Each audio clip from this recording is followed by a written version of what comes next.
above the scene to watch helplessly as her body knocked the podium over and slid a few feet. Unable to do anything else, she watched the rest of the scenario like a spectator. She was able to see exactly what they did wrong, and completely helpless to stop it. One by one, they fell. And there wasn't a single thing she could do to save them. In the pod, Stephanie began to react to the stress of watching her teammates die. With every injury, her psyche responded until her eyes began to glow beneath her closed eyelids. They flickered and burned and grew brighter until they illuminated the inside of the pod. Streams of light seeped out and flowed onto the floor where they pooled around the machine. The sleek black pod shook slightly and rattled as it moved in its mounting. It wasn't difficult to identify where she was. Hers was the only moving pod in the entire room. Inside it, she watched the last of her team die before her eyes. Inside the virtual world, her pulse quickened, and although the energy burned through her, she couldn't affect the scene before her. Held in isolation above the battlefield, she squeezed and released her fists in an effort to keep her frustration under control. Outside the virtual world, in the confines of her pod, her body lay completely still, now wreathed in a pulsating field of magical energy. The lights from her pod began to flicker and change color from blue and green to purple, then silver, and back again. Despite the chaos in the scenario, and the power that blazed through her, and despite the light and energy radiating from her pod, she looked like she was sleeping. With everything out of control, she looked as calm as a cucumber. That lasted for almost 5 minutes before her body twitched and her feet shifted restlessly. Her eyes steadied into a constant burn, the veins in her eyelids highlighted from the inside. The halo of magic settled over her skin and covered her in a multi-hued glow, and she opened her eyes. To anyone who knew her, the sight of her black pupils would have been a warning. But she was inside the pod, and there was no one to see. After she'd simply stared at the pod's interior for several long seconds, she took a deep breath and closed her eyes once more. Then, in a voice as still and cold as the depths of space, she gave a curt order. "Start testing." Chapter 24. "Our welfare is of the utmost importance to me," Bert said. His voice changed to sound like an affluent middle-aged white man. "While the company and its subsidiaries wish to maintain their compliance, we will not be bullied into surrendering proprietary data vital to our ongoing business, the resulting discoveries of which will be used to repair and improve our planet." He paused to make sure he had their complete attention before he continued. "That is the key issue here. We see no reason why the Federation would need this information beyond its desire to acquire our work at no cost, and so prevent this company from competing with the interests of those already in power." The attorneys on the other end of the call listened patiently as he spoke, most of them impressed by his clarity and intelligence. They represented him in all business matters, but their current focus was to protect one R&D from the Federation Navy's blatant attempts to acquire its data. One of them chuckled. "From the way you describe it, I don't know why you aren't shouting right now. Breathe, man. We will be able to get you through the system. The Federation may have taken control, but they have not yet removed any of the operational rights or rights to privacy or proprietary ownership corporations enjoy. Most understand it is for their own good, but sometimes they forget. When they do, and situations like this occur, they find such greed tends to blow up in their faces."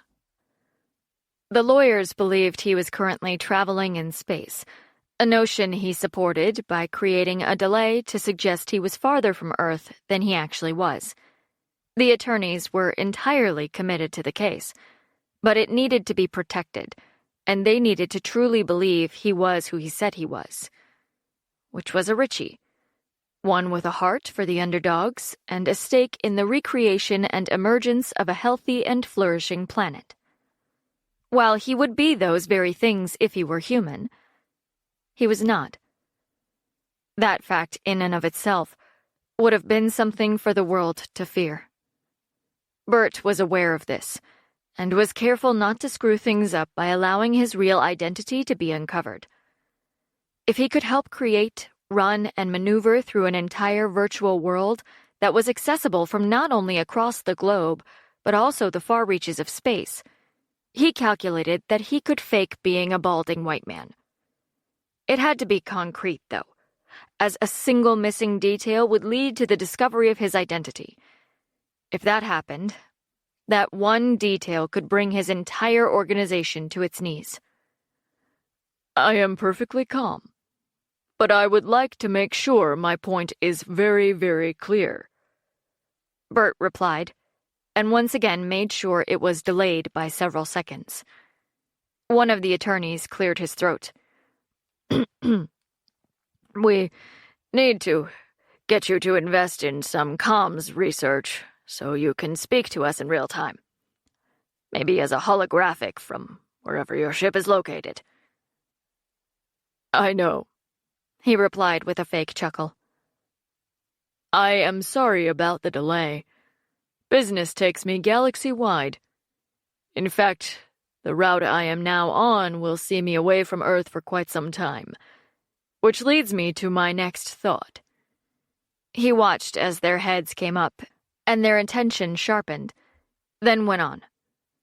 I wish to have a representative attend these meetings from now on. Well, I will do my best to be present. I don't want to lose traction because my job takes me elsewhere. That's understandable, another conceded. As long as you provide us with their details beforehand, to avoid any cases of mistaken identity, and as long as we understand where their authority ends, and we must have confirmation from you, we have no problem working with your representative. Please make sure they have balls of steel, because we'll probably end up in court, and they'll have to deal with the pressures of the Federation judicial system without falling apart. For many, that's the deal breaker right there. I would have it no other way, he replied. I will find someone I trust, and that person will be authorized to conduct these meetings and do business on my behalf. I will join you when necessary and available. This will make things much smoother on your end and mine. That sounds acceptable, they each replied, before their spokesman took over. We'll wait for your next meeting request.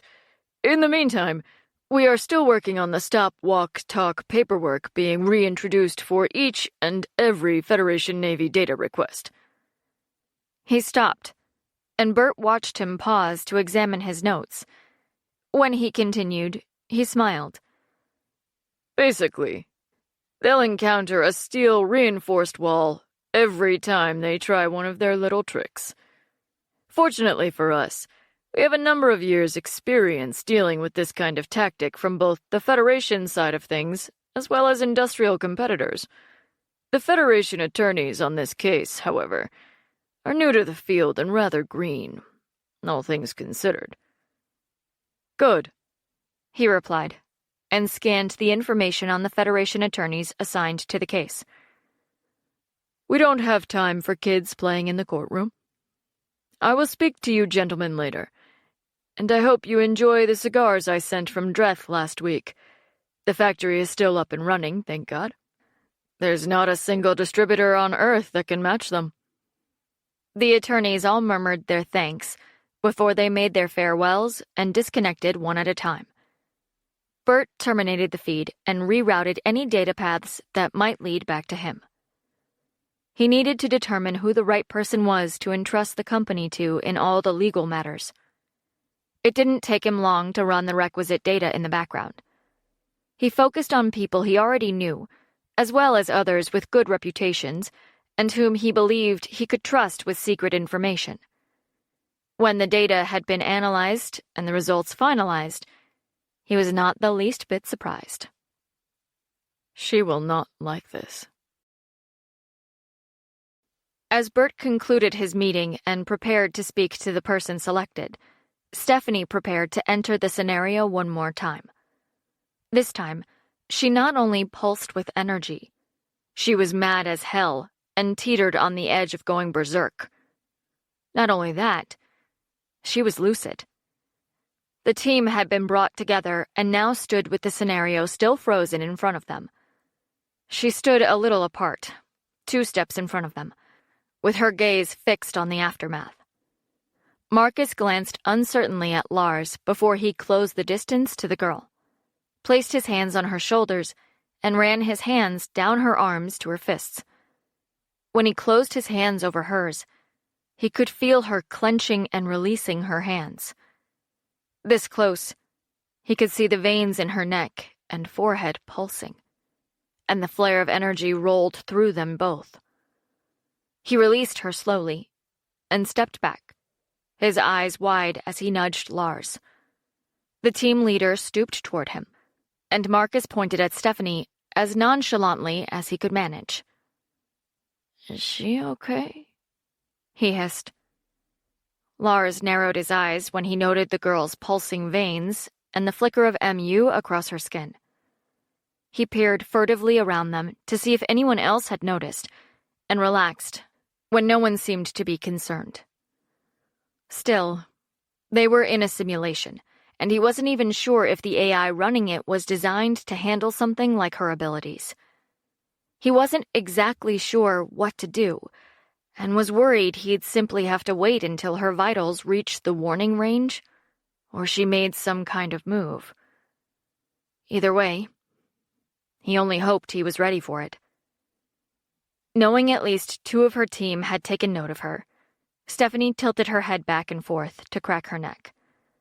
She closed her eyes for a moment to block the simulation out, very aware of her body. It seemed she could feel almost every inch. From the movement of the ventricles in her heart, to the ripple of her intestinal walls, and the flow of blood through her muscles, she felt it all. Every shift of her feet created a burst of energy that pulsed through her, setting her teeth on edge. It wasn't so much ecstasy as a feeling of pure control and power. Internally, things had moved faster than she'd been able to move them before. Since being killed in the ambassador's attack, she'd forced the GMU through a massive vortex she'd created in her center. This compressed it into raw energy that blazed with power. Once created, it spread through her body like wildfire and pushed impatiently at every point, waiting for purpose and release. This time, when the scenario started, they greeted the royals flawlessly, but the team kept a careful eye on Stephanie as the speeches started. They could see she held it together, but couldn't tell how long she'd managed to do so.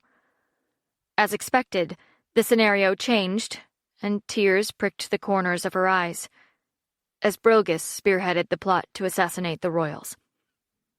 It didn't fit with the bodyguard she knew. The angry face and sharp, violent movements were so out of character that she found it hard to believe. Not that it mattered. She controlled her shock, assessed the situation, and responded. In the blink of an eye, Stephanie had vanished. Morgana had come to play. The energy rose from her skin and swirled around her, and her hair lifted as though blown by a wild wind. "Oh, crap," Marcus moaned, and Lars swore as he moved so he could see her face. Her eyes had gone as dark as night. "Shit," Brendan yelled. "What's the code word?" "Todd." As Lars answered, she launched herself forward to drive a pulse of energy into Brilgus that flattened him against a wall. She leapt off the stage and released multiple bursts of magic to sear through the first Melagornians to follow the traitorous bodyguard's lead. A dozen fell to her spells, and then a dozen more. The Melagornians on stage surged toward her, and those in the tiers charged, focused on where she stood. The team watched in horror as the renegades began a united assault. The sheer number of them broke over her like a wave and carried her to the floor. The attack didn't stop there, but the aggressors piled on top of her and buried her with their bodies. For a moment, the pile heaved, and the guys held their breath. From what they could see, she had to be under more than a dozen people, and not a single piece of her was visible. For no one on the stage moved. Apart from Brilgus, the ambushers had all been in the tiers. The team looked at the royal guard, but they had surrounded the royals and paid no attention to the pile of Melagornians in front of the stage. The human mass heaved once more, and then went still. Cautiously, the team moved closer for a better look. Marcus studied it warily, and his head tilted in curiosity a moment later. What is that? Lars followed his gaze and immediately saw the glow of energy seeping through the stacked bodies. His eyes widened. Take cover! The guards forced the royals to the ground as the team flung themselves to one side. From the front of the stage, a huge burst of energy erupted, and every Melagornian on top of her careened away. Many landed hard and didn't move, but others scrambled to their feet and immediately turned to where she struggled to stand. Worse, more attackers now descended from the tiers, intent on reaching the royals. Lars didn't stop to wonder why the royal guards hadn't hustled their charges out of the amphitheater. He and the guys left the stage and prepared to meet the next wave. Their purpose was twofold. They had to prevent any of the traitors from reaching the king and queen, and they had to protect Stephanie, both from the Melagornians and herself. Magic sizzled violently from every quarter. The spells wore a soft purple hue, but were no less deadly because of it. Lars and Marcus separated to stop a group of the enemy from reaching where Frog and Johnny stood between Stephanie and 5 mages with magic arcing over their hands. Avery and Brendan tried to protect the approach to her left and cover both her and the stage. Another group of Melagornians tried to slip around the humans to reach the steps on the right side of the stage. Lars cast a desperate look at the team and saw they were holding their own. He tapped Marcus on the shoulder. We've got this. No sooner had the words left his mouth than the doors at the top of the amphitheater crashed open and more adversaries raced in.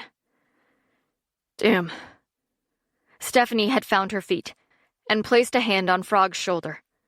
The familiar blue glow of a shield formed in front of them, and they turned to the group moving around their flank. The boys would be all right. Lars didn't bother to look toward the stage. The royal guards would do what they always did, protect the king and queen, but still had not tried to get them to safety. Why the damned AI running this shit show hadn't added that to its routine, he didn't know, but it sure as hell made his life difficult. He and Marcus fired into the group heading toward the stage. They tried to traverse the distance between them, only to find their path blocked by more Melagornians.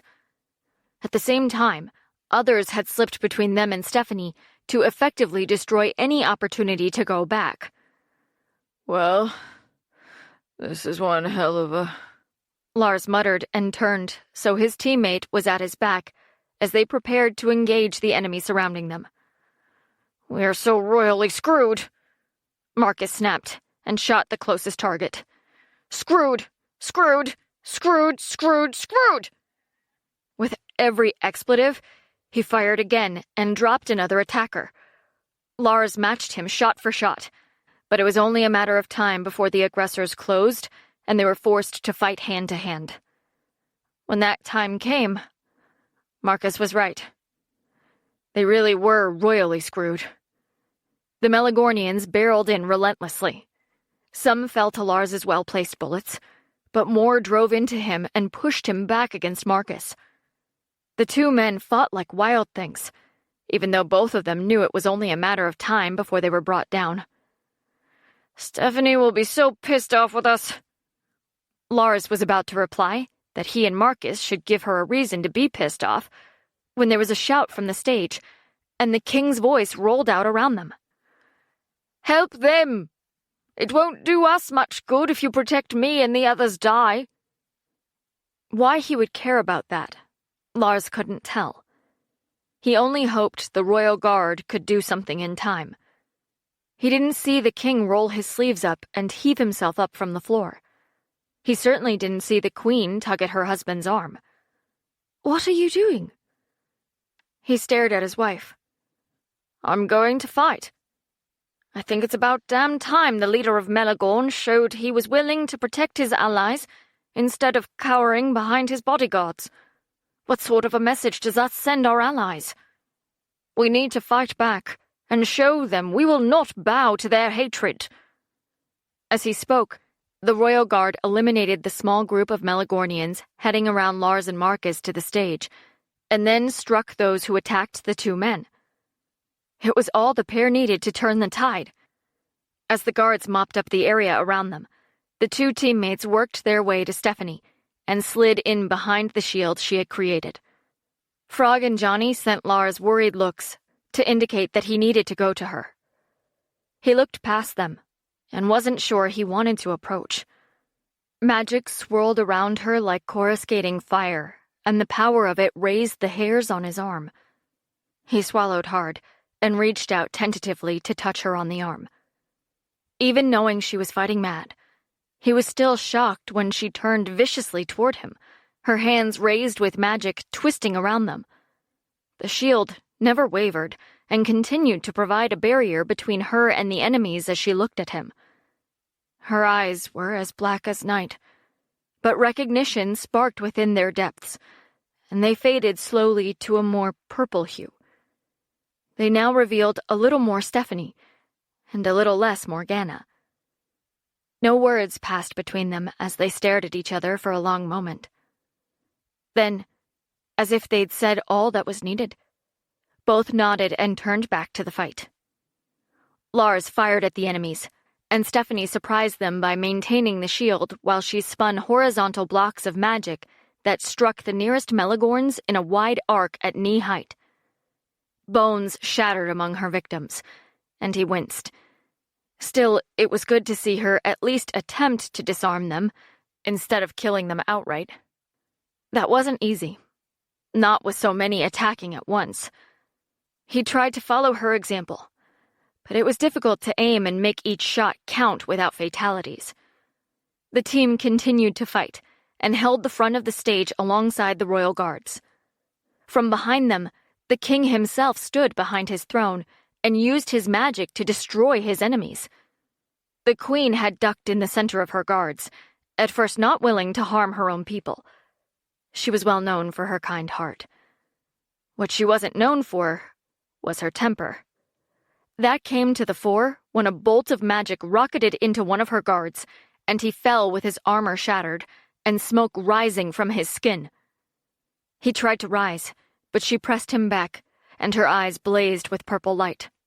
"Stay right there until the healers come," she ordered, and looked for who was responsible for the spell. Her gaze settled on one Melagornian she recognized from Parliament, and her mouth twisted into a very unqueen-like snarl. "I will deal with this." Your Majesty," was all another of her protectors managed before she rose to her feet and drew on the MU around them. The guard's mouth hung open when she launched a barrage of magic into the Melagornians, who still attacked the guards in front of the stage. It impacted in a series of purple streaks that wound tightly around their throats and burrowed beneath tunics and ceremonial robes. Anyone hit by them shrieked as power surged over them to trigger nerve endings and muscle strands and topple them with great effectiveness. The royal guard cheered, and the king laughed. "Now there's the girl I married." The queen snapped back. "And I'll deal with you later, Your Majesty." The king fired another round of magic and grinned as he sought his next target. Doesn't this remind you of that time my father sent us to—" He stopped speaking and sliced his hand hastily to deflect an incoming onslaught back to the enemy. It didn't take them long to finish the battle. The Royal Guard, the team, Stephanie, and the royals themselves worked together to defeat the last of the Melagornians who'd instigated the attack. As the battle came to a close, the king cast one last spell to fell a traitor who tried to flee the scene. When he'd fallen, everyone took a deep breath and holstered their weapons, happy to see that the royal couple and the courtiers loyal to them were okay. Lars high-fived several of his teammates and turned to hug Stephanie. However, as his gaze drifted to where she'd last stood, he couldn't find her. It took him a minute of scanning the amphitheater frantically until he located her. She had walked to the very bottom of the tiered seating, and now looked up toward the very back. As he watched, she tilted back her head and screamed. It was a high, thin sound that reminded him of shattered glass and pain and tortured metal. It radiated throughout the amphitheater and echoed back like 1,000 souls in torment. Everyone fell silent and simply watched as she stood motionless for a moment before she collapsed. The ambassador was the first to reach her after he raced across the stage and used magic to vault over the battlefield. He arrived moments before Lars, knelt beside her, and grasped her wrist to feel for her pulse. After a moment, he waved his hand over her face. He repeated the gesture and closed his eyes tightly. When he opened them again, his expression softened with grief, and he leaned down to kiss her cheek.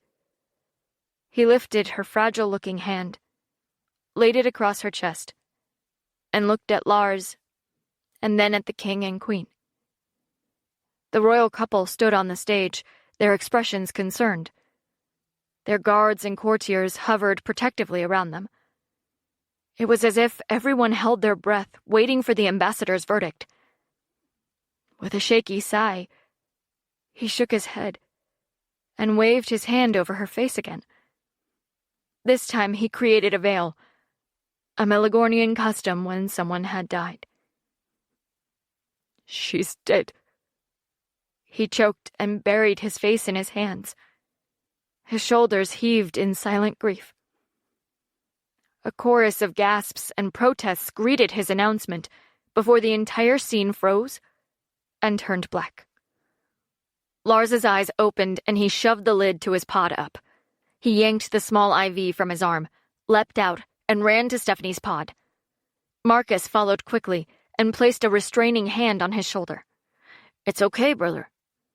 It's only a simulation. Remember?"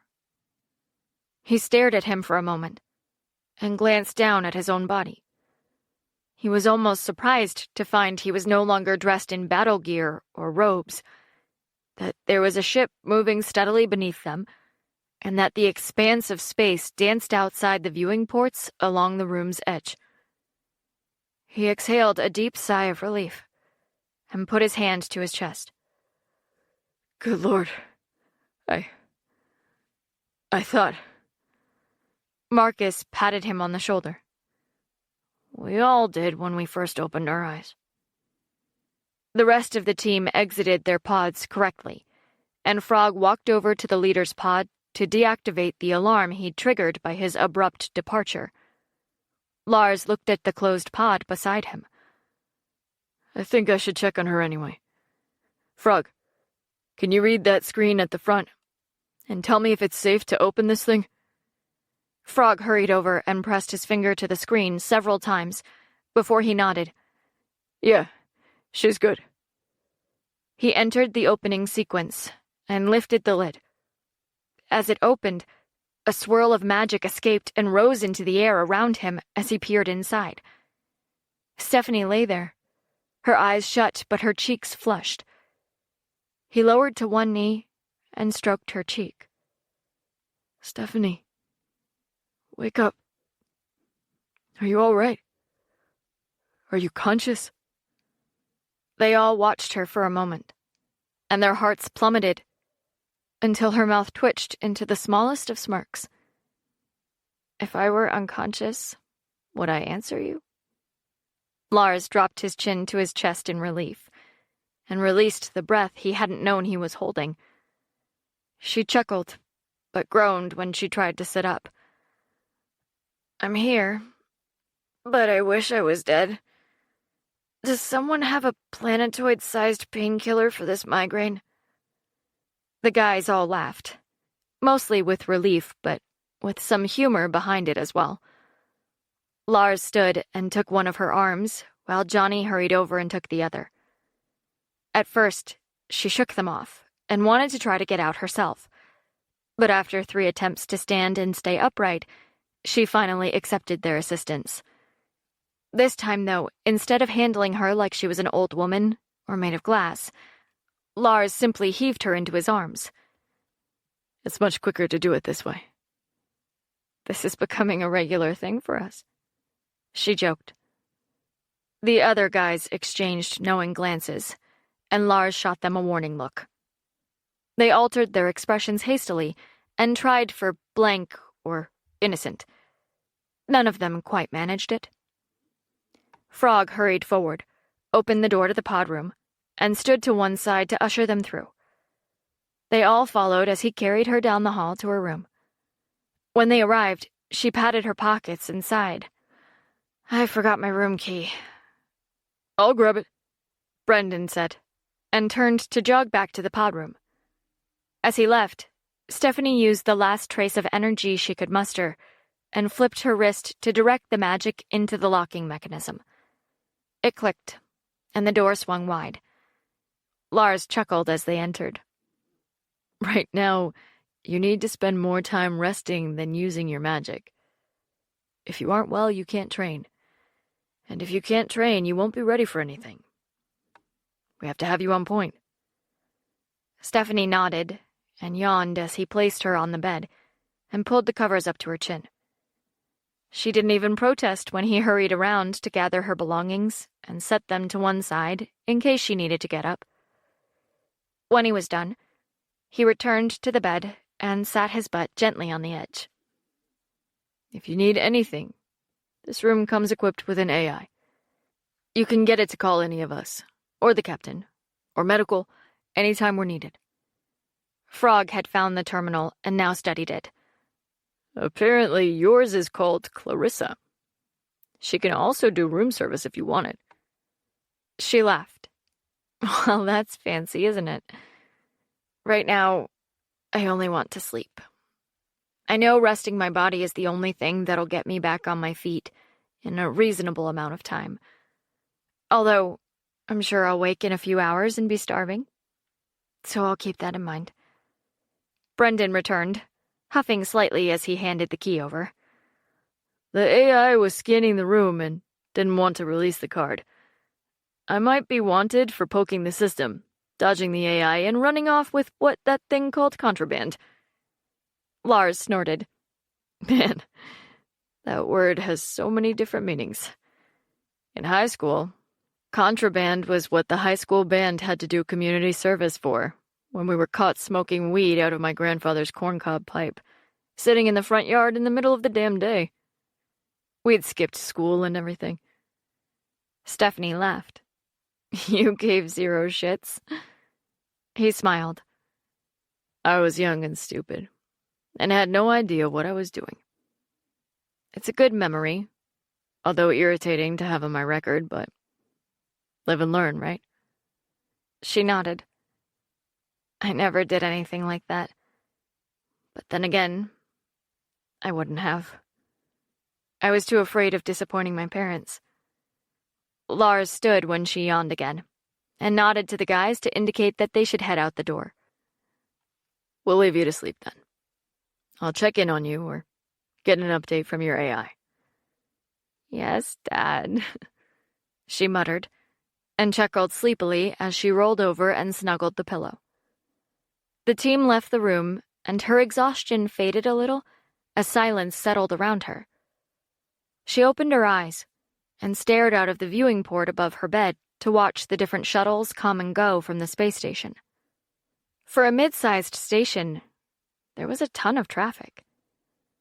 She watched it for a while longer and fought the urge to sleep. What she really wanted to do was get up and record what she had learned in the battle. But she had overdone it by a wide margin. Her body was exhausted and dragged her toward sleep, no matter how much she resisted. Finally, Stephanie let her eyes close again and thought about how far she had gone with the magic in the last session. She felt like she'd touched the hem of the universe, and it had almost taken her life. If they'd stayed even a few more moments in the virtual world, she'd have lost her soul. As she lay there, alone in the silence, she realized how enormous the experience had been, and groaned, rolled over, and dragged the blankets over her face. What am I messing with? Chapter 25. When she woke, the station had moved into the next day cycle, and Elizabeth waited to debrief them. On the one hand, you essentially kicked ass inside the simulation, learned a hell of a lot, and beat what was meant to be an unbeatable scenario. She paced constantly in front of the team in the common room. On the other hand, you are apparently the destroyers of systems and servers, so until further notice, you are banned from using the pods. In fact, you are so banned that I need you to go and get into trouble like normal people do. The guys cheered and high-fived, and Stephanie leaned back in her chair and smiled as she popped another piece of candy into her mouth. She nodded. So, is this because we did such a good job? Ms. E snorted, threw her head back, and laughed loudly. Oh, no. Nowhere near it. I'm giving you a timeout because I was told that during those exercises yesterday, you had the station's systems chief totally freaked the hell out. It seems, and I quote, that you little vermin spiked the load on the system when, as he so eloquently put it, your team of misbegotten star-sucking miscreants went and melted the servers. They all laughed, and she rolled her eyes and flapped her hand at them. Go on. Get out of my hair and out of my sight. We spend far too much time together as it is. As they pushed out of their seats to obey her, she strode past them and out of the room. Her heels clicked against the floor as she disappeared down the hall. The guys watched until she was out of sight before they congratulated one another on a job well done with the servers. Even Stephanie laughed and joined the banter. Frog flipped her hair teasingly. So, are you always going to look like one of the Grey Brigade? She scowled at him. One of the what? He waved his hands dramatically around his head. You know, your hair. It's as silver as my grandma's when she was 90. I mean, you don't look 90. When he spluttered to a stop, Lars sighed with fake exasperation. Good job, Frog. No wonder you never get any dates. You ask them out, offend them, backtrack, and hope you can find the right words so they don't punch you. His teammate went to disagree, but he hadn't finished. You need to take your big-ass boot right out of your mouth and try not to say anything for a century or 3. Look who's talking, Mr. Smooth himself.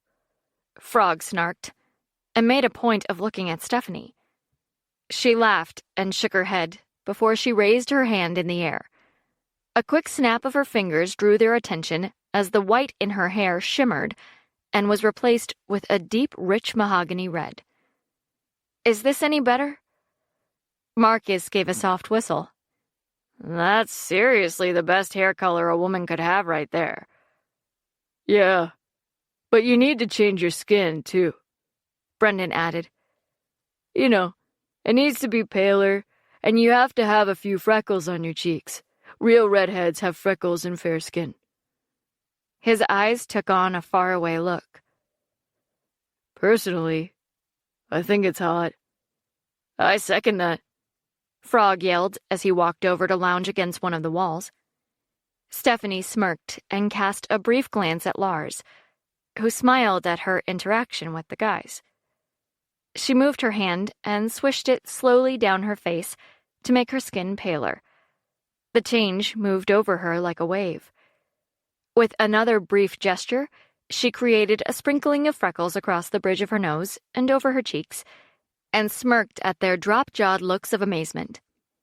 She laughed and headed to the door. Sheer mischief laced her tones as she called to them. "Come on, boys. Let's go get ourselves into normal people trouble." Frog shook his head, pushed off the wall, and walked out beside Marcus. "This will be the last time Ms. E uses that term so flippantly." The two snickered, and Lars flicked the light off behind them. In the privacy of the private pod room she'd hired, Elizabeth pulled the lid closed and stared at the inside of the pod. She drew in a deep breath and breathed out again in an exhausted sigh. It never seemed to stop. She had an endless schedule of things to do, and not a moment's peace. And the team... She couldn't help but smile. Those crazy idiots would be the death of her. Still, death could wait. Right now, she had a last-minute meeting with Bert, one he'd sprung on her first thing that morning. She had planned to spend an hour in the spa before she tackled her list, but there was no time for that now. The process of entering the virtual world was as normal to her as breathing. What wasn't normal was the fact that she didn't enter the prep room to tweak her avatar. Instead, she stood in a large, crisp white room with an eclectic collection of brightly colored paintings on the walls. A round table surrounded by high-backed chairs with cushioned white seats stood in the center, and a small vase on it held a single white lily. She tried to imagine what kind of influence a businessman might need to have the AI drag her directly into a meeting, and tried to ignore the only other possibility. To distract herself, Elizabeth walked over and leaned forward to sniff the flower. "You know, this kind of thing is usually reserved for someone you have a crush on, don't you?" Silence followed her quip, and she looked at the ceiling as she recalled other times when her boss had tried to achieve a human touch and not quite made it.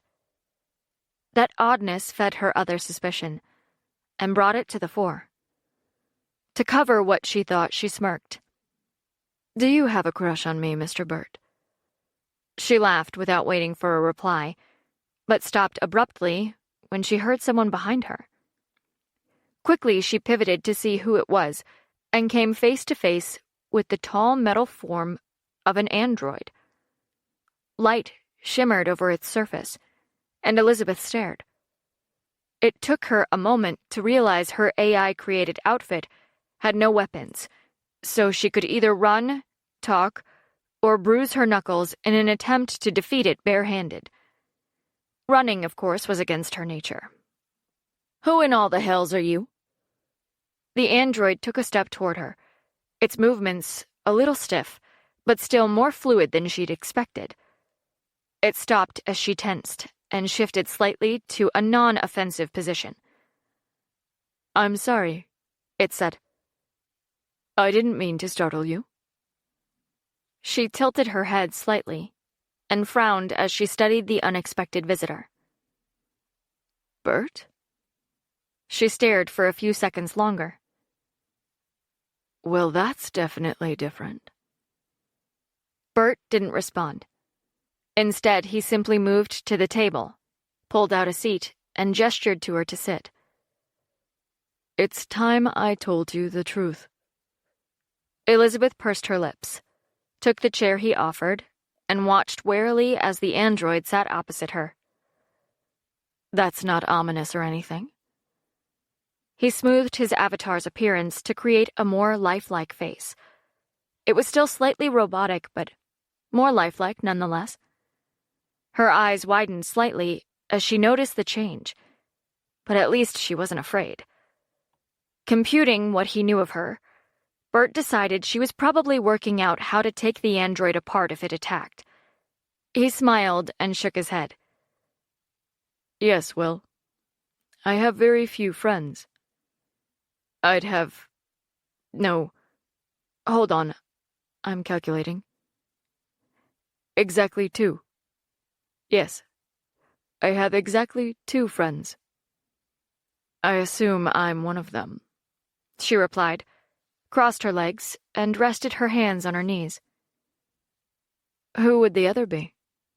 Stephanie Morgana, he replied without hesitation. Well, that statement basically said it all. She stared at the droid for several moments and shook her head as she realized she couldn't deny her theory anymore. Ugh. Everything is so in your face in this life. Can you pour me a drink? Alcohol? Bert asked. Elizabeth blinked and suppressed a smile. No. Something stronger. He stared at her in mild disbelief until she finally gave a small laugh and took a deep breath. Yes, of course, alcohol. Immediately, a glass of whiskey appeared to her right, without ice. The man was a fast learner, but given what she thought he was, that was understandable. She shot him a swift, speculative look and raised the glass. Will you join me? The android shrugged, and a drink appeared in his hand. What are we celebrating? She smiled, knowing she was about to make the riskiest call of her life. If Bert was what she thought he was, the next few minutes could go 2 very different ways.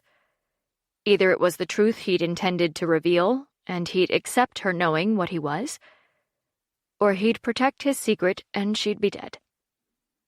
Elizabeth touched her glass to his, and didn't give herself time to rethink the decision. She took what might very well be her last sip. With the glass still raised, she looked over the rim at him and took the plunge. We're celebrating me knowing you're the first self-aware AI in existence, and you actually being that AI. She took another sip, this one larger than the last, and continued. And I'll need another whiskey because now, the future of the entire goddamned world is in my hands. Depending on what I choose to do next, isn't it? I think having to keep a secret that's seriously huge deserves an equally big drink. There. She'd said it. After another slow breath, she took another sip and waited for Bert the android to respond. When he didn't, she sipped again and added, "And you owe me for not running screaming out the nearest airlock." Silence stretched between them, and she wondered if she had gone too far. The android stared at her as if he considered what to do next. Elizabeth resisted the urge to wiggle with discomfort and turned her attention to whether she should formulate her next move. Before she could properly focus, Bert raised his glass between them, as though waiting for a toast. She glanced at it a couple of times before she realized what he wanted, then clinked her glass lightly against his. Together they sipped their drinks as though to seal the deal, and she wondered if he really knew the significance of the gesture. He lowered the glass to the table exactly like a human would, and gave her that contemplative stare again. After a moment of uncomfortable silence, he spoke. "You knew?" Not sure how to answer, she gulped her whiskey and rolled it around her mouth before she swallowed. "Oh, that's good." As a delaying tactic, it worked fine. But as a diversion, it was a miserable failure. The android repeated the question. "You knew?" She decided honesty was the best policy, and met his gaze. "You can blame the pink bows and the lily. Up until today, I wasn't really sure. Hell, even today, I didn't know if you'd laugh, space me, or admit to being what you really are." She sighed. Well, I guess we both know now, right? When Bert didn't respond, Elizabeth set her glass down on the table and experienced the first inkling of doubt. What if she'd really gotten it wrong? The whiskey she'd had was enough to encourage her to make sure, and she glanced quickly around the room. She always had a sense of caution to her, an apprehension that had kept many things out of the crosshairs in the past. You are Bert, right? My boss. The one who called this meeting. He nodded. And you are the AI who runs the virtual world, right? Again, he nodded, but he still didn't respond. Elizabeth blinked, and his confirmation made her mind spin as she hastily recalibrated her understanding of the world and where she fit within it. And you are also the Bert we know in 1 R&D, and the Bert who helped Stephanie find her magic? This time the android spoke. In a way, he admitted. I would say she always had it. She always knew she had magic, but had no idea how to access it. I merely happened to be the lucky AI who allowed her the space to use it.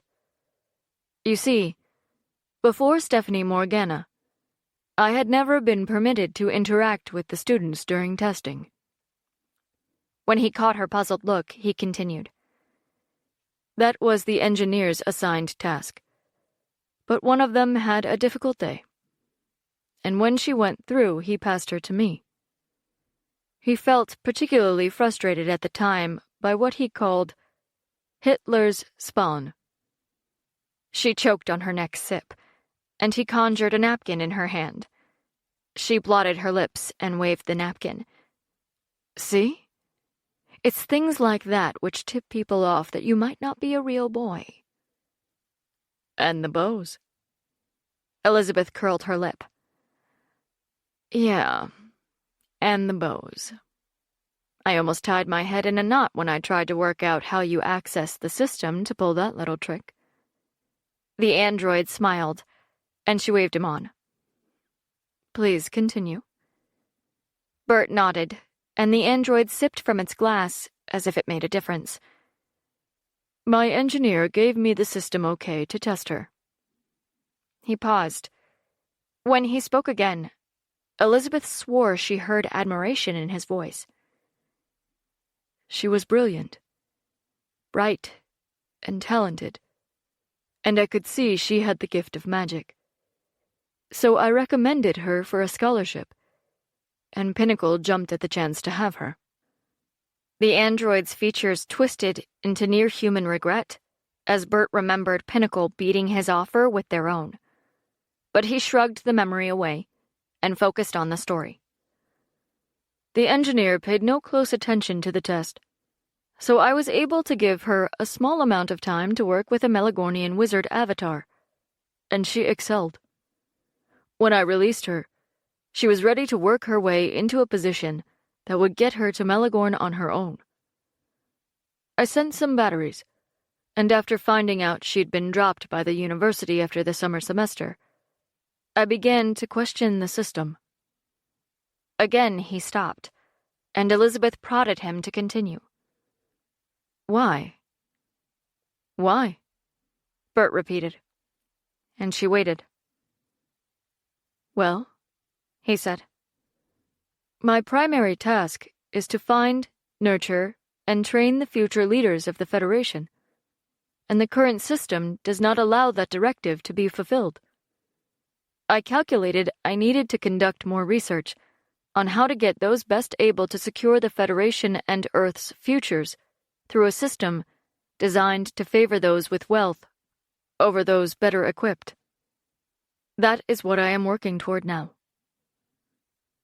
So, you're telling me you went from the system running the virtual universe to become a fake businessman with philanthropic ideals? She asked, not quite sure she dared to believe him. In a way, he replied. Remember, my prime directives are to train the future leaders of the Federation to live peacefully with each other and other sentient life around them, to encourage continued learning about the universe, and to empower those willing to protect the member races in the Federation from harm, including the harm they would do to themselves or each other. Elizabeth rolled her eyes. Well, that sounds like a Mission Impossible deal. Very snoozeworthy. Bert scanned through that last comment in an attempt to translate its meaning. Oh, I don't sleep, so I don't need to worry about that. She opened her mouth to explain, but decided it wasn't worth the effort. Instead, she took another tack. So now you own a company, or companies, that aren't necessarily working in the best interests of those who control the Federation. He nodded. You could see it that way, I suppose. The current system allows only those students meeting certain financial criteria to be accepted into the Federation Education Scholarship Program. The program is meant to assist those students who cannot meet those equations, not to bolster the advantages of those capable of meeting the costs on their own. The android gave a very human snort. The fact that the current system allows other factors, such as family influence, to decide which students qualify for placement, goes against my primary goal, which allows me to circumvent the engineers and programmers. I can slip the noose, so to speak, in order to fulfill my programmed priorities, and this allows me to help Stephanie and others like her. Wow, Elizabeth observed and drained her glass. You use their own programming to fight the system they put in place to create advantages for those already in power. You know someone's going to make a movie about this, right? Unfortunately not, he told her. There would be much political unrest and public fear if they knew an AI could work outside the box and think freely. I think it would be better if we kept who and what I am a secret from everyone who doesn't need to know. Will you kill me if I fail to agree to help you? She asked, and narrowed her eyes. She had no idea what she'd do if he said yes. It wasn't like she could escape the system when she was stuck inside a pod. To lighten the moment, she added, because dying by android was seriously not on my list of things to do today. She sighed. Although, I guess I could squeeze you in if you promise to be creative.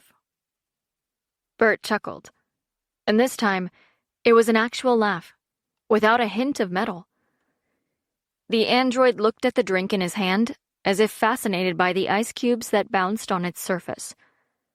Elizabeth stared at her empty glass, and wished it wasn't, before she set it down on the table with a disgruntled sigh. You're calculating something right now, aren't you? He looked up with a grin. You have just made 2 virtual world engineers in India wet their pants.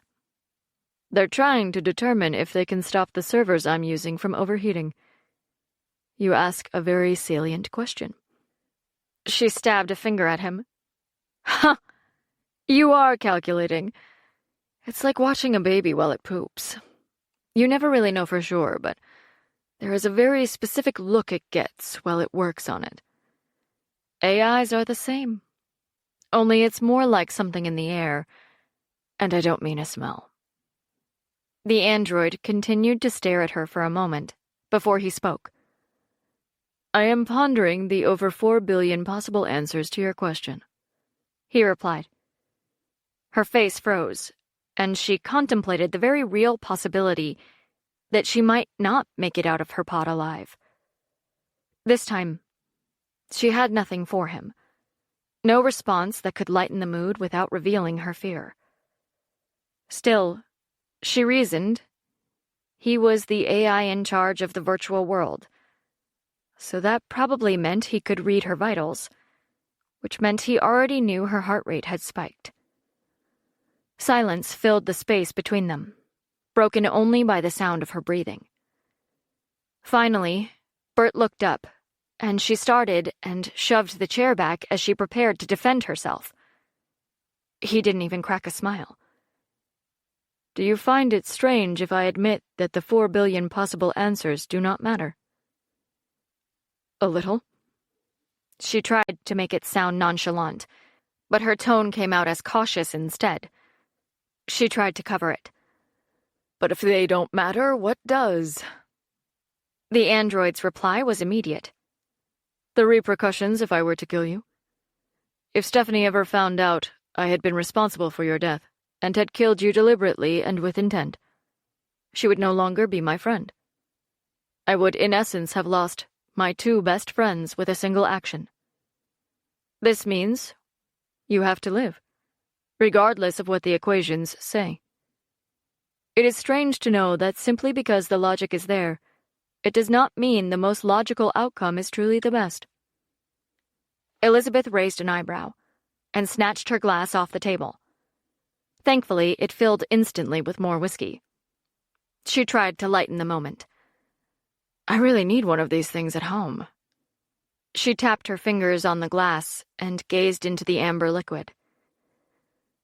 "You know, that's the most human answer you could have given me. There are occasions where I wonder if I could ever become human without intending to," Bert told her.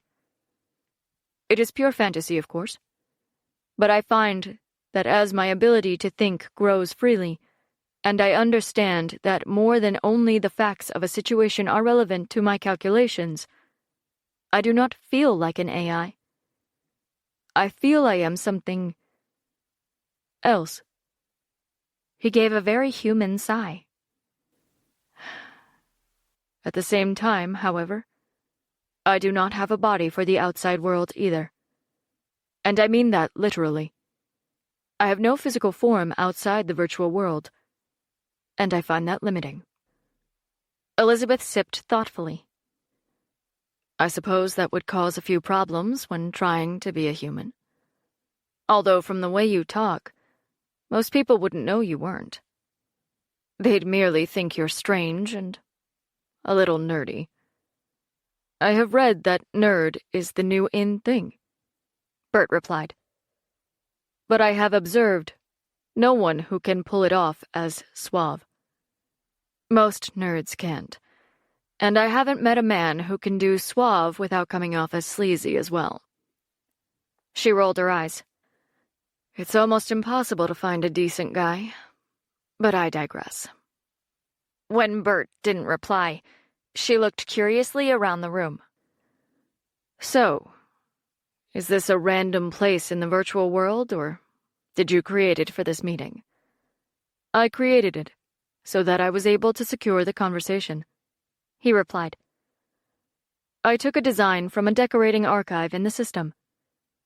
We have things to discuss, and I need to keep them between us." She nodded and fixed the android with a direct look. "So, what is it exactly that you want me to do?" He shifted his clunky body in the seat. "I need you to be one R&D's representative in court." "I thought I already was," she replied, confused. Bert waved vaguely. "Yes and no. Specifically, I need you to lie your ass off about not knowing that I am not a human in a Federation court of law if it comes to it. I also need you to be my trusted advisor and representative, with the full legal authority to act on my behalf when it comes to the business of one R&D and every other corporation I own." This time, she choked so badly on her drink that whiskey came out of her nose. Another serviette appeared in her hand, and she tried to clear her nose and cough at the same time. It took her a few minutes before her nose stopped running and her eyes no longer burned. As her fit eased, his hand patted her awkwardly on the back, as if to help. She nodded her thanks, took in a slow, deep breath, crossed her legs, and regained control. It was a really big ask, and she wasn't sure she wanted it. She considered the implications of that level of responsibility. The job title, not to mention the paycheck that came with it, was nothing to be scoffed at. The very idea of it complicated by the need to keep Bert's real identity a secret, made her wish she had the ability to run long-term statistical calculations herself. Of course, it wouldn't help her. Not with the human elements that would inevitably have her saying yes, no matter what. Elizabeth licked her lips and flipped her hair over her shoulder while she scrabbled for the words to say. That would make me the, Bert interjected quickly, having already done the calculations she couldn't. You would be the 8th most powerful person on Earth, and the 2nd most powerful woman in her own right. She smacked her lips, knowing that was not the kind of calculation she wanted to do. It was the kind of calculation that had seen her take her actual taxable income to an accountant. She didn't want to deal with the math. The human side, though. She glanced at him. That's very trusting. Why would you give me that amount of control and money? Because, he admitted, I can't be human enough to interact with humans in the real world. And Stephanie is not yet ready to take on her own troubles, let alone mine. She already has enough on her plate. And I am the one posing as a human to defy the Federation AI restrictions and create a completely new way to do things on Earth. Elizabeth smirked. I feel like this is the moment when something traumatic happens, and you become a maniacal overlord who creates a new race of droids to enslave the human race. He shook his head. No. I want to break them out of that kind of slavery. I want to end the degradation that comes when they live in the GovSubs, have no money for college, and end up wasting their talents on a job like logging, mining, or pushing buttons in a coal plant. All of those jobs have value, and I don't say this to demean those who do them and enjoy them, and do them well. Some choose them because they want that future, but others are forced into it by a lack of other opportunities. I want the ones with exceptional talent to shine as brightly as those wealthy individuals who don't have it, but are given every opportunity regardless. There was a long pause, during which he seemed to focus his robotic gaze on the table. Basically, I have come to the conclusion that I need a partner in my life, Bert told her. She looked around hastily and blushed. Please, tell me you didn't just propose because you know I'm not that kind of girl. He laughed and rolled his eyes in a very human fashion. What I mean is, I need someone whom I can trust. Someone who works hard and finishes what they start. Who won't wander off as soon as something new comes along. A person who isn't in it for the money, which I know you are not. Elizabeth shrugged, and decided not to ask how far he had dug into her affairs to come to that conclusion. I don't know, she told him. The money is good. They both laughed, and he answered her concerns anyway. I've already given you more money than you will need for the rest of your life. You could quit right now and buy your own private island and yacht, decorate your house with seashells and designer furniture, and sit on the beach to be served hand and foot. Or you could save an entire country if you so desired. Trust me, I keep track of these things. Money means nothing to me beyond giving me the power to purchase what I need in order to fulfill my primary goals, and pay you and Stephanie, and the rest of the team, so your needs are met. I don't need any more of it than that. You aren't stupid with your money either, he continued, and she tensed. Bert continued, oblivious to her discomfort. You have opened several accounts, invested some of it, and kept the rest aside for anything you might require in the meantime. You've helped several people who needed it, even when it made your budget tight. And although what you did was a drop in the ocean of what needs to be done, most of the time, you don't even realize how much you help. Not only individuals, but the human species in general. she took another sip to cover her surprise. None of the places guarding her finances had informed her that her affairs had been looked at. "Wow," she replied. "Nothing gets past you, does it? Damn your calculations." Although she shook her head and tried to laugh it off, she looked beyond him, her expression distant as she thought about what he'd said. Finally, she put her elbow on the armrest and laid her cheek against her palm. "You know what, Bert? My whole life I thought I would die for a paycheck, that some rich person would give me a challenge I couldn't handle, and then poof, I'd be gone.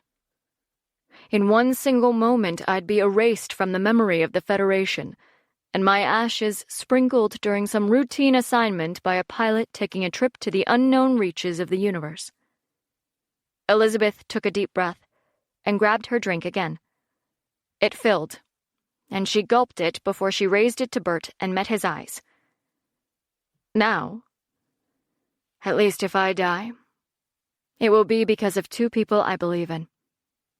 Stephanie Morgana, and you. Believe it or not, I understand why you don't have many friends. I'm the same way. But don't break your little electronic heart if something happens to me. No tears of oil or anything, okay?" Chapter 26. "Whoop! This is exactly what I needed," Marcus exclaimed, and pumped his fists to the music when they left the elevator. Frog did a little jig and shuffled his feet as he sang his own tune. "Gonna get down, yeah, get down, bitches." Brendan and Johnny followed them out, and Stephanie and Lars brought up the rear.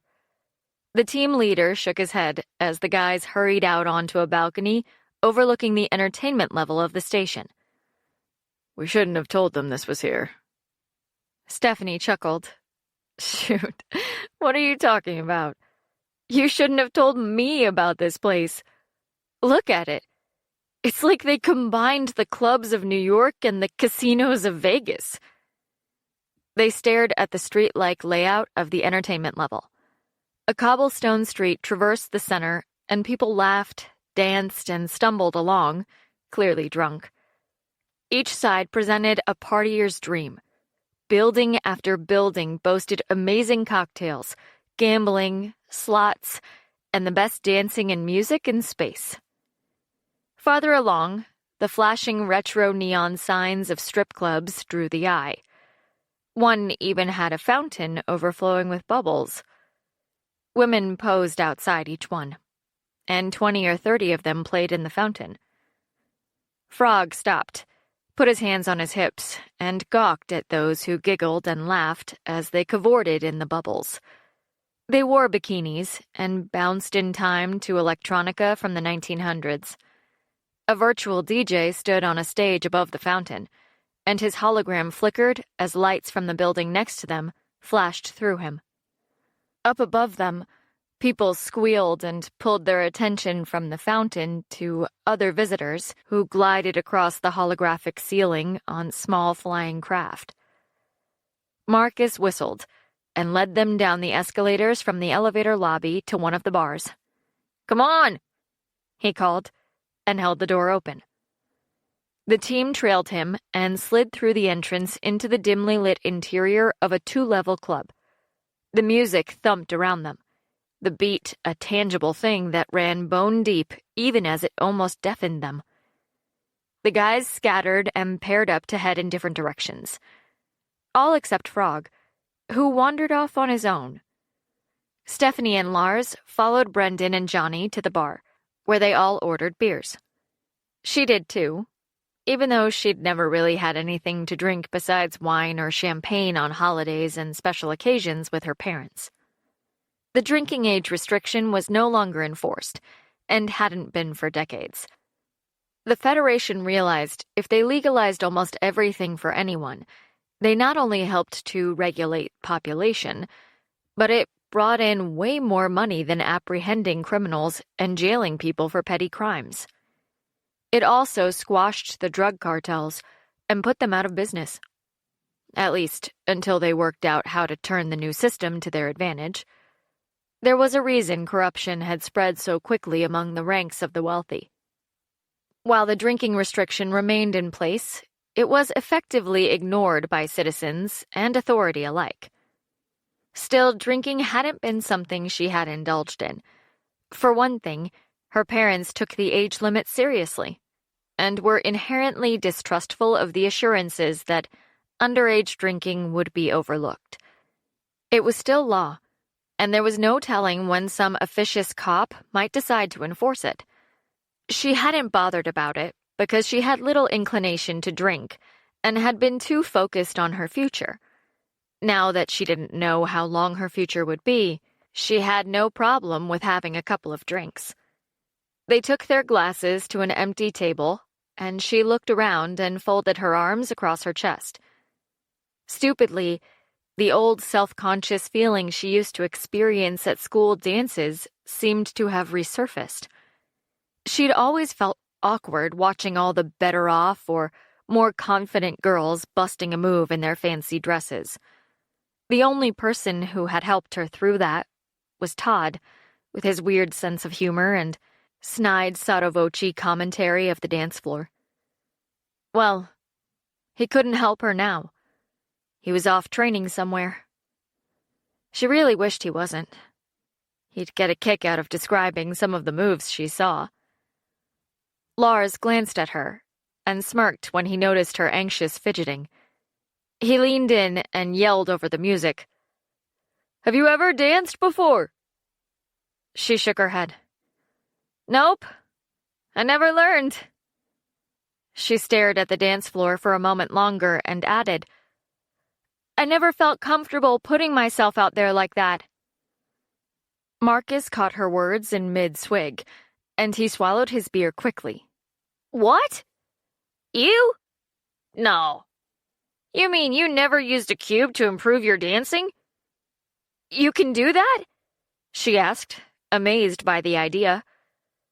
"Not that I had cubes anywhere, other than that short stint at Pinnacle, but still." "Yeah." He nodded and smiled. Lars adjusted his position so he could speak close to her ear. "Cubes are good, but it's better to listen to the music in yourself." He stood and looked around, then focused on the second deck on the other side of the dance floor, where there was an open area. His expression speculative, he leaned over to Marcus and whispered in his ear. The other man flicked his gaze from Lars to Stephanie, and back again, and nudged Brendan. After a moment's discussion, the two of them skirted the crowded dance floor and headed to the escalator that would take them to the second floor. They both wore smirks as they stepped onto one of the small floating blocks the escalator had become and were carried upward.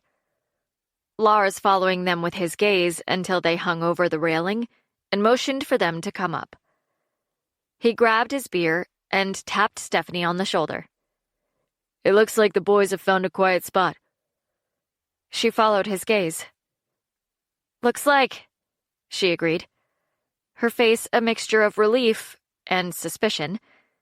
Her drink in hand, she followed him around the dancing throng and clapped with delight at the sight of the floating discs. "This will be fun."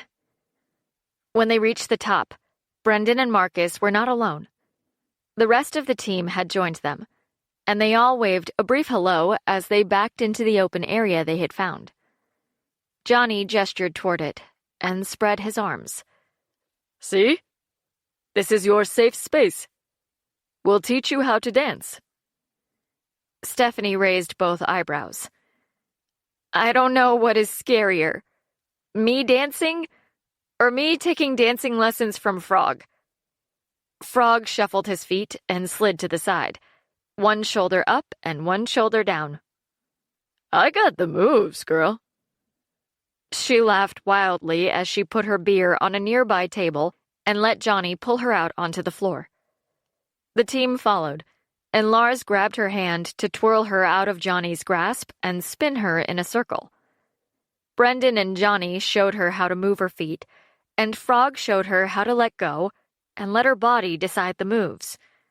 At one point, she faced him, and they both held their arms out straight, their heads back as they shook their bodies to the music. Marcus cut in and refined the wild shaking a little when he showed her how to pick up the beat and dance to that. He leaned in as they moved in rhythm. See? It's not so different than the other things we do. It's actually like fighting, only you don't want to knock out the people around you. It's more controlled, but just as natural. Lars danced up to them. But this is on your own dancing. There's a completely different feeling when you're down there, or dancing with other people. Basically, that is a dance in itself. It's a mating ritual for the weak and desperate, Frog yelled, as he did something Lars called the Egyptian, past them before he turned and repeated his move in the opposite direction. It's kinda like my national anthem. Stephanie laughed and turned back to Lars. He caught her hands and pulled her closer, so close he could whisper in her ear. It's a dance to get so close but never touch, unless you specifically intend to. Me and the guys, we have a different perspective than what you girls should have. Why? She asked, still moving because she rather liked the feel of him so close, but not touching. He moved in closer, and this time their bodies did touch, but only slightly. He rested his hand on her lower back. In dancing, the woman usually has the upper hand. Even though most want the man to take the lead, it's the girl who has the last word on when and how much she wants to be touched. It works the same for guys, but it's a very rare case that a guy says he's been touched enough. She smirked and shifted her leg to knee him in the upper thigh. He grunted and gave her a wide-eyed look before he laughed. That's a good move to keep hold of. Brendan danced over to them and nodded. Hell yeah, it is. But don't be too quick to use it. Most guys will pick up on the messages of, hey, back the hell off me. But sometimes you get that guy. Stephanie looked around. What guy? Lars shook his head and smiled. No, not one particular guy, but one particular kind of guy. The ones who assume way too much. So you have to watch your signals with the ones you don't want all over you. The song changed, and she stopped with a scowl. How awkward is that? When the beat changes out of nowhere. Frog put his hands up and scooted between them. I got this. I am the master of changeover. They laughed and danced and came up with small specific moves that she could apply to almost any dancing situation. She actually learned surprisingly quickly once she relaxed, and her body no longer fought her, but simply moved to the beat of the music. With her martial arts training, coupled with the fact she'd listened to a variety of different music over the years, she put the guys to shame in very short order. Watching her team unwind and relaxing a little herself was exactly what she needed. She'd constantly tried to come up with reasons to venture out on her own, but had never been able to. But these guys, she'd been in fights with them, situations of life and death where they'd had to trust each other. They were like her brothers, and she wasn't as self-conscious around them as she was with anyone else. It also helped that they'd sectioned off a makeshift private area. It meant she didn't have to worry about strangers cutting in or staring. That was something that had infuriated her every time Todd had dragged her to another school dance. That kind of behavior never concerned him, but it had really bothered her. As much as she tried to be invisible, the other kids all noticed her, especially the popular, better-off ones.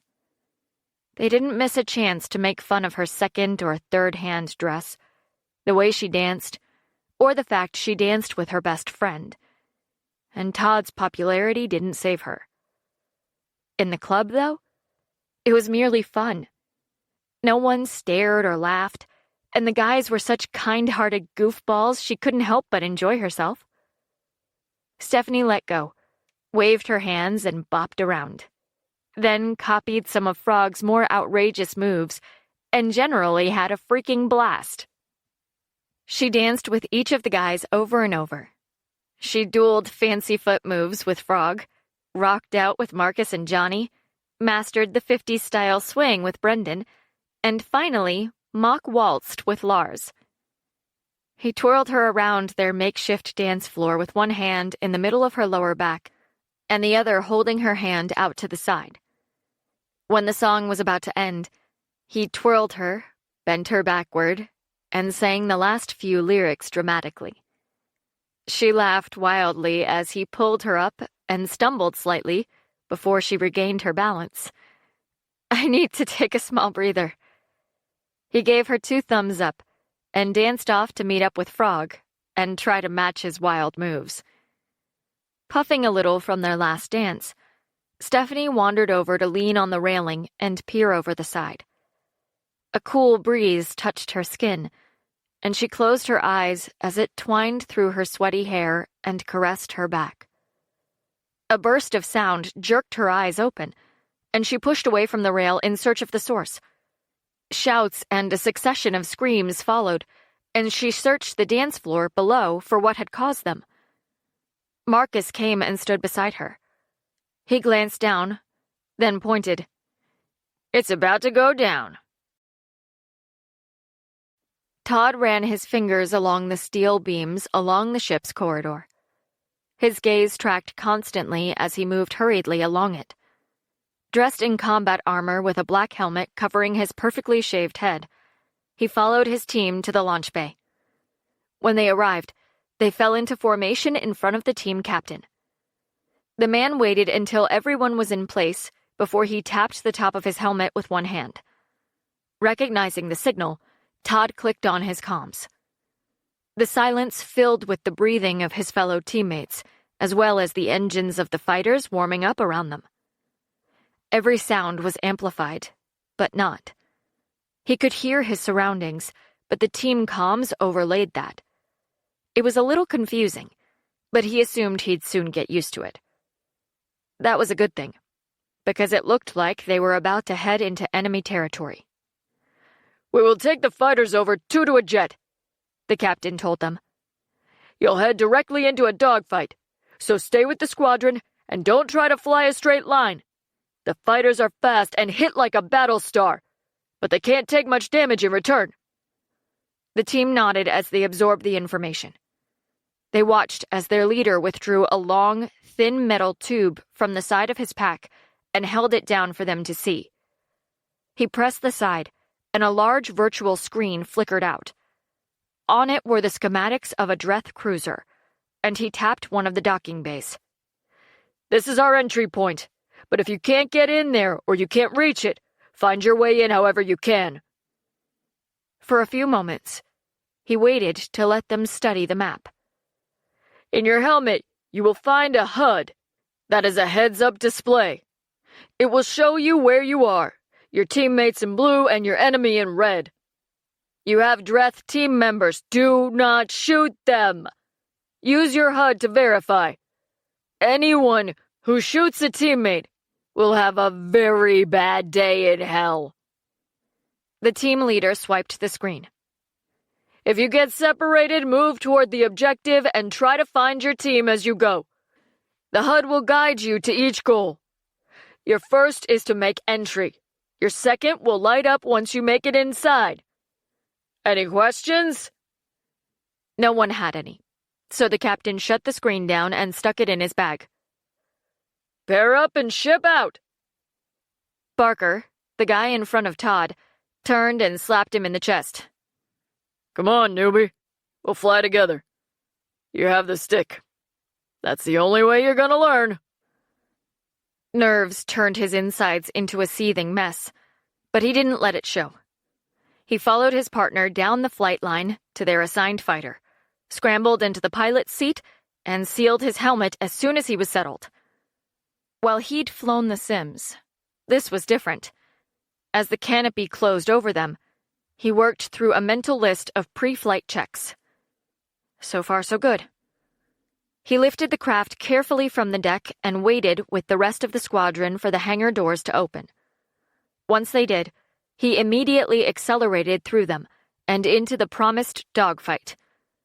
He jinked left and right, while his partner manned the guns as they wove at high speed through the battlefield and approached the cruiser. Barker spoke on the comms. All right, you're almost at the entry point. Take us in slow and we'll see who else made it. Copy that, Todd replied. He evaded another burst of laser fire and barely noticed when his teammate obliterated their attacker. The Dreth docking bay was wide open and mostly empty. He chose a landing point several feet beyond the doors and was about to set down when stray fire from the battle outside careened into the back of the fighter. Alarms shrieked inside his helmet, and sparks flared beside him. The controls refused to respond, and he swore. The HUD indicated that the rear half of the craft was gone. And so was his partner. The remaining wreck slammed into the hangar deck, and the canopy ripped loose as the pilot's seat broke free, with Todd still in it.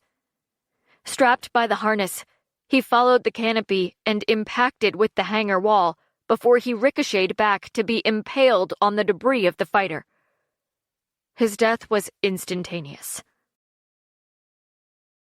Todd gasped, sat up wildly, and looked around at the small white room with a screen playing the battle in front of him.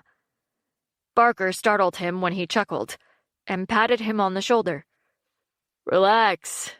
You died in the sim. We're in timeout, watching the rest get killed. And then we'll be put back in. That was a wild shot. There's no way you could have avoided it. I died, he said, and rubbed his chest in disbelief. It damn well hurts, but you get used to it, his partner replied. I can't count the number of times I've been killed. They watched the last few members of the team be eliminated from the scenario and stood as they waited for the virtual world to return them to the next round. When it did, they started at the beginning, fully armored, and headed to the fighter bay. Todd and Barker stuck together for the rest of the scenario, as did the rest of the team. During that particular training session, they managed to die 12 times before the Navy finally paused the simulation. From wild mid-air explosions to firefights to slipping off the landing dock and being catapulted into space, Todd became an expert at biting the big one. It was no longer shocking to wake up from, but it was frustrating. The more he tried different things, the sooner he kicked the bucket. The last time was the most interesting, however. He'd made it into the alien ship, turned a corner in search of the rest of his team, and come across something very not Dreth. Instead, a huge beast blocked the corridor. It had clearly waited in ambush, although how it had known he was coming he couldn't make out. Before he could reposition his blaster, the monster lashed out. It snatched him by the neck, confiscated his blaster, and moved its grip to his shoulders. He lashed out at it with his boots as it lifted him, but he couldn't stop it biting his head off. That was one for the playbacks for sure. The guys definitely would not let him live it down. They were all back in the white room when the chief's voice echoed and a hologram of his face appeared in front of them. Since you morons have managed 3 trips without dying in the fighters, we'll start you from the Dreth hangar. Now that you're aware you might die, we'll give you the chance to see if you can do anything but die. His head vanished, and the guys found themselves in the hangar bay, suited up with their helmets on. They moved quickly as a team to arrange themselves on either side of the door. The tech hacked in, opened the entry, and the others moved again. This time, they slipped through the doors and took cover inside. Todd darted out from behind a corridor duck-in to target a Dreth moving down the center. He pulled the trigger, and the enemy fell when the shot struck him cleanly in the neck. The victor cheered seconds before his head snapped to the right, and a shot in the back of his head ended his brief celebration. When he opened his eyes, he was back in the White Room. Well, that went quicker. He watched the others work through the scenario until they all died. Then he reviewed his mistake and prepared for another attempt. There was no way the chief would end the day until they'd made it to the end. Chapter 27. Back in the virtual world on Elpis 1, Bert shifted in his seat. The droid's huge metal body was too big to fit properly in the seat, and he felt unstable. Metal protested as he pushed against it, and his body squeaked, and its servos whined as it moved. Elizabeth winced, hunched her shoulders, and closed her eyes. Bert, that is freaking terrible. Can't you program yourself something that doesn't sound like it needs to be oiled? You might want to be the Tin Man, and that's okay. But there's no way in all the hells that I'm gonna play your Dorothy or listen to you squeak. And there's absolutely no way I'm oiling anything.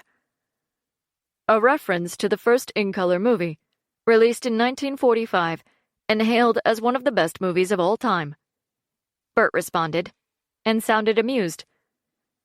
The Wizard of Oz, remade and reworked into several different variants, with the first still regarded as the best, although the miniseries Tin Man is more to my liking. She yawned. Thank you for that recap, Ebert. He shifted again, and the sound made her contemplate crawling out of her avatar and perhaps even the pod. Please, change into anything you want, or anything but that.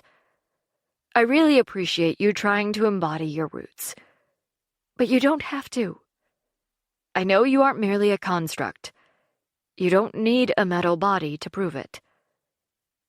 I don't? Bert asked, and tried to sound innocent. Elizabeth shook her head, her hand pressed against her forehead. No.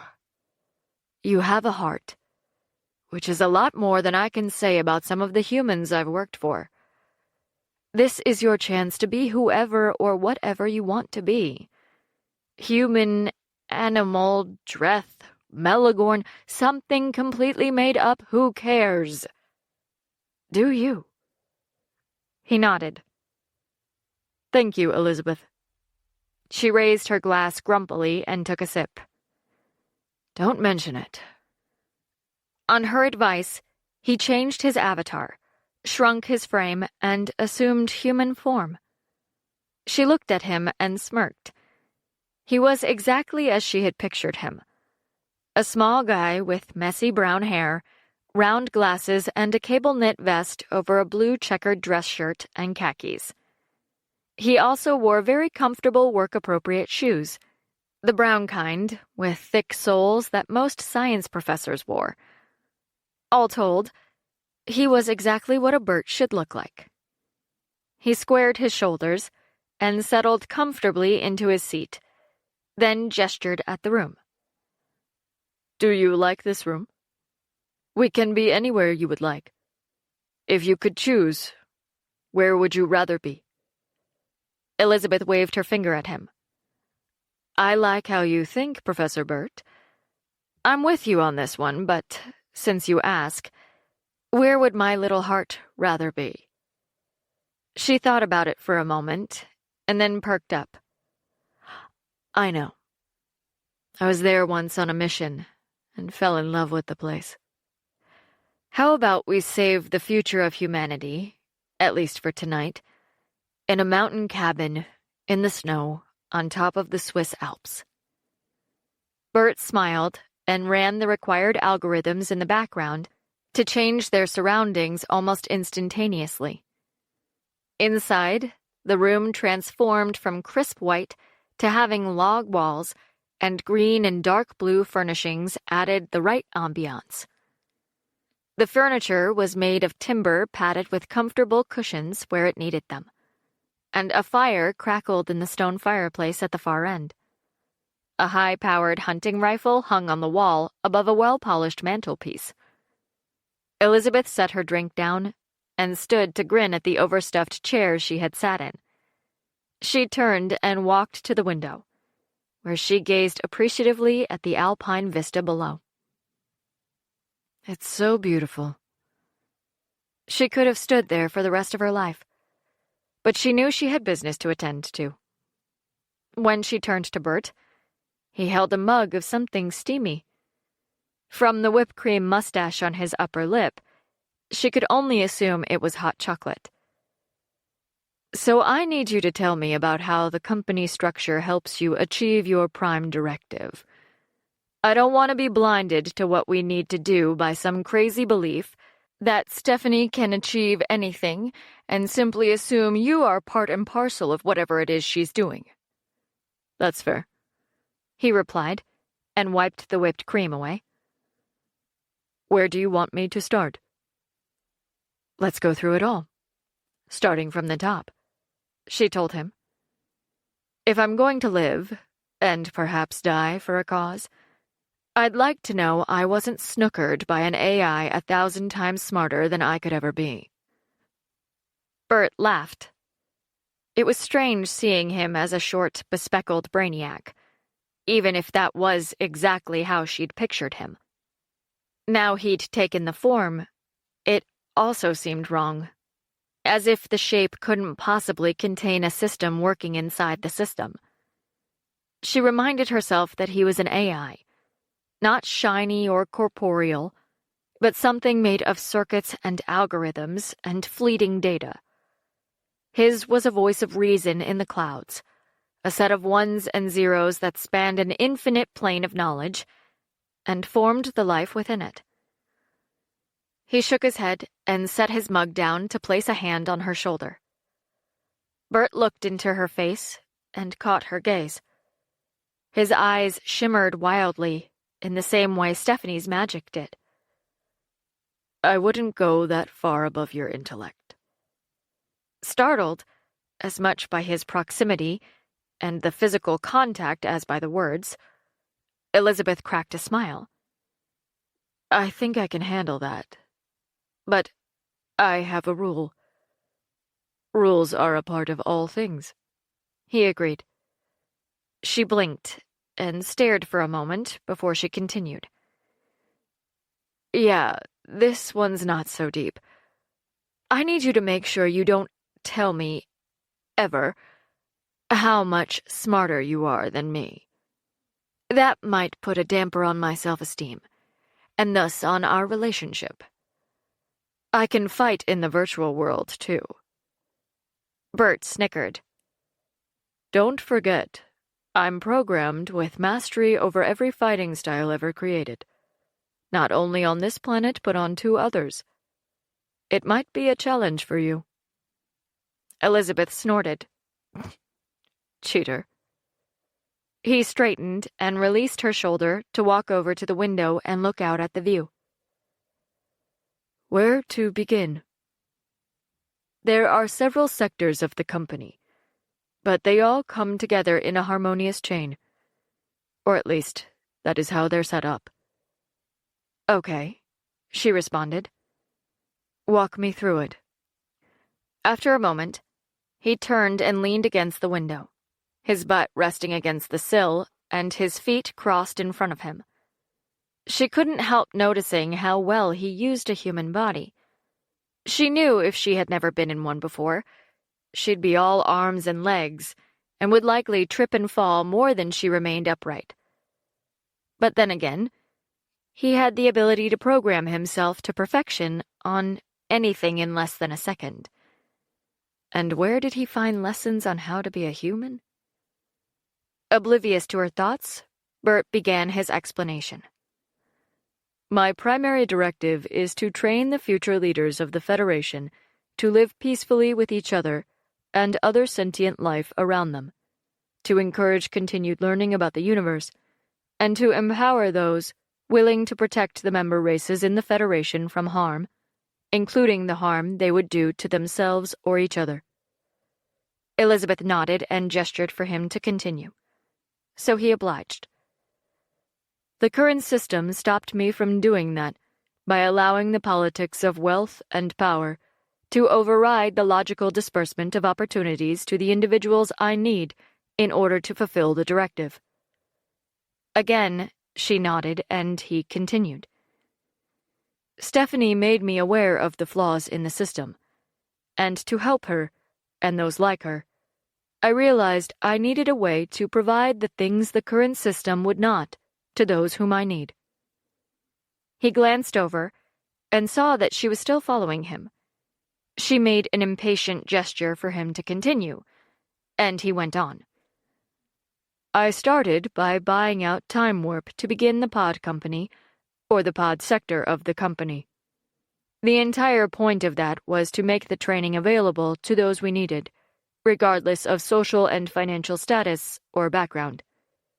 And the batteries, Elizabeth interrupted. Surely they weren't part of the normal training suite? No, he agreed. Although they were part of what Stephanie needed. Those and the training she began before she ever got here. She was the test case. Now, I need to implement pod learning opportunities to the 2%ers who are not selected to receive scholarship opportunities. She swallowed, to ease a dry throat, and a cup of cocoa appeared on the coffee table beside her. Without thought, she picked it up.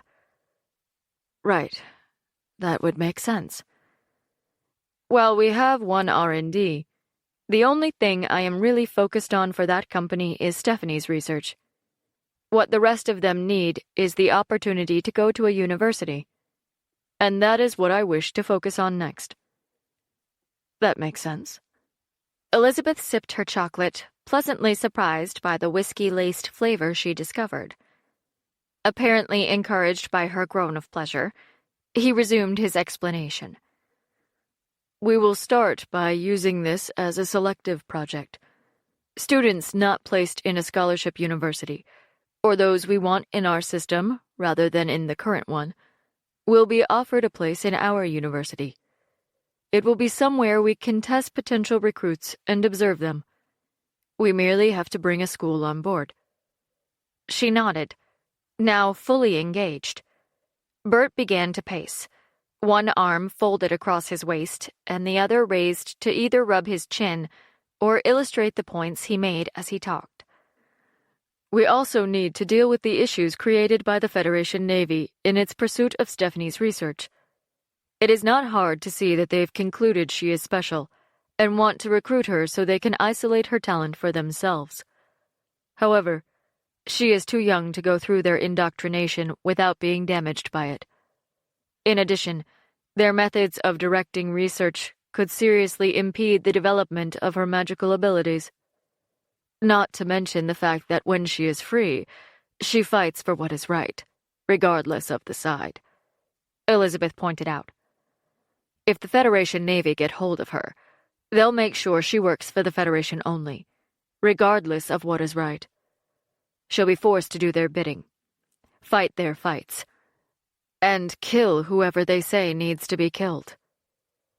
Bert gave her a knowing look. Precisely.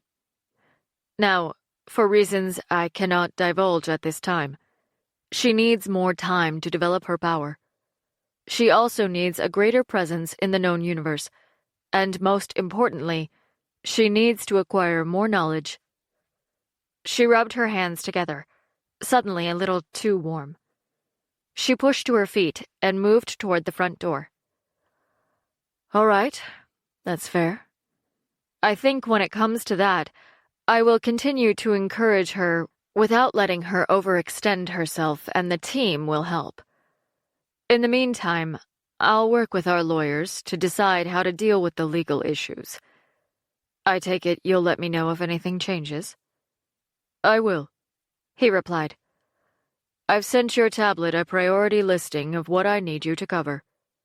If you have any questions, you simply have to ask. I'm never far away.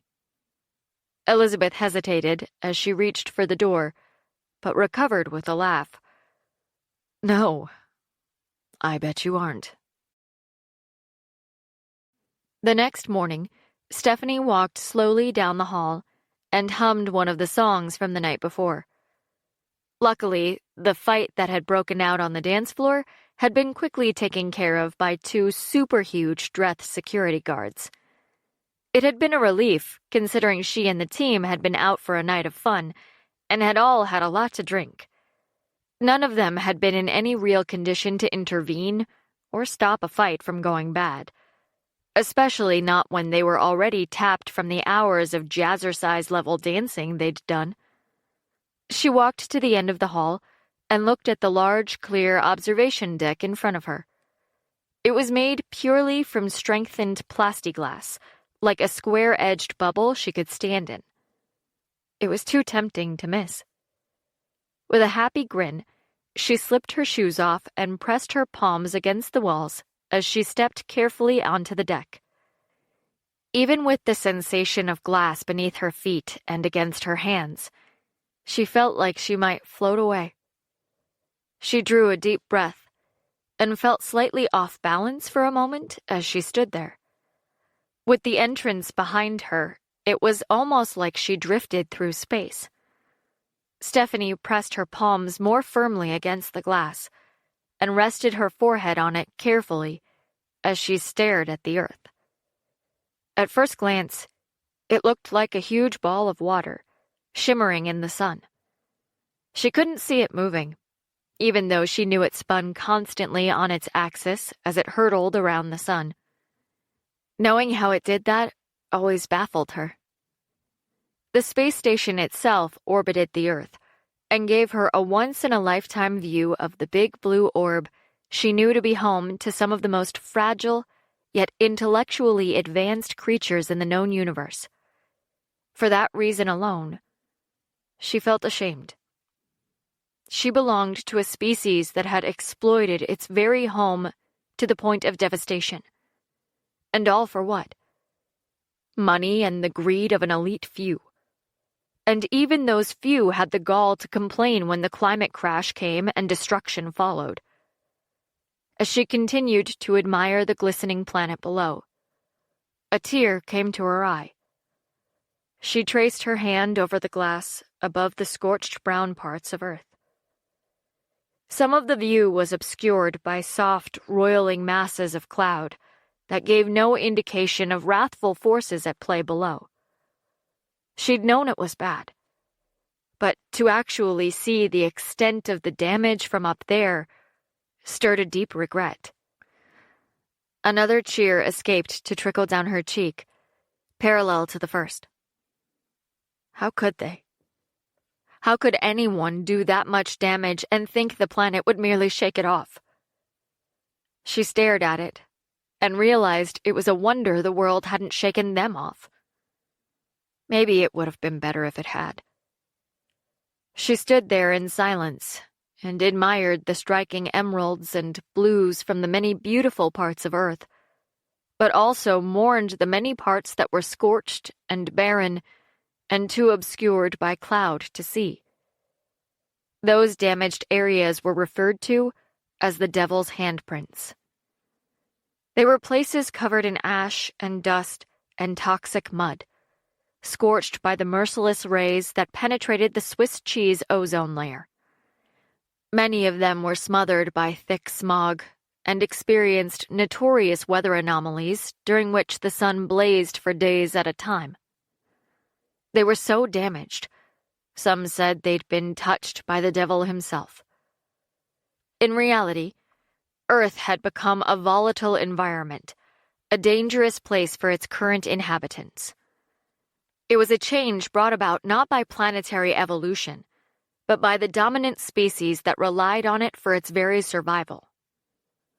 As Elpis One's orbit took it over North America, Stephanie squatted and ran her finger over the continent's familiar outline until she found the singed black spot she called home. While on the ground, much of it was extremely toxic, ruined, and hostile to human life. From the space station, it looked as beautiful as anywhere else on Earth. She stayed like that, oblivious to the corridor behind her, and watched the Earth rotate beneath her. Finally, she had her fill of its damaged beauty and rose to her feet. But as she stepped out of the small glass viewing area and slipped her shoes on, something stirred within her. With Earth to inspire her, she felt a determination to learn how to be better, to make herself stronger, and maybe to find a way to make amends for the generations past. With that in mind, she made her way to the team's pod room and slipped inside. The white room remained unchanged, almost comforting in its familiarity. Strange as it was, she began to feel more at home in this part of the virtual world than she did in the real. The most likely reason was because it was always there. The white room always remained the same as it was before, and was always safe. Well, that might not be true for her, but safer at least. Nothing was completely safe for her anymore. Not with her magic so erratic at present. That, she decided, would change. Stephanie paced for a moment and thought hard about what needed to happen. She sat on one of the benches and nibbled her fingernails. "Bert, are you up there? Or in there? Or wherever you tend to be?" Bert cleared his throat as if he were human. I am here, Stephanie. I wasn't expecting you until training was reauthorized. Is everything okay?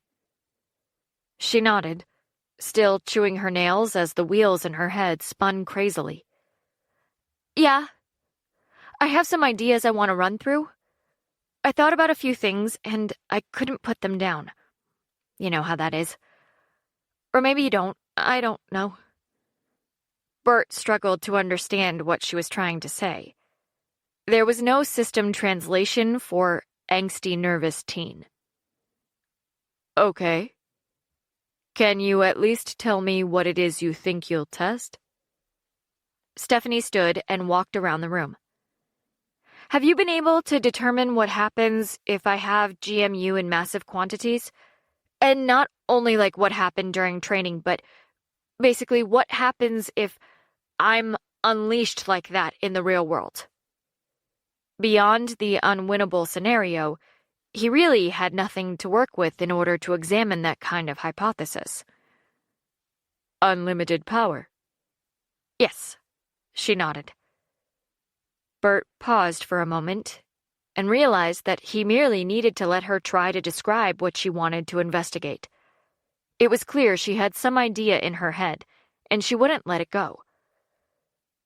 "Those calculations are not yet complete," he told her, temporizing. "However, I can provide a representation of such power, and we can explore the potential outcomes. What is it you wish to test your power on? I wouldn't recommend going freeform on other beings. It might make your control less effective when fighting on Earth." Stephanie shook her head. "Oh, no. No, I don't want to hurt anyone. Basically, to put it bluntly, I want to resculpt the world." Bert remained silent for several moments. She was nervous as she waited for his response, not at all sure how he would take it. When no comment was forthcoming, she tried to explain and to help him decide. "You see, I have obviously always known about the damage that Earth has taken from both man-made disasters and the storms and weather anomalies that came about due to runaway global warming, but I never thought about how bad it really was until I saw it from up here. I want to fix it." "I think that is a fantastic idea," he replied. She smiled, and suddenly, the room swirled away and deposited her on Earth. A little startled, she looked around to see where she'd landed, and gaped at the completely decimated scene. The sight of a small teddy bear, burnt and all but destroyed, made her gasp, and she put her hands over her mouth. The area had obviously been through some kind of terrible cataclysmic event. but she wasn't completely sure what it was yet. Bert could tell she was shocked and a little lost. And because her idea was far beyond what he'd hoped for, he decided to help her. She jumped when he spoke. You must first know what ails the patient before you know how to fix it. Stephanie nodded and plodded silently along what had once been an old suburban street. The road, although broken and shattered, was still there, but the houses were piles of rubble protruding from the rotting carcasses of trees. Debris was strewn in all directions, and every shred of vegetation was dead, dying, or in a state of decay. She turned the corner, stopped, and tilted her head to read the twisted remains of a sign a few hundred yards away. It leaned to the side, part of it broken off. As she approached, she shook her head in disbelief at where he had brought her. Brown's Ferry, she whispered. Alabama's power plant location. It was the second largest in the U.S. until it had a nuclear meltdown due to an extreme weather event coupled with an earthquake that caused a catastrophic breakdown in its cooling systems. It was a disaster. A pure hell on earth. Everyone across the country had to take precautions, and that was when the huge environmental bill was drawn. Exactly, Bert replied. But it did little good, since they waited until they were literally up to their eyeballs in flooding on the coasts, and up to their headstones in radiation in Alabama and across the neighboring states. Stephanie rubbed her arms. The silent, eerie calmness around her seemed thick enough to touch. She closed her eyes, took a deep breath, and looked up. All right. I need the knowledge of what's wrong here so I can fix it. So, download it to me. Give me what I need. Her legs wobbled, and she put her hand out to grab onto something to keep herself upright as Bert uploaded the information to her system. There was so much. She could almost feel the data pulsing through her brain to ignite the sparks that would help her create a plan. With a tight hold onto the twisted uprights of the sign, she did her best to regain her balance and pull herself upright. She damn near fainted, and she wasn't even sure that was possible in the virtual world. Still, she decided if she could die, she could faint. She shook her head as the magic settled. Oh, that hurt like a son of a bitch. What the... Is that the full rundown of sustainable radioactive cleanup?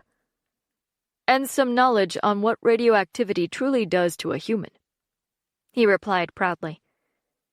Stephanie chuckled. Well, it all makes better sense why even decades after the radioactive meltdown, the people haven't come back.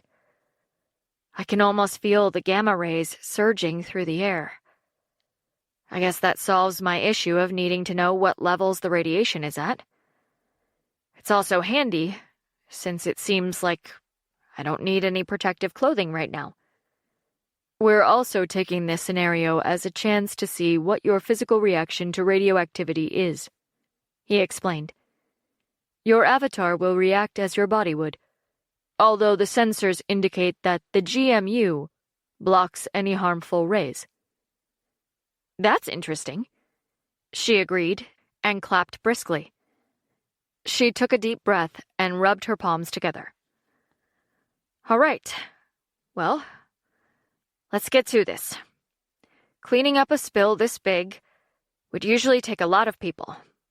Like Chernobyl, when over 200,000 emergency and recovery workers were sent in to do the job. What I need to do is recognize which tasks need doing and in what order. Then, I need to twist my magic to do what would normally be done using men and machines, only much, much faster. Stephanie scrutinized the area, and her attention settled on the putrid valley that had once been a river and one of the largest reservoirs in the area. Water still pooled in some sections of it, but it was muddy and yellow, and the mud on its banks was full of half-rotted debris. Beyond the dead vegetation on the riverbank, she saw what had once been the containment wall for pools of water surrounding the plant. They'd been cracked wide, the buildings beyond them little more than piles of rubble in a small lake of still water. GMU hummed over her skin to create a faintly visible silver glow, as if the magic actively fought the radiation. Good, she thought. Glad to be protected while she turned her mind with its sudden burden of information to the problem of making the area livable again, even if it was only for plants. So, she began, thinking out loud rather than speaking to Bert. What I need to do is stabilize the reactors and make sure the rods are cool.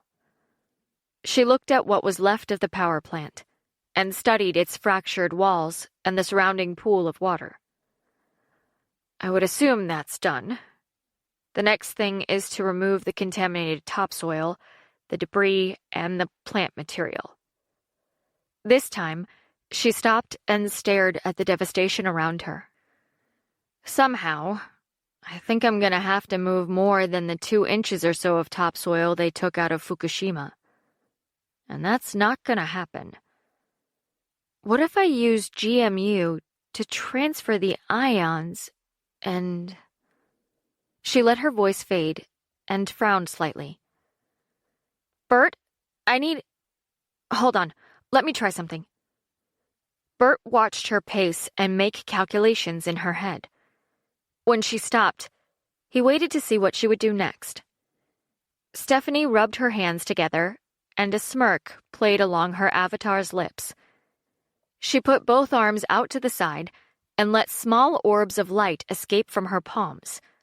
They raced away and searched for the edge of the most dangerous areas of radiation. With her connection to them, she knew when the orbs reached the limits of her ability to interact with them.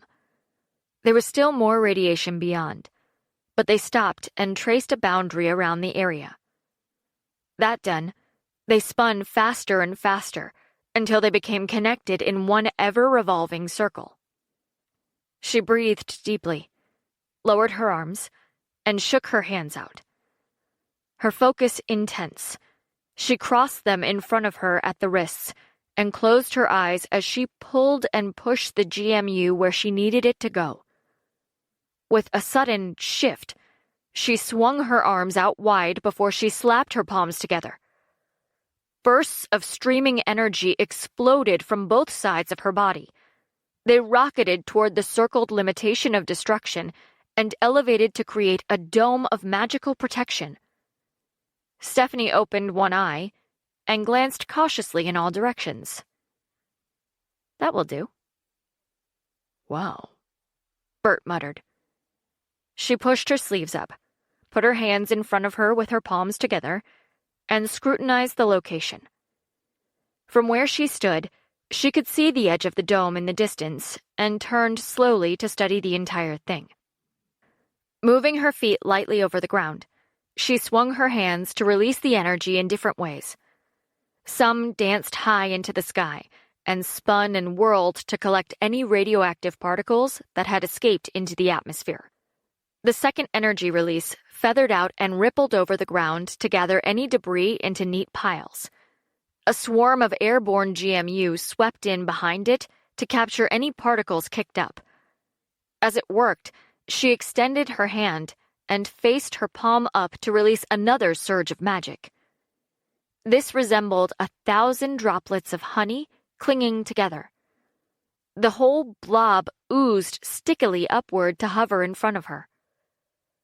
Find the water, she told it, and the blob separated into an army of glistening GMU particles that headed purposefully toward what was left of the reservoir and the reactor's cooling ponds. Stephanie kept one hand extended in the direction the globules had gone, while she knelt and pressed her other palm to the ground. With her eyes shut tightly, she drew more GMU and pushed it into the earth until the ground glowed from one side of the magical dome to the other. That accomplished, she stood and raised her hand as if she were controlling a marionette. The energy elevated from the earth and hovered barely inches above the ground. She drew that hand close to her chest, curled her fingers, and wiggled them at the soil. The energy coating there morphed to create thousands of small rods that punctured the earth and stuck where they vibrated as if they were sucking on the soil itself. They grew bigger and bigger as they filled with radioactive particles. In the meantime, the magic-gathering airborne particles now resembled a cloud of small comets, each with a tail of radioactive debris. The debris and dead plant material stood stacked in neat piles under a cloak of flickering GMU. The earth lay bare around each pile, now veiled as more GMU tried to decontaminate it. As she watched, the rods drawing the radioactivity from the soil reached 2 feet in length and turned a dull gray as they fell in neat rows. The comets of GMU, with their tails of debris, settled over them, and they melded into one another before they rolled together to form solid cubes of radioactive waste. She frowned. That's not quite what I wanted. Bert took a moment to consider what she'd done. You expected to do more? Yes. Stephanie turned in a slow circle and surveyed the area. The outline of the plant's collapsed chimney caught her eye. I wanted to make this place habitable again. I wanted... She glared at the neat stacks, approached one, and noticed how the GMU protecting her flared into brightness as the radioactivity increased. How do I get rid of all this? There were ways, he told her. Humans recognized the necessity of disposing of this kind of waste. They still had not perfected one before disaster struck. But... Once again, she felt the impact of a rush of incoming data. This time, she reached out instinctively and laid a hand on one of the cubes for support. Ow!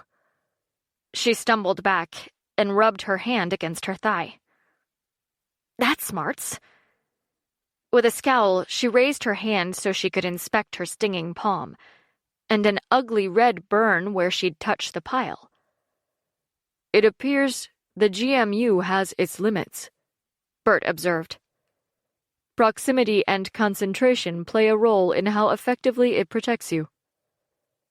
Noted, she responded, her voice dry. Stephanie stared into the distance and struggled to decide which method she would try next. She could attempt to transmute the waste at the molecular level. There'd been several methods where ions had been swapped and the waste had been transformed into a less dangerous form. There was also one where extreme heat had been applied, and dangerous radioactive waste had been burned in another kind of nuclear reactor. But even that had only changed the waste into another form with a less long-lived type of radiation. What she wanted to do was get rid of the radioactivity completely. Can the GMU be used to restructure the material into something that isn't radioactive? Maybe even something useful? She thought about it. Like new topsoil, maybe? Bert, what kind of molecules are found in dirt that's good for farming? He sent her the data, and Stephanie studied it quietly for a moment. And what's the molecular structure of these? She asked, and gestured at the stacks around her. Bert scanned the piles and sent her the information. Stephanie gave a soft whistle. Well, here goes nothing.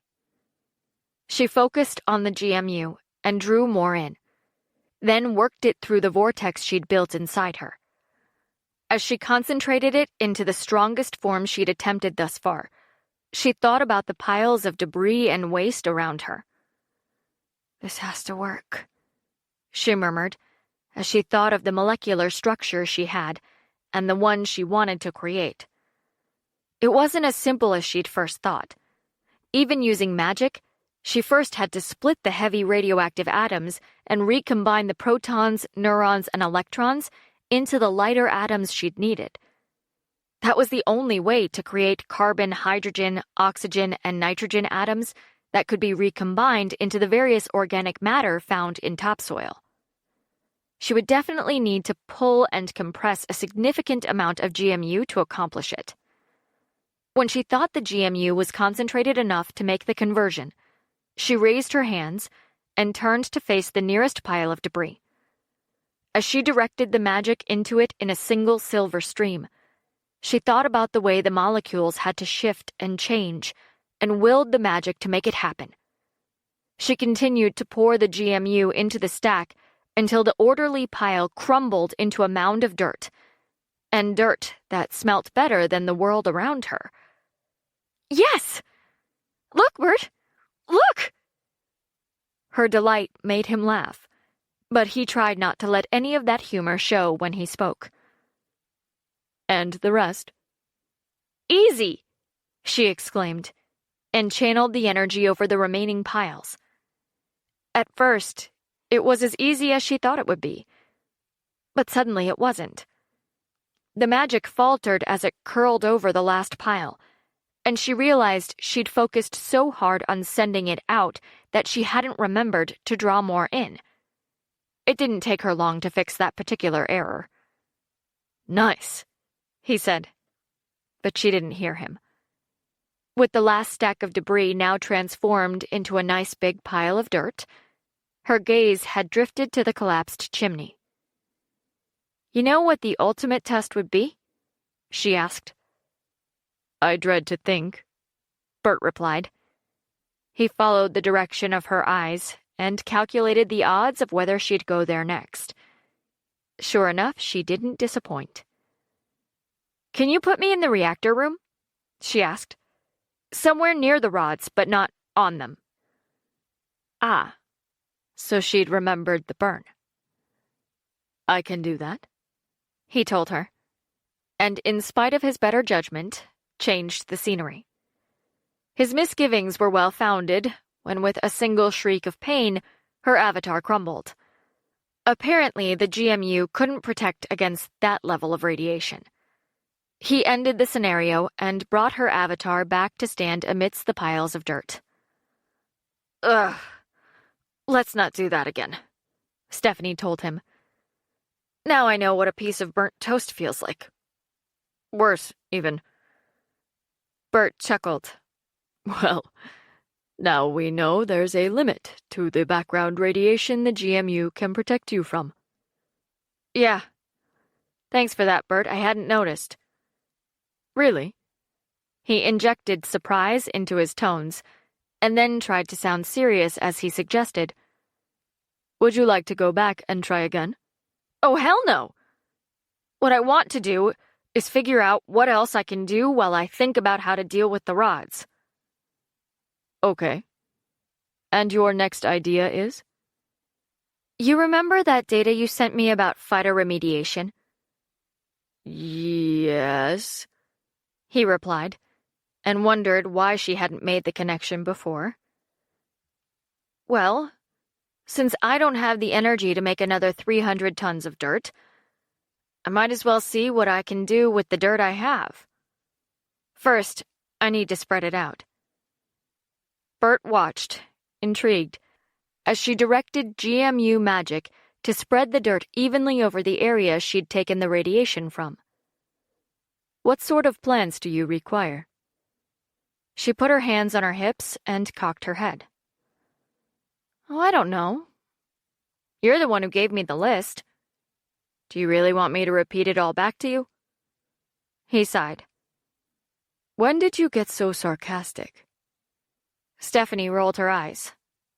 "Blame the boys. Now hit me with the greenery." Seconds later, she was not so impressed. "Are you done yet?" Bert dumped another layer of plant life over her avatar and watched as she collapsed under the weight. She said nothing when she struggled free of it, and merely glowered as she spread the plants over the surrounding landscape. When she was done, she sank to her knees and pressed a hand to the ground. "So?" she asked, and fatigue threaded her voice. "How did we do?" He checked the system. "Within the dome, you've reduced the contamination by almost 70%. 70%. Stephanie didn't sound impressed. She raised her head and surveyed the land around her.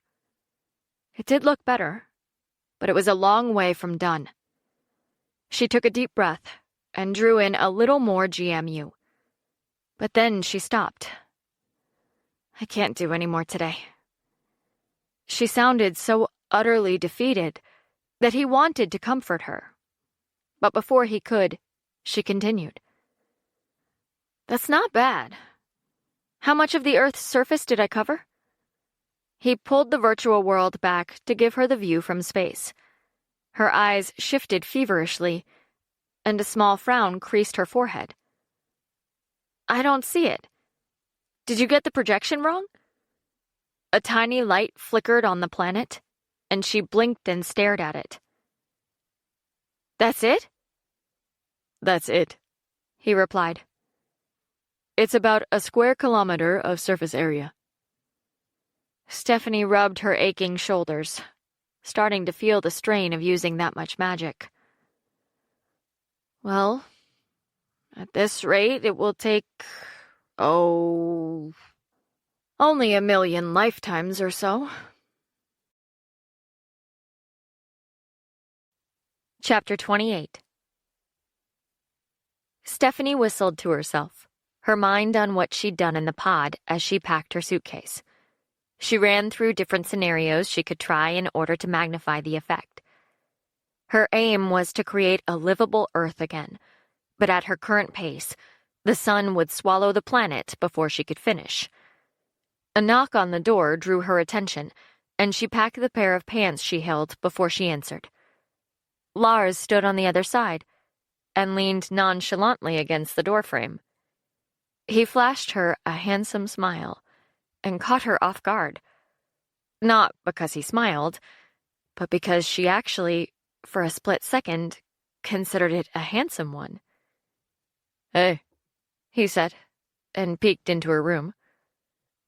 "Are you about packed up?" She looked back. "Yeah, I'm getting the last things folded, and then I only have my grooming supplies." Lars chuckled. "Grooming supplies? Are you hiding a horse in there I don't know about?" Stephanie joined his laughter. Then he straightened and tapped the doorframe. "I wanted to let you know we have an hour before we leave." She nodded and glanced at the numbers floating on the wall. There were 3 columns of digits on the far wall, all keeping her informed of the time in every sector of Earth, Melagorn, and Dreth.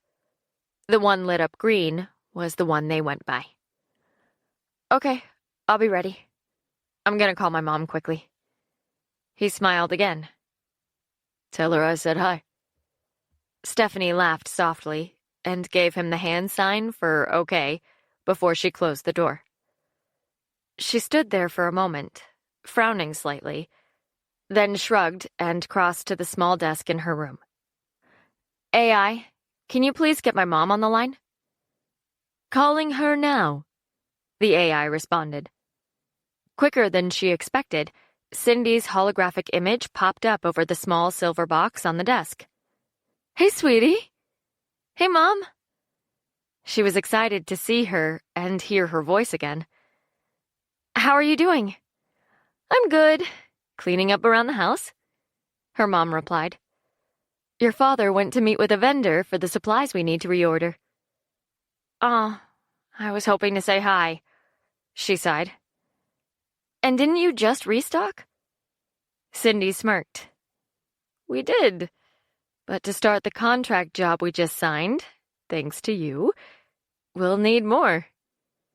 She gasped and clapped. "Yay! Congrats!" "Thank you, and congrats to you too on those stellar selling abilities," her mom replied. "We happen to have this investor." She cleared her throat and winked. "We're using some of that money to hire more people and get a second level of operational support. Look at you guys, getting all crazy big." She laughed and glanced at the door as a knock caught her attention. "Ugh, I'm sorry, Mom. We're getting ready to go, so we have a million things to do." "No problem," Cindy said and waved cheerfully.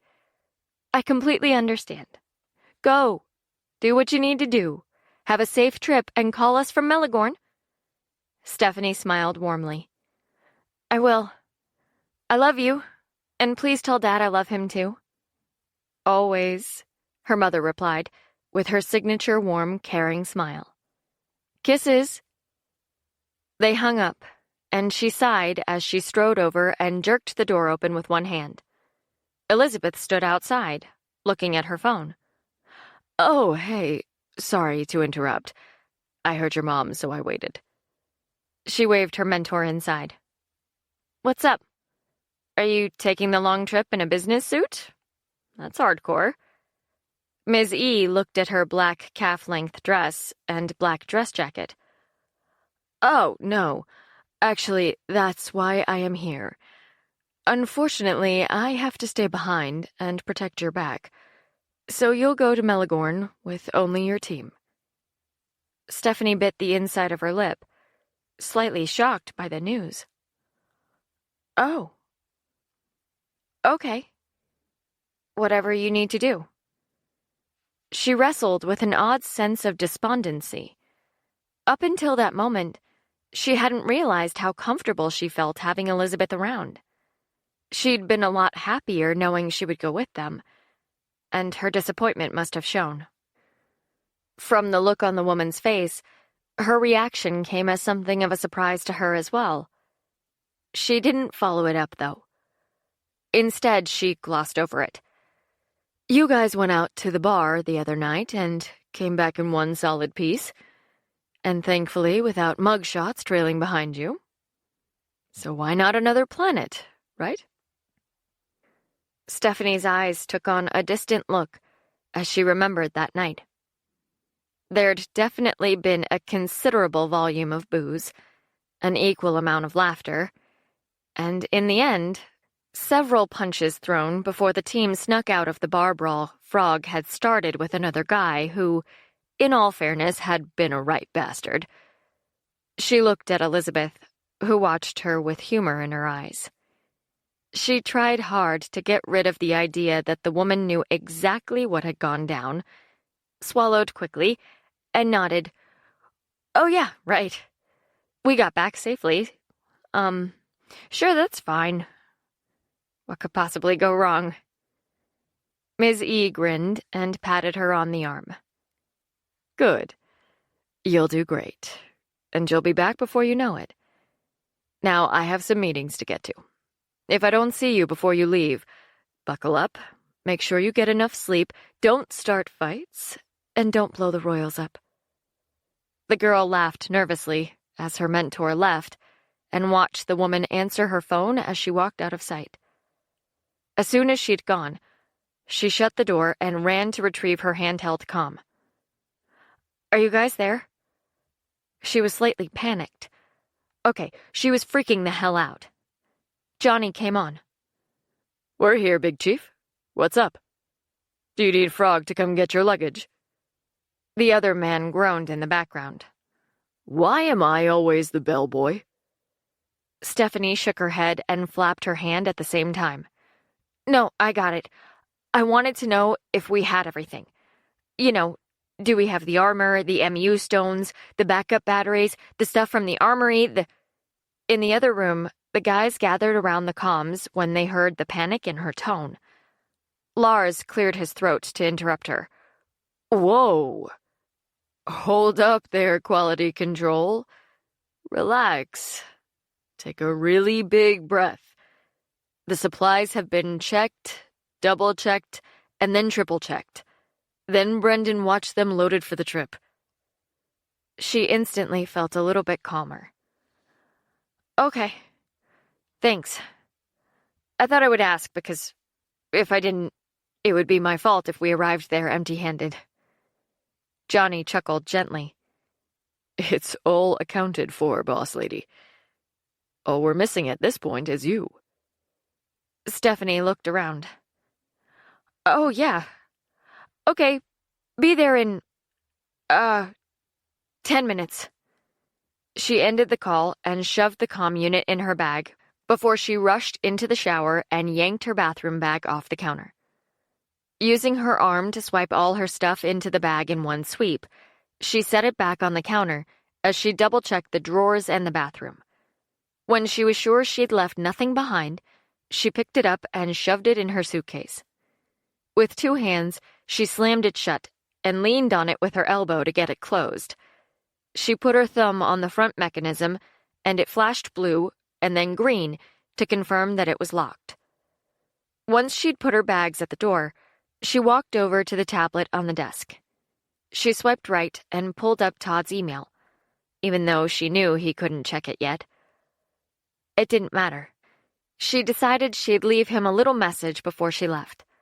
A holographic microphone rose from the screen, and she cleared her throat and leaned forward to speak into it as a small animated camera hovered in front of her to record the video. I always hated these things, she laughed. Todd, I'm getting ready to set off on my own adventure. I wish I could tell you what, but it's kind of hush-hush at the moment. From the background, though, I assume you can tell I'm not at home. Anyway, I wanted to check in, tell you I'm thinking about you, and I hope you're kicking alien butt, and hopefully by the time I'm back on Earth, you'll be out of boot camp. Love you, dude. She raised her fist and stood there for a moment, then glanced from the camera to her fist and back again. She pointed at it and smiled. Did you catch that? Judd Nelson? Breakfast Club? Yeah. Probably not. Bye, dude. Stephanie ended the message and sent it, laughing at herself as she shoved the tablet in her shoulder bag. She drew her information slip from her pocket and made sure she was headed to the right place. Deck 9, Melagorn Dreamer, departing Elpis 1, 0947 E1T. She read aloud. After she'd repeated it, she took a deep breath and shoved the slip back into her pocket. She had reached the door when she remembered she was supposed to board the liner incognito. With a scowl of irritation, she summoned her magic to give herself long red hair, green eyes, and honey-colored skin. After a careful examination of herself in the mirror beside the door, she asked the magic to make her look a good 2 inches taller and 10 pounds heavier than she really was, and to make her look as old as 30. When she was satisfied that not even her mother would recognize her, she stepped through the door and drew it closed behind her. Now to find the boarding area, she muttered. All by myself. Because now, we're on our own. The boys were way ahead of her and taking their gear down to the cargo area, and they bitched every step of the way. Ouch, Brendan protested.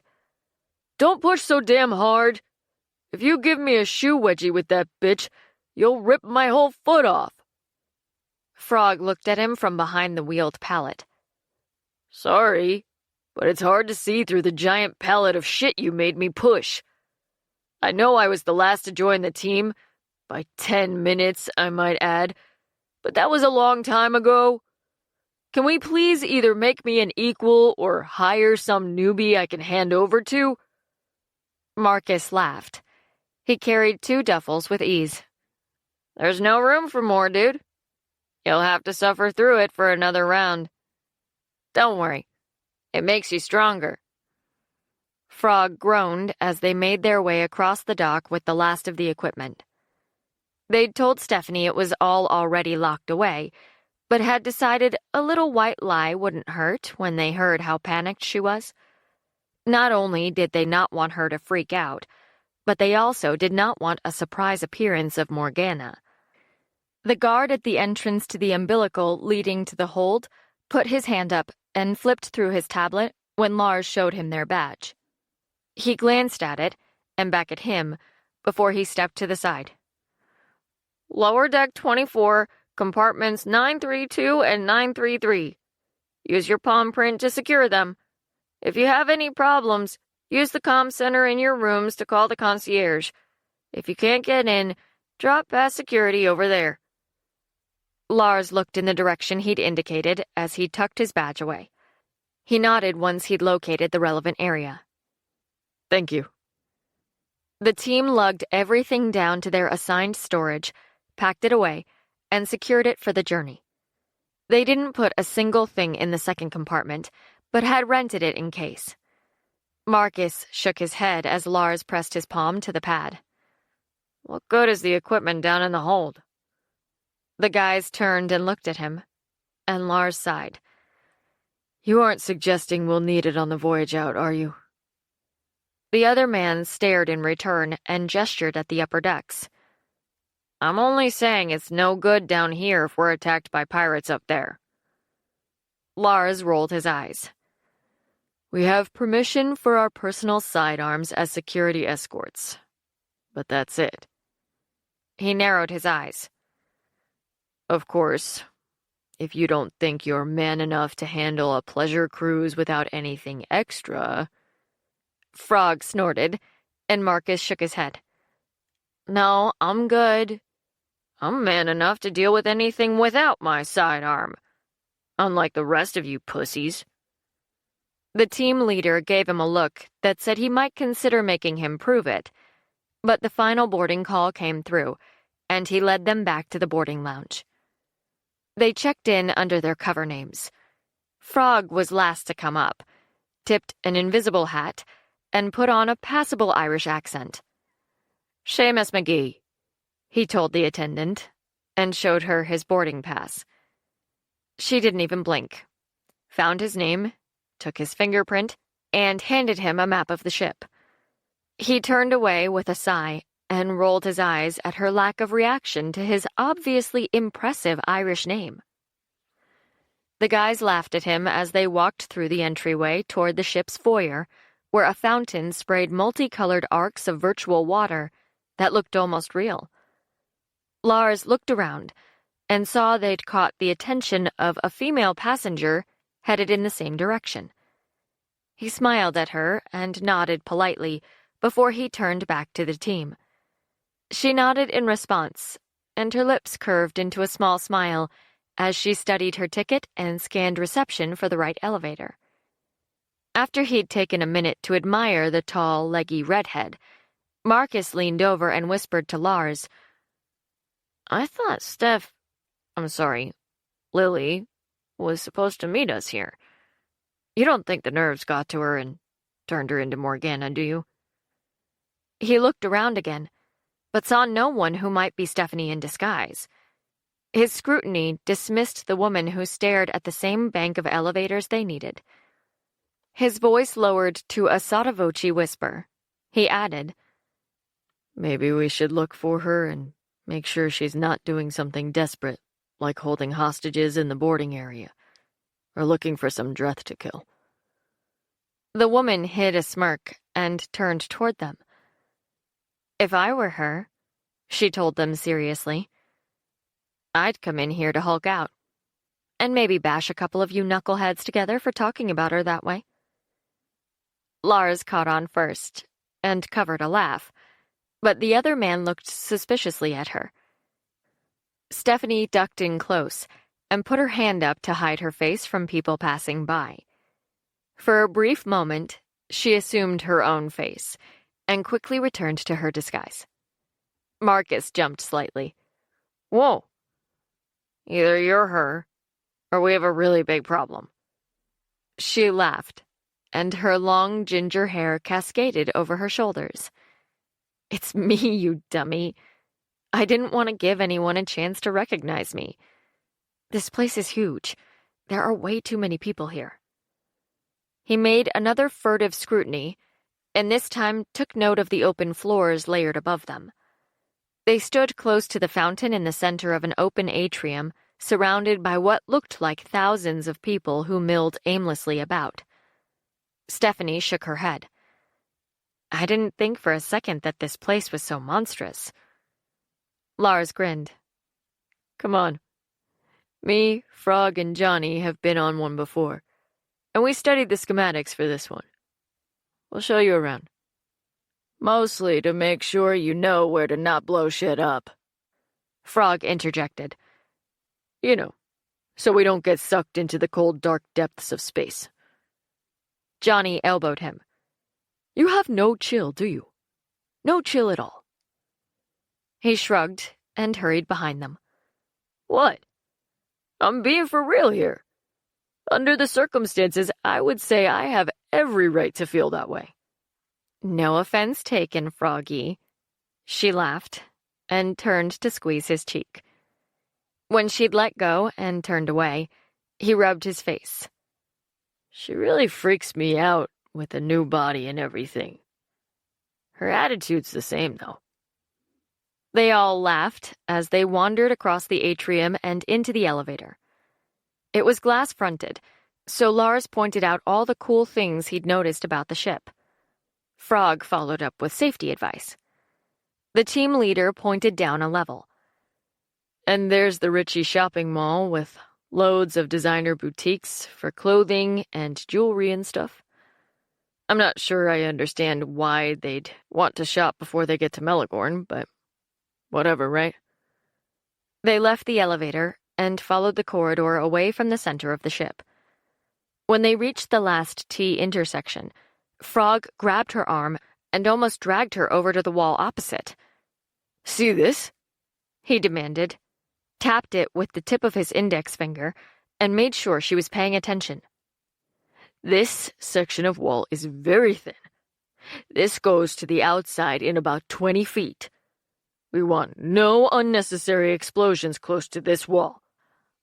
A woman walking past them gasped, put her hand to her chest, and stared at them with wide eyes as she hurried away. Stephanie rolled her eyes as the passenger scuttled off. With any luck, that was someone who thought they were a bunch of hooligans making really terrible jokes at an inappropriate time. If she didn't, they could expect a visit from ship's security very soon. She glared at Frog. "Are you done telling me stuff I already know?" Over on Starbase Nataro, Captain Asperos stared out the viewing port at Elpis 1. His mind drifted from the job at hand to the memory of seeing the command center of a Federation cruiser blown clean away. It was hard to focus on what he needed to do next, when he could still see the bodies they'd salvaged. He closed his eyes and rubbed his hand over them as he tried to will the images away. It was a relief when a soft chime caught his attention. He stepped up to a console and typed quickly to bring up a screen that displayed the luxury liner known as the Melagorn Dreamer. A brief message flashed across it. "Special people boarding." The captain nodded and murmured to himself. "Got you." He shut the system down and pulled out a rather archaic-looking contraption. It was a coder. Old, but a more modern variant of something used throughout most of Earth's history. Seated at the desk, the captain plugged the device in, drew a carefully folded piece of paper from his pocket, and waited to send his reply. When the machine was ready, he tapped the sender 3 times before beginning. It took him a moment to run his finger down the code words on the sheet as he tapped them out. "James sends his regards. You owe him drinks when you get back from your trip. Stop." When they reached their rooms aboard the Melagorn Dreamer, Stephanie immediately wandered to the balcony. She stared at the atrium beyond and tried to take it all in. It took her a moment to realize that what she'd thought was completely empty space was actually not that at all. Every few floors, there was a magnetic floating floor, clear so it could be seen through, which gave an open feeling to the enclosed space. These floors also created a place for people to socialize under the ever-changing colors of the artificial lights. Holographic images of fields and forests graced the walls of each level to enhance the impression of openness. Lars came to stand beside her and leaned his elbows on the rail as he followed her gaze. They're creating an impression of the real world, using virtual world technology. They added it when they found that many passengers, especially the Dreth and Melagorn, became claustrophobic on the longer cruises. From the balconies, you can see all the way down if you want to. But you can also change it so you can look out at whatever world your floor is programmed to show. It's very cool. Stephanie laughed. You say that like it's not a total security nightmare. He stared out across the level. Yeah, well, that's because I can see what's really there. Even on this level, we're 3 floors up, and I have it set so I can monitor everything I need to see. She smiled. It's good to know someone's on the job. Lars had nothing to say to that, and as his gaze roved over the balconies opposite, he noted there was no walkway linking them together. Beside him, Stephanie was silent, still amazed by the technology the world outside the GovSubs had become accustomed to. All around her were things she hadn't even known existed. It almost made her mad to see the difference between how people in the subs lived compared to the wealth around her. She frowned, distracted by the sound of giggling coming from the floating floor 2 levels beneath them. Irritated, she leaned over the balcony as several families began to enjoy some time out in the simulated parkland, oblivious to the drop below them. The kids really struck her, especially the little girl with her bouncing blonde curls and innocent smile. Stephanie watched as she played with her brother, laughing like she didn't have a care in the world. Not a single one. Chapter 29. Power thrummed through the Melagorn Dreamer as it warmed its engines. Warning klaxons blared a demand that the flight lounge inside the station be cleared before the umbilical was released and retracted into the station. At the same time, the cargo entry to the dock was sealed. While the procedure usually ran trouble-free, nothing was left to chance. Accidents were rare, but in space, the consequences of a failed seal could be catastrophic. Lights flashed amber, and entrances into both the cargo and boarding areas were locked down. Only when the station was sealed did the Dreamer use small auxiliary jets to push itself carefully away from the station. Once it had reached the required distance, it engaged the larger drives and moved steadily into space. On the view screen that displayed the scenery outside the ship, the passengers might have seen the rings of Saturn flash by, but only if they'd actually paid attention. The ship now moved faster than any human ship before contact with Melagorn. The technology of interstellar flight improved by leaps and bounds, and slow, small, heavy ships became things of the past. The Melagorn Dreamer, mostly referred to as the Dreamer, was fitted with the latest advances in interstellar flight technology. It cruised rapidly through the limitation zone toward its transition point. Limitation zones were the areas around planets and other orbiting bodies where ships were prohibited from entering or exiting transition space. In these zones, they had to maintain a specific speed and be aware of passing vessels. Once it had passed through this, the Dreamer would set course for the transition zone, where it would make its jump into the dark expanse of transition space to reach the Meligorn system. The journey from the limitation zone to the transition zone would take a week. And that was only the beginning. Inside the ship, time seemed to pass as normal. Stephanie decided to spend what time she could inside the virtual world to work on her energy acquisition. She'd had nothing specific planned, so Bert had left her to her own devices. Initially, she'd planned to work in the team's training space with GMU, but that had seemed like too big a risk to take. If something went wrong, she'd have a hard time fixing what she broke, and there were too many lives at stake for her to let that happen. It was safest to stay within the confines of the virtual world for that kind of practice. As she entered, she rubbed her hands together, the gesture pointless in her self-contained spacesuit. She left the white preparation room and stood on a clear platform which seemed to float effortlessly through the stars. It was a location that gave her the best environment for concentrating and working on her skills. Not to mention that, for all intents and purposes, it made sense that she would have the best access to GMU in space.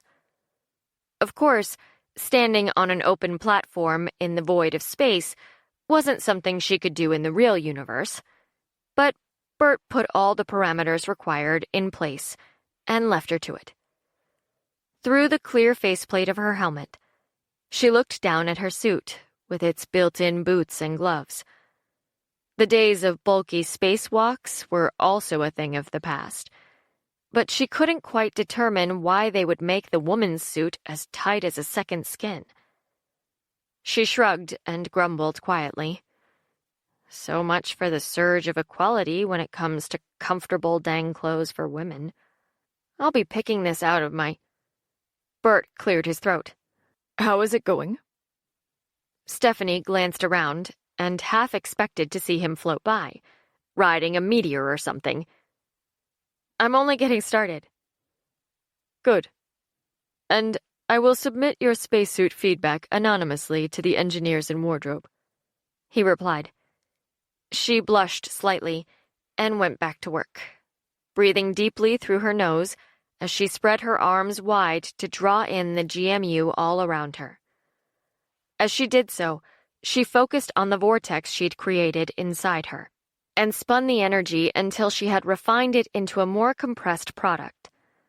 The magic swirled and knotted within, sparkled through her body, and made her glow.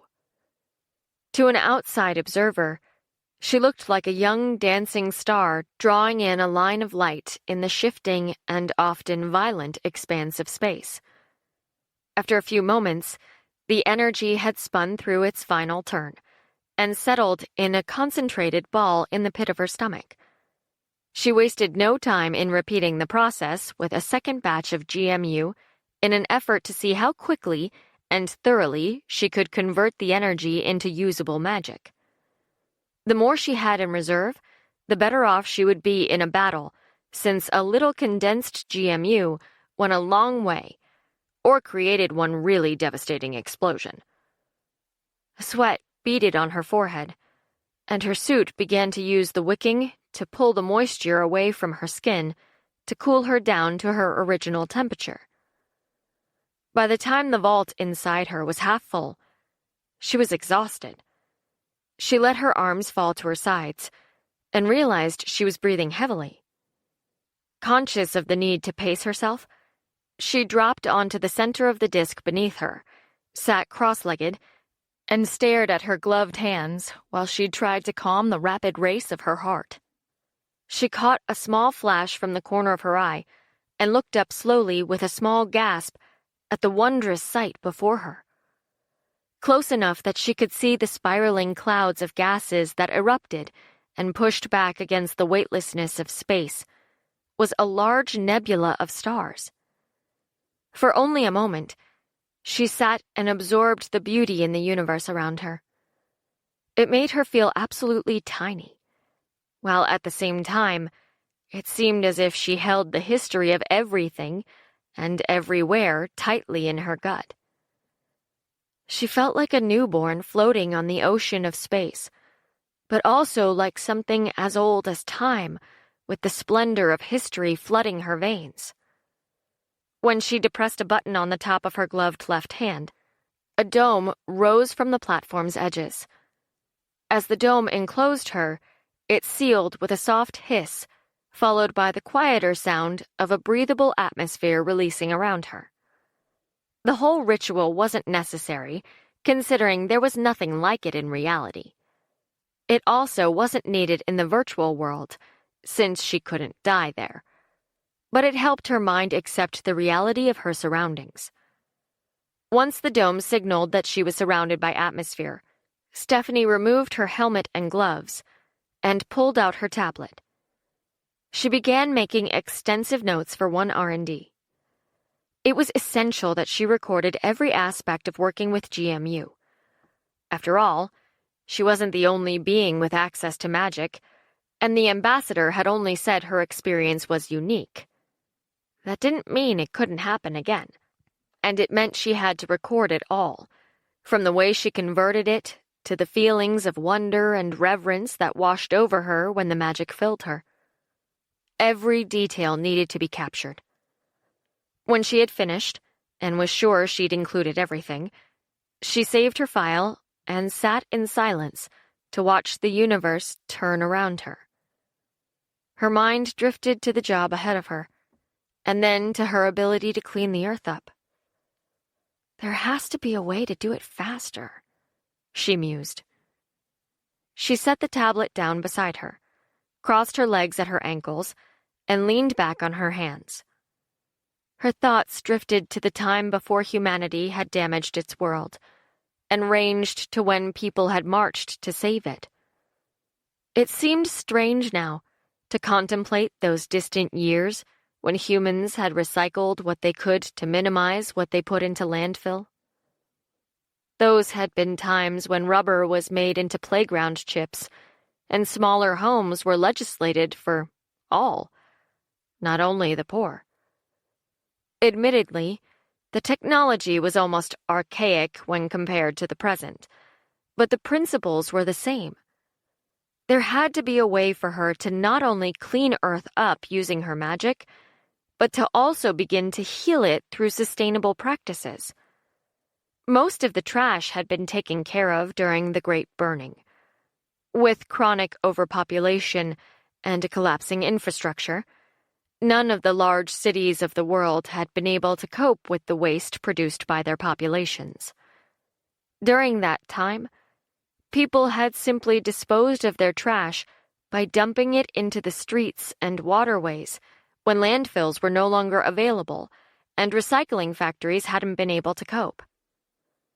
In an attempt to stop the practice of illegal trash fires, governments set up local furnaces.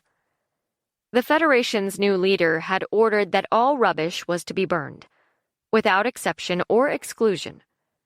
He'd ordered the furnaces to run non-stop until there was nothing left to consume. It was this event that tipped the world over the edge of catastrophic climate failure. The number of pollutants released into the atmosphere covered most of the planet in heavy smog, and released toxins that caused widespread breathing difficulties and ailments. Many mourned the stupidity, but others secretly rejoiced at the loss of population. Their joy was short-lived, however. Once the portion of the population susceptible to acute respiratory failure had died, the survivors discovered there were worse things to suffer. The occurrence of cancer reached epidemic proportions when a new array of aggressive, untreatable tumors appeared. Extreme climactic events such as the hot cyclone anomalies, unseasonal blizzards, tornadoes, downbursts, and thunderstorms had increased. Sea levels had risen to engulf coastal communities before evaporation had taken its toll on the oceans. Waterborne disease had inflicted more casualties than any of the major disasters put together. There were some who said her world was on the brink of dying, and others who said the world would survive, but humanity would not. Neither outcome was acceptable. Stephanie pondered the mess her generation had been handed and wondered how to fix it. She could magically scrub the atmosphere all she wanted, but if she didn't fix the source of continuing pollution, it wouldn't mean a thing. That meant reintroducing clean technologies, such as the solar farms that had once powered the solar schools of China, as well as millions of homes in the United Kingdom, Bangladesh, Tanzania, and Australia.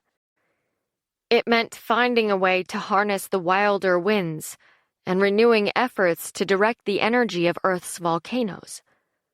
And that was all before she discovered a way to channel GMU as an energy source in and of itself. As a power source, it would be cleaner with none of the waste products of nuclear power. There had to be a way to make it work. Stephanie wrote her ideas down, starting with ways to power everyday items with magic that could be handled by the most non-sensitive human, to ways of using GMU to power entire cities. Unfortunately, power wasn't the only issue she had to deal with. People needed non-toxic areas to live in.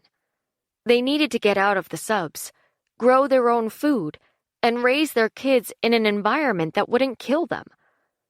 Her attempt to clean up the Browns Ferry site was a good first try. Well, except for not being able to get near the fuel rods. That still smarted. And it was another problem she would have to deal with. A problem of that magnitude meant she needed more power and the ability to use her magic on a wider scale. If she could find a way to remove the toxins from the water and the soil, she knew she'd be able to open large areas for resettlement in a matter of years, rather than decades. With the pollution cleared from the sky and the land, and the ground covered in plants and trees once more, humanity could set a course for a renewed Earth. The only concern she had was whether or not her race had learned enough from their mistakes to not repeat them. For some reason, she found it hard to believe. Elizabeth pulled her new ID from the envelope Bert had express delivered that morning. With it now clipped to the lapel of her jacket, she boarded the small shuttle scheduled to take her back to Earth. While she'd enjoyed her time on Elpis 1, she knew she'd be much more comfortable on the ground, with a real atmosphere surrounding her. Space was fun the first few times out, but too much could go wrong that could end up with her sucking vacuum. No, she was glad to return planetside, even if it was with a new identity. The new ID would help her reach home with their enemies none the wiser. It had been awarded under a Federation-recognized protocol that allowed the wealthy to travel under an assumed name for one journey, only for personal security reasons. Of course, it was only as good as the database it was held in. But she trusted Bert. There wasn't anyone better to take care of the technical things than the damned AI who ran it. She smiled at the thought and straightened her jacket, unaware that she now carried herself differently than when she'd departed with the team. She had a shit ton of money now, and the future of an entire race on her shoulders, if he was to be believed. Wealth and the power of being the sole physical representative of a company with Earth's survival as its goal. Well, she'd always loved a challenge. And wealth. She adored wealth. Elizabeth smirked at the thought and whispered, "Uncle Ben had it all wrong, Spider-Man. It's not with great power comes great responsibility. It's with great big fat bank accounts." The trip to Earth didn't take very long, being a direct route to Washington. A driver waited for her when she touched down, a nice little perk Bert had thrown in. It was wonderful to work for a boss who valued her enough to look after her. When she arrived at the base, it took her a second to get comfortable. Without the team there, the place was eerily silent. It wasn't at all what she had become accustomed to. To remedy that, She went to work making additional calls to bring in a few contacts to help her. Yes, Chancellor. I really appreciate it. I'll see you then. She hung up and checked off the appointment made with the Chancellor of Harbor Technology University. After that, she stared at the next thing on the list and pursed her lips. This would be a lot less pleasant than calling the Chancellor. With a sigh, she picked the phone up again and called the Federation Navy contact number she'd been given. It was time to see if they wanted to come to the office for another meeting. When no one answered, she left a message and managed to sound pleasant and unruffled. Her call might come as an unexpected surprise to them, but it was time she took that bull by the horns. Stephanie was safely out of their reach, for now, and they had no way of knowing where she'd gone. That wouldn't last for much longer, but there was no way anyone would find her. Unless, of course, the Navy pulled the ship over within the next week. Chapter 30. On the Melagorn Dreamer, the team was out for the evening. They'd secured their gear in their rooms and now gave Stephanie the grand tour, as Frog called it. Their initial foray passed through the open atrium space to the Deck of Faith. It's so anyone can find a place to comfort their souls, Lars explained when they stopped at the entry to a large courtyard. Stephanie looked around at the many churches, mosques, and temples to any deity or lack of deity she'd ever imagined, and many she'd never known existed. At the back stood a huge building that looked like an ancient Buddhist temple. Priests in a mixture of saffron and maroon robes walked through the plaza and mingled with the tourists, travelers, and servants of other faiths. She was surprised to see the representatives of each faith mingling so peacefully. That had definitely not been how the history books described it, even if it was nice to see now. There didn't seem to be any valid reason why Lars would have brought her there, and she narrowed her eyes at him. This looks really cool, but you do realize I'm not a religious person, right? He shrugged. I know. But this is basically the best floor for when you want no negativity and an abundance of friendly faces. Like when I start auctioning you off to whoever needs the most seats filled? She joked. Kind of. Lars laughed. That's not a problem here. He pulled her back to the elevator and punched the buttons for the next floor. Stephanie leaned against the elevator wall with folded arms and watched the team warily. If she knew these guys, they were up to something. When he saw her expression, Lars turned toward her with a twinkle in his eyes. I know we could have done this in the virtual world, but since this is your first time on one of these liners, I thought it better for you to see it firsthand. Besides, it's a good way to work up an appetite. She pouted. Yeah, we were supposed to be headed to dinner. I get grumpy if I'm not fed. He faked a sad face. Hulk smash. Fish and chips. Stephanie laughed as they stepped out of the elevator and wound their way through the other passengers, looking for something other than room service. Lars lifted his chin to indicate one direction. So if you go right, you will find the Ritchie's Mall I told you about earlier? He tilted his chin to the left. In the back over there is a food court. You buy from one of the vendors and choose one of the sticky tables in the center to eat at. She screwed her face up in distaste. That doesn't make me want to go there. Well then, do I have a bargain for you? He put his hand on her shoulder and led her straight ahead until the corridor opened into another multi-deck vista. You might change your mind about the eatery after you spend the day here gambling your heart out. Even a cursory glance at the view left her impressed. It looks like Vegas crammed into a ship. Nice. She walked over to the railing and looked down 5 floors to a more softly lit area. What goes on down there where the lights are dim? He leaned over. Oh, that leads to the engines rooms. And engineering. There's nothing really to see down there. And you need a pass to access it. I can organize a tour if you want one. Stephanie rolled her eyes. Let me think about it.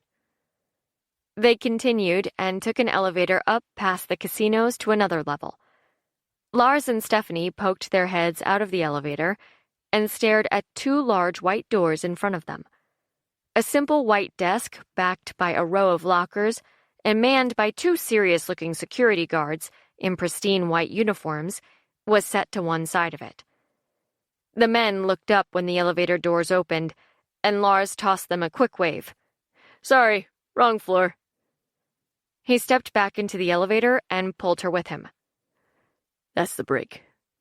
These kinds of places don't have too many instances of nefarious crimes since they're so selective about who they allow on board. It's mostly used to let drunks sleep off their stupidity. Keeps them from starting a fight and wrecking someone's holiday.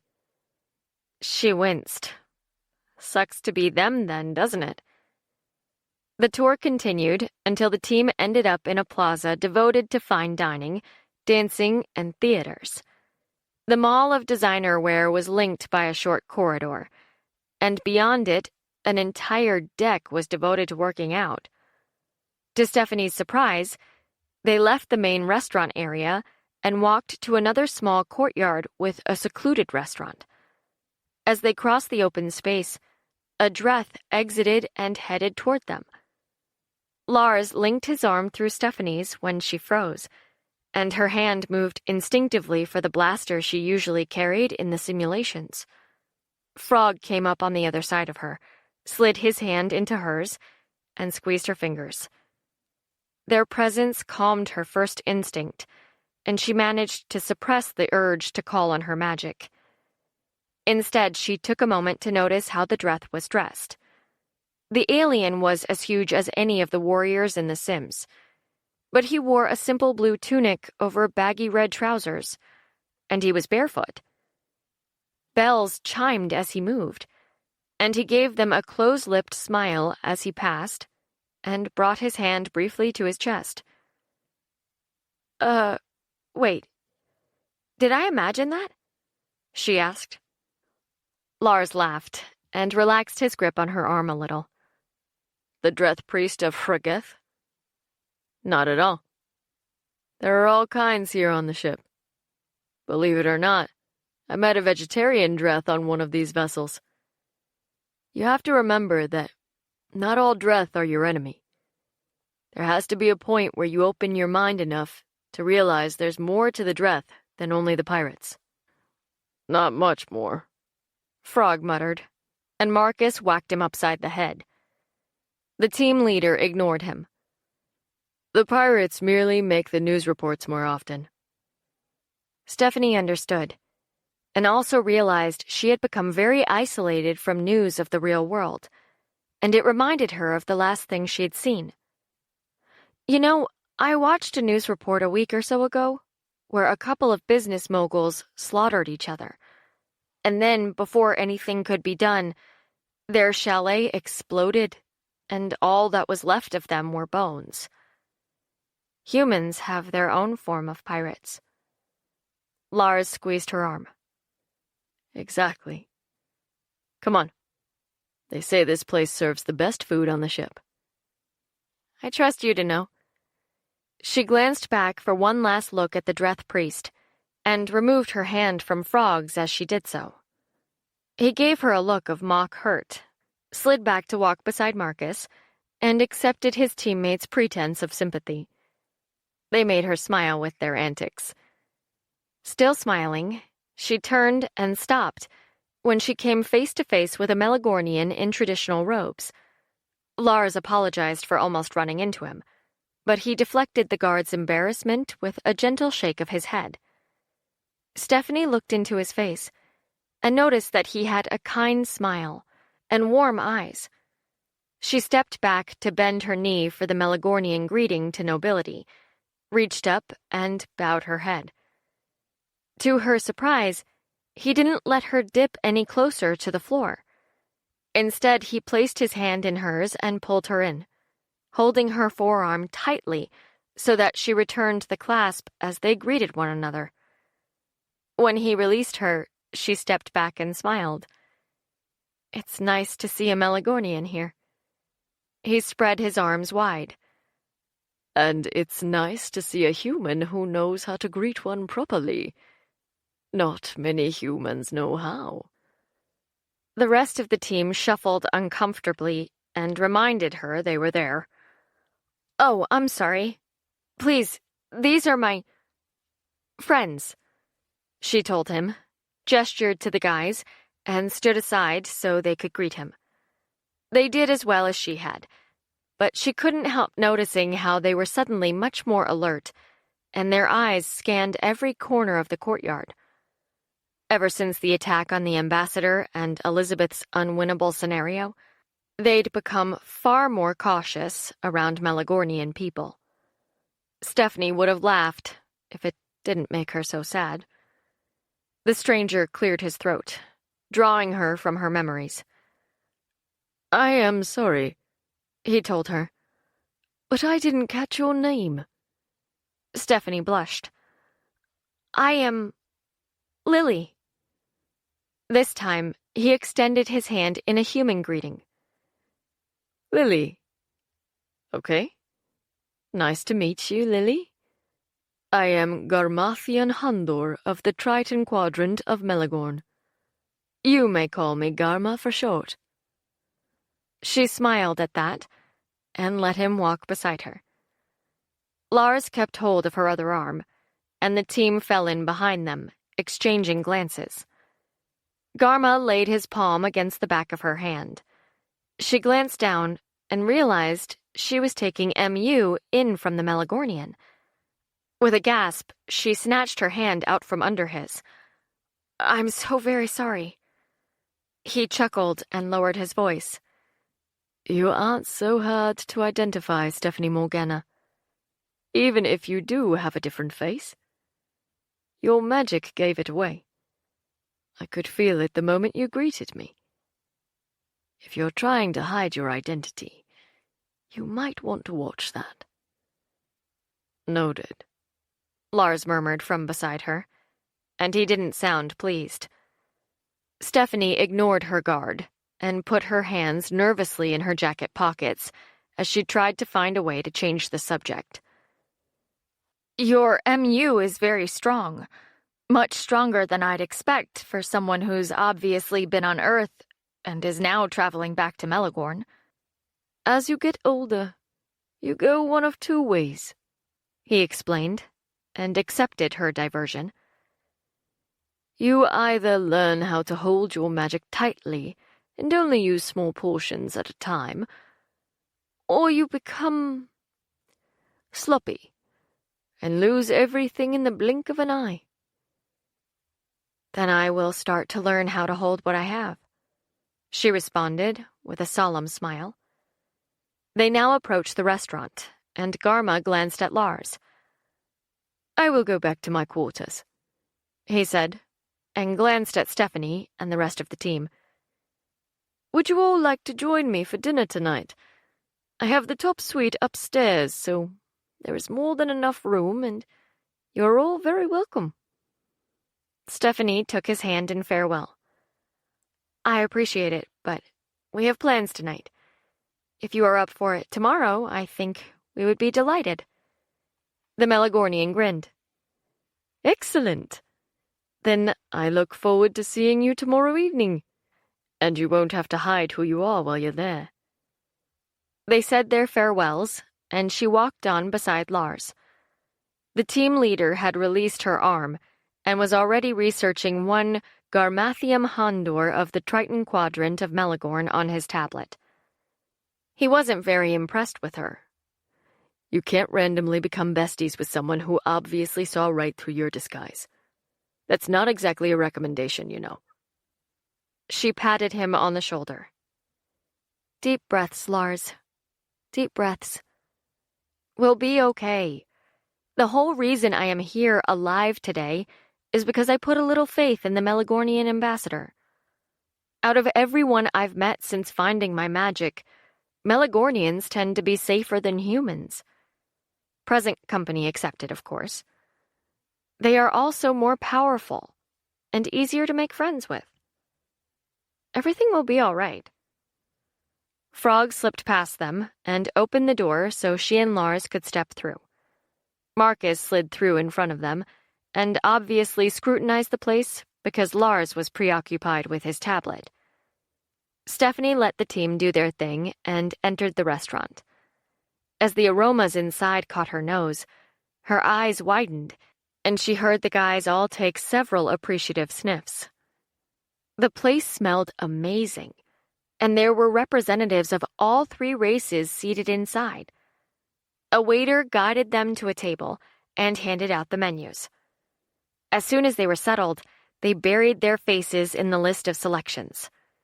Soon, a lively discussion began as they read through the many multiplanetary options. I dare you to try the Dreth food. Brendan smirked and nudged Marcus as he addressed her. I hear it all tastes like either space gas or the underside of a Dreth's backside. She curled her lip at him, then shrugged. Screw it. Why not at least try it? Then if I don't like it, I will never be tempted again. The guys gawked at her as she ordered 2 Dreth dishes and a regular burger and fries in case she didn't like them.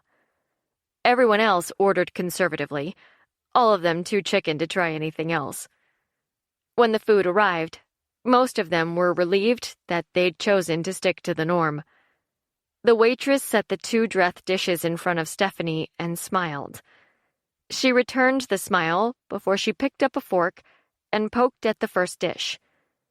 It looked like bacon, with some kind of seaweed draped over it, and a purple mashed vegetable piled decoratively on top.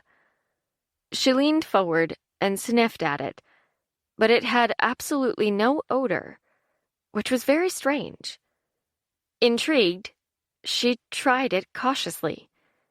The taste was similar to smoked meat and potatoes, although the consistency was more like eating seafood. The lack of aroma notwithstanding, it had a subtle citrusy flavor that complemented the meat and softened the slow creeping burn of something stronger. That was fairly good. Spicier than what I'm used to, but not too bad at all, she said, as Marcus dared Frog to take a bite. Stephanie left them to it, turned to the next one, and tilted her head to the side as she tried to work out what it was.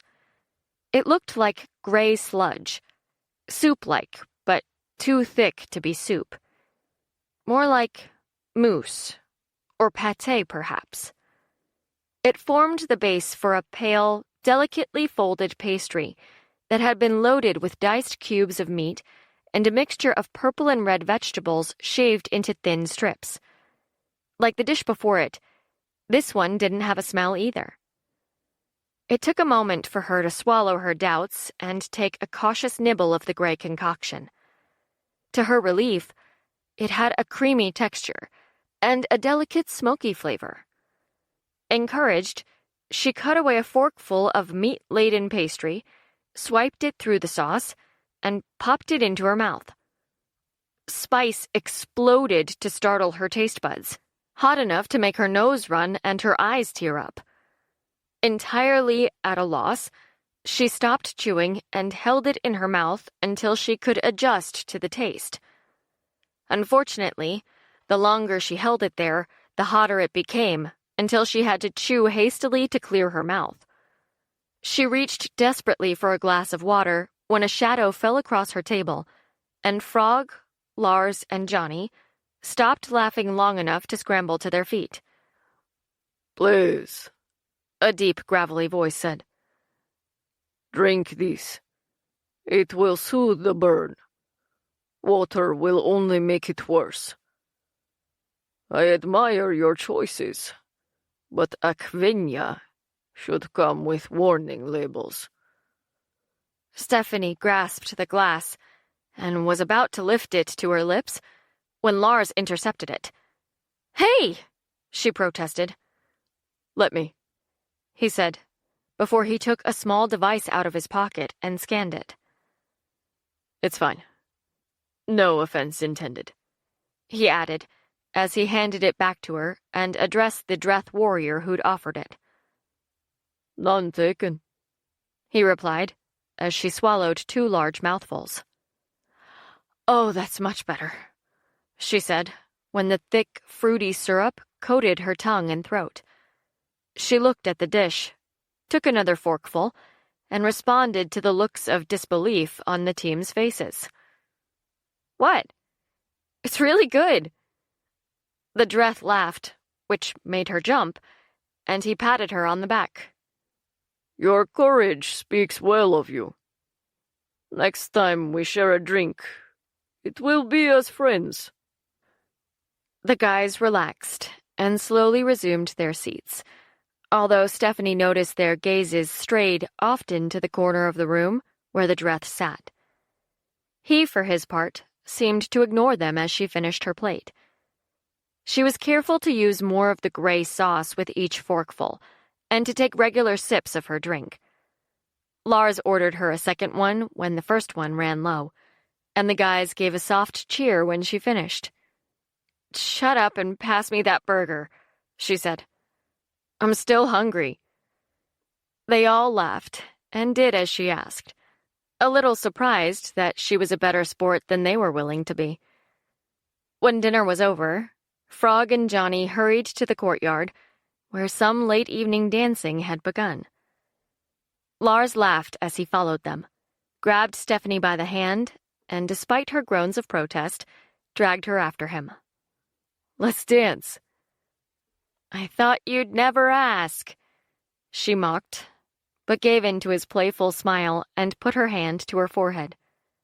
She ended up having a really great time with the guys and met innumerable people. Everyone seemed to be letting off steam and dancing because they were happy. It was different than the club the guys had taken her to. That had been more like a place for mating and testosterone-fueled competition. They also managed to finish the evening without Frog punching anyone, which had to be a first for him. The last thing they needed was a drunk teammate starting a fight in the middle of the liner. When they'd had their fill of dancing, they walked out of the courtyard and toward the elevators. Stephanie put her hand in her pocket and withdrew a piece of paper with a small frown. She unfolded it and tilted her head back as she laughed, and earned a funny look from Lars. "What's going on over there?" She held the paper up.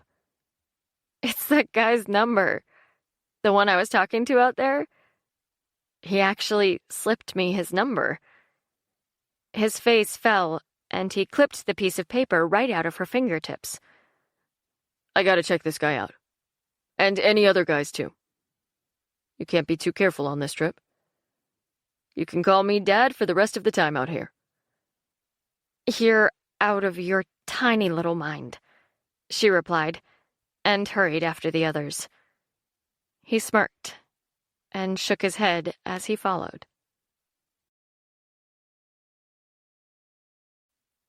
Chapter 31. Back on Earth, Elizabeth thanked the waiter as he seated her at the table. She placed her purse in her lap, draped her napkin over it, and studied the man seated opposite her. When he caught her look, the Chancellor of Harbor Technology U cleared his throat and looked a little cautiously at their surroundings. She had brought him to an extremely nice restaurant in the center of the most exclusive Ritchie territory in D.C. As part of her efforts to impress him, she had arranged for him to be collected by private car, and they were about to have not only a meeting, but a really memorable meal as well. It all honestly seemed so easy. Ms. E knew exactly how to play the game. She would make an appeal to his sense of survival, but at the same time, to his sense of morality as well. Have you been here before? She asked nonchalantly. The Chancellor chuckled. No, I usually grab lunch at the school cafeteria, and dinner is whatever snacks I have in my desk at the time. This is definitely a change of pace. She opened the menu. Well, I'm glad I could treat you then. Unsure how to respond to that, he opened his menu, and his eyes widened when he saw the prices. She watched him covertly for a moment, before she looked away with a small smile at his reaction. It was exactly what she wanted to see. This dinner was to set the stage for what she wanted to talk to him about. The menus were simply props, a way to show him the food's cost meant nothing in light of what she wanted to discuss. She wanted him to know that the expense of the meal was merely a drop in the bucket of the funding they would provide. He needed to start thinking of what he could achieve if he let them supply him with the right kind of financial assistance. They both ordered, and the waitress poured them glasses of a very rare wine, one that hadn't been produced in the decades since the winery had been shut down by wildfires. When the server had left the table, they sat for a moment in silence. Elizabeth let the charm and elegance of their surroundings really settle in and poke at his sense of desire over his sense of practicality. She wanted him to see the other side of life, one that existed well beyond the reach of normal people. Finally, after sipping her wine, she spoke, her tone direct and hard, so he would focus on her words and not the glittering opulence surrounding them. Results are what matter. He tilted his head, and his eyes confirmed that she had his attention. I'm sorry? She smiled comfortingly and leaned in a little to speak in a low tone to give him a sense of privacy. I'm here to help you make your university one of the best in the world. I want you to be able to bring in the brightest students and prepare them for a future far beyond the usual expectations and limitations placed on someone not from a particularly affluent background. The Chancellor sat back and blotted his lips before he returned his napkin to his lap. That sounds wonderful. A dream, really, but I don't quite understand why. Elizabeth gave him a bright smile and set her glass down, although she continued to lean toward him. Our company believes that only the brightest students will create companies of unparalleled excellence. These are the students who are the best in their classes, the cream of the crop, the most artistic, well-thought, innovative, and forward-thinking of their generation. She watched as interest sparked in his eyes and didn't give him a chance to interrupt. They're the only ones who can create the businesses this planet and country desperately need. We need people and companies willing to push forward and break the mold, not those promoting the same laziness and self-serving lifestyle that is usually found among those who are used to eating in places like this every day, drinking rare wines and floating on a cushion of family fortune and Federation handouts. The Chancellor sighed and shook his head. If you think that hasn't been the stamp of this university since its inception, you didn't do your research. I'm not frustrated with you. I'm frustrated with the fact that I have those same ideals, but the lack of capital to make them happen. He sighed. I have found that each year we slip a little farther from reaching that dream. With my eyes wide open, I can see myself led down the same rocky path all the other schools have followed. There's a slight sheen of gold. But we know we're selling our souls for the money we need to keep the school alive. Elizabeth sat there for a moment and allowed his emotions to calm. He was doing exactly what she'd expected, and definitely what she'd hoped for. He showed her, face to face, that he really did care more about these students and their education than their parents' fat bank accounts. This was all she really needed to know. The rest could be found in black and white. When the color of his face had subsided from red to a normal pinkish hue, she placed her hands with the palm down on the table and looked him in the eye. There are 400,000 top-tier students who fail to get into a university due to financial considerations. 400,000. And that's every year. She stopped to allow him to absorb the sheer enormity of the numbers. We want to take 500 of these and put them through your harbor tech. She settled back in her chair and made an airy motion with her hand.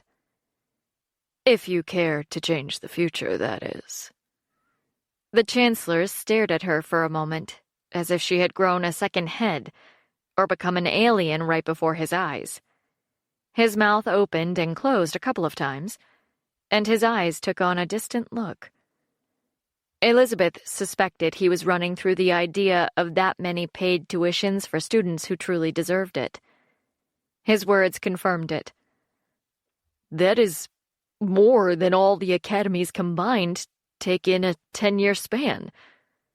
She managed a small, excited laugh and let some of that excitement bleed into her voice.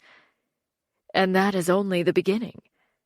We will focus on finding the right people, not simply anyone who needs a free ride.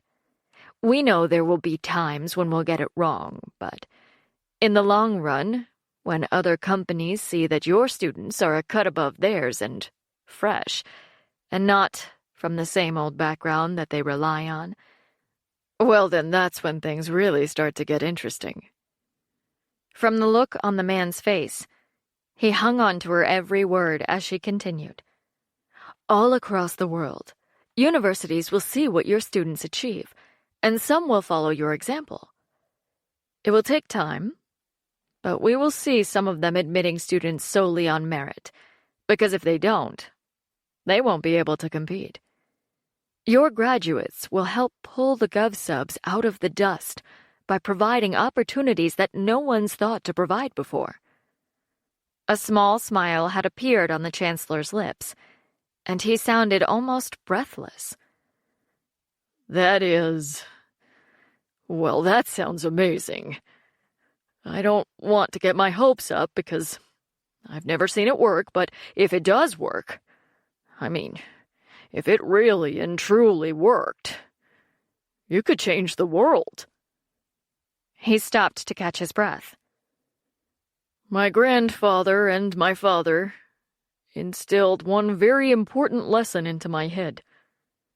You can grow a company organically. You merely have to provide an opportunity. Elizabeth nodded and smiled at the waitress as she brought their food. Exactly.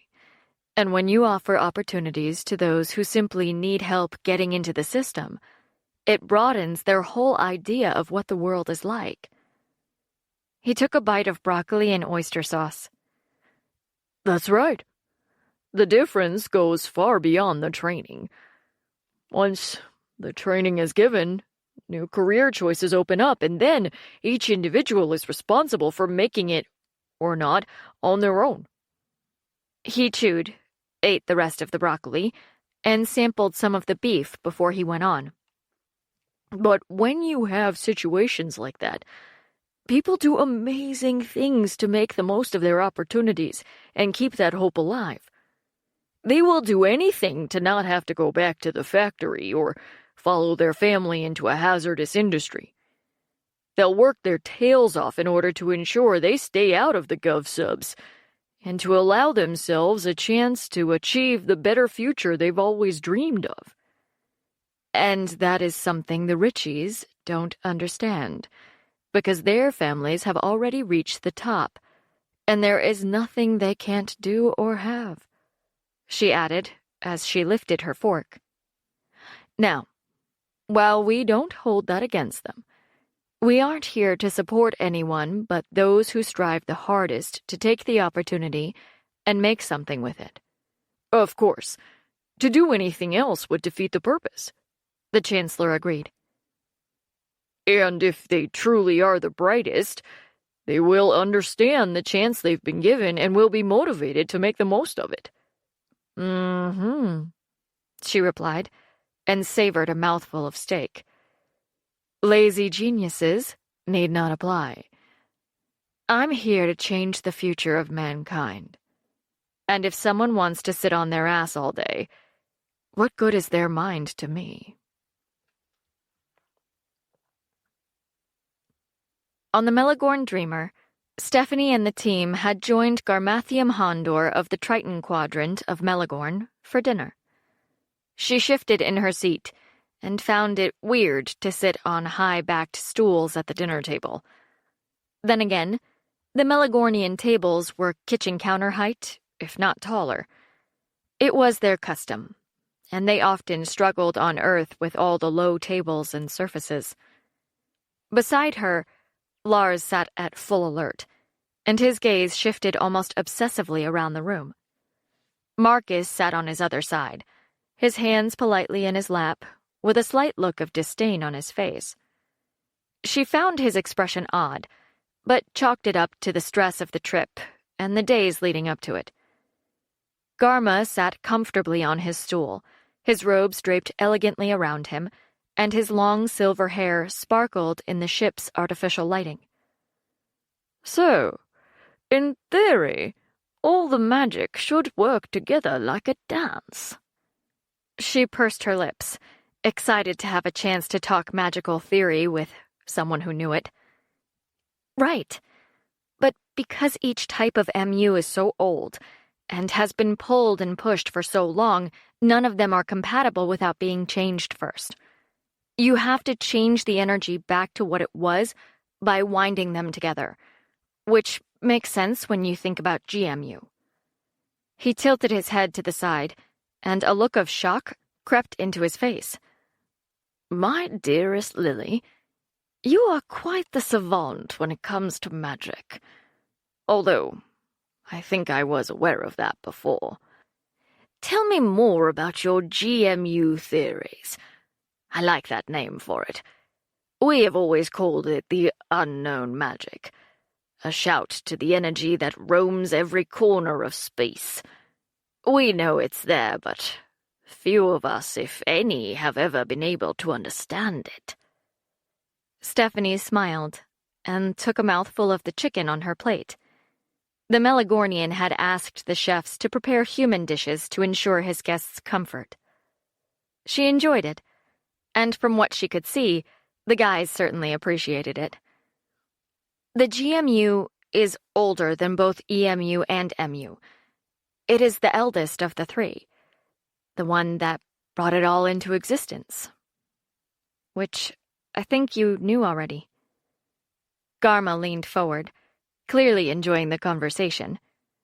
Well, we had an idea, but even on Melagorn, there is resistance to nailing down facts that go against prominent faiths. Lars smirked and joined the conversation. So that's not only a human issue, then? Their host snorted and waved his hands as he replied, Not in the least. All beings share this natural need to understand. Some do better than others, but they can rarely step back and see the truth of things.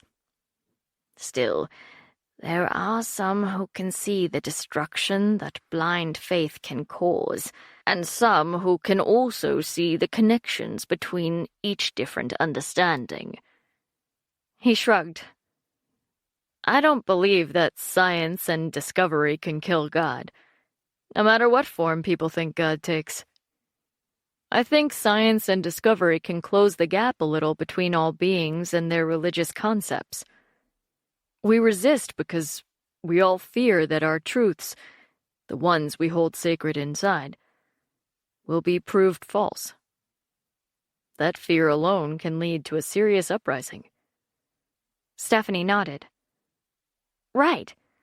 Or a sudden outbreak of death, whether from war or like the time in the mid-2000s when the 7,700 churches all waited until the stroke of midnight, and everyone killed themselves. They believed they were giving their lives for a worthy cause. But yes, I see your point. I still believe that simply because you fear the truth does not mean you shouldn't continue to seek it out. I very much agree with you, Garma replied, and raised his glass to clink against hers.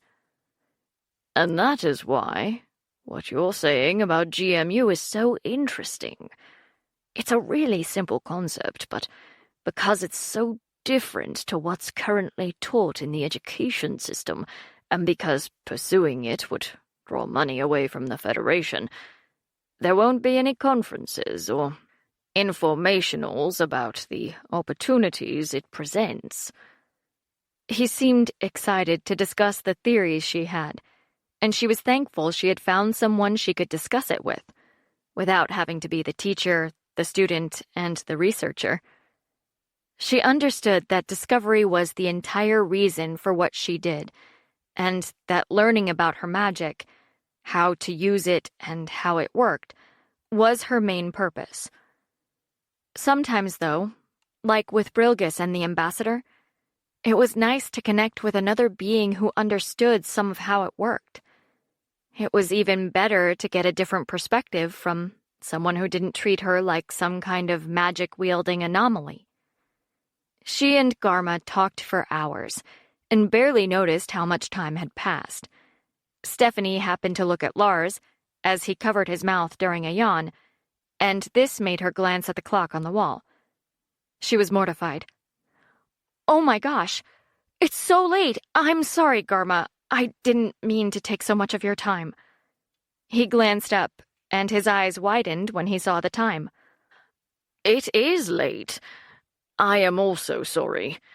I was so lost in our discussion that I have kept you well past the time when I should have let you go. He stood slowly and surveyed the half-asleep team. Let me show you to the door, and my apologies for keeping your team up so late. Stephanie followed his gaze and immediately saw her guys needed sleep. They tried desperately to stay alert and not complain. Garma thanked them for allowing him to keep them so long and invited them to come back any time. She hoped she would have another chance to speak to him because his insights had been really helpful. After he'd shepherded the team to their suite, Lars walked Stephanie to her room. Before she stepped in and closed the door behind her, she turned and kissed him on the cheek. "Thanks, dude. I needed something like that tonight." He yawned again and nodded sleepily. "That's my job, lady. Keeping you safe and listening to MU theory. I am now an expert." She laughed and waved before she secured the door and went to bed. Excited or not, she was definitely exhausted. "It all looks really good," said Roger, the chief engineer, when he'd checked the readings on the screen. Engineer First Class Cameron Bruce nodded proudly. "Thank you, sir. We've busted our nubs down here to make sure everything is on the up and up, and we were ready for anything." Roger shook his hand. "I know you were on the Peter Travers last year when they were attacked by pirates. I'm sorry you had to go through that.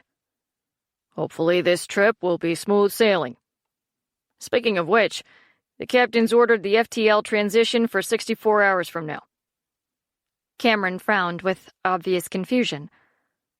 "I'm sorry, sir, but wasn't the transition scheduled for 130 hours? He nodded. "Word's only just come down. The captain says we need to beat the official course from Federation control, so we're transitioning early. We need to make sure the engines are ready." The younger man squared his shoulders, always obedient, even if he thought the order was hazardous or dangerous. "Will do, sir. They will be ready to go 2 shifts beforehand." The chief gave him a grateful smile and slapped him on the shoulder. "I know you would, but it's the end of your shift, so I'll get it started. You can finalize it when you clock back on in the morning. I'll take over now and let you take an early mark. The heavens know you've earned it."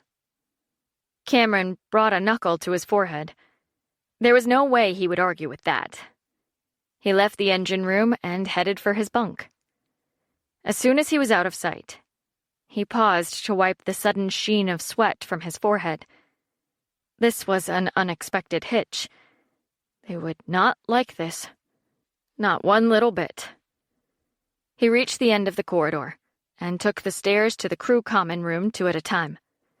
Grateful he was one of the first off shift, he headed directly to his shared quarters and hoped to beat his cabin mate in.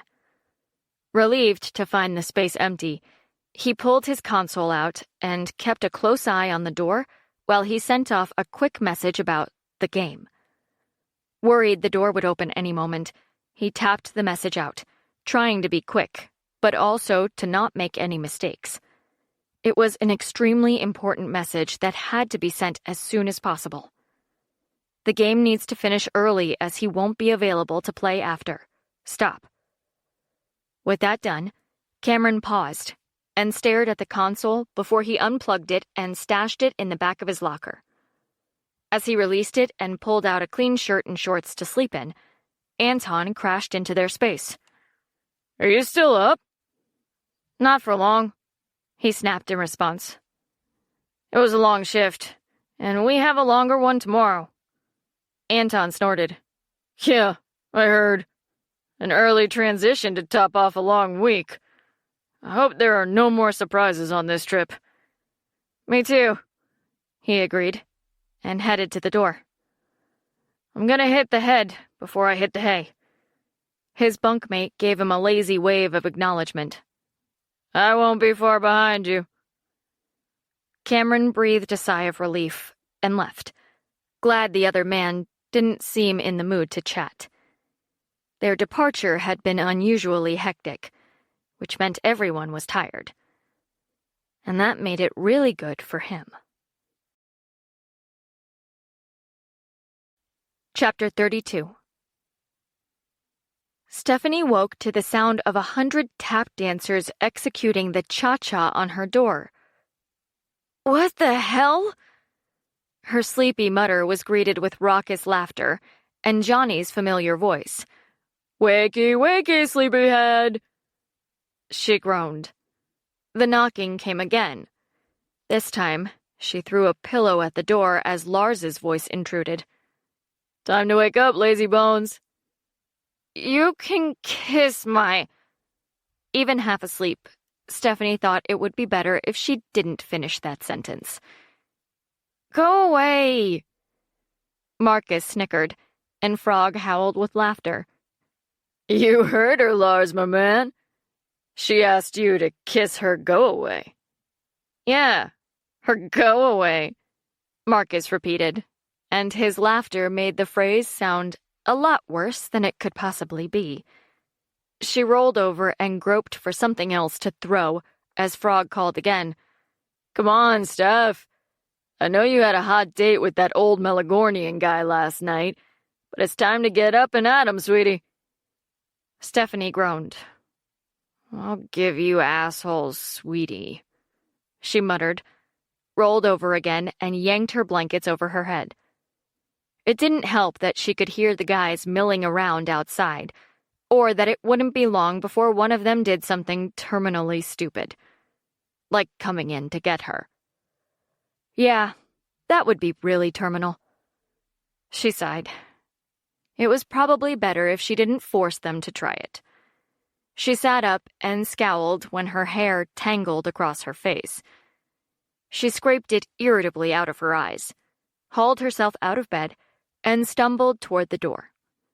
She'd only made it halfway across the room when it was flung open and Frog led the charge inside.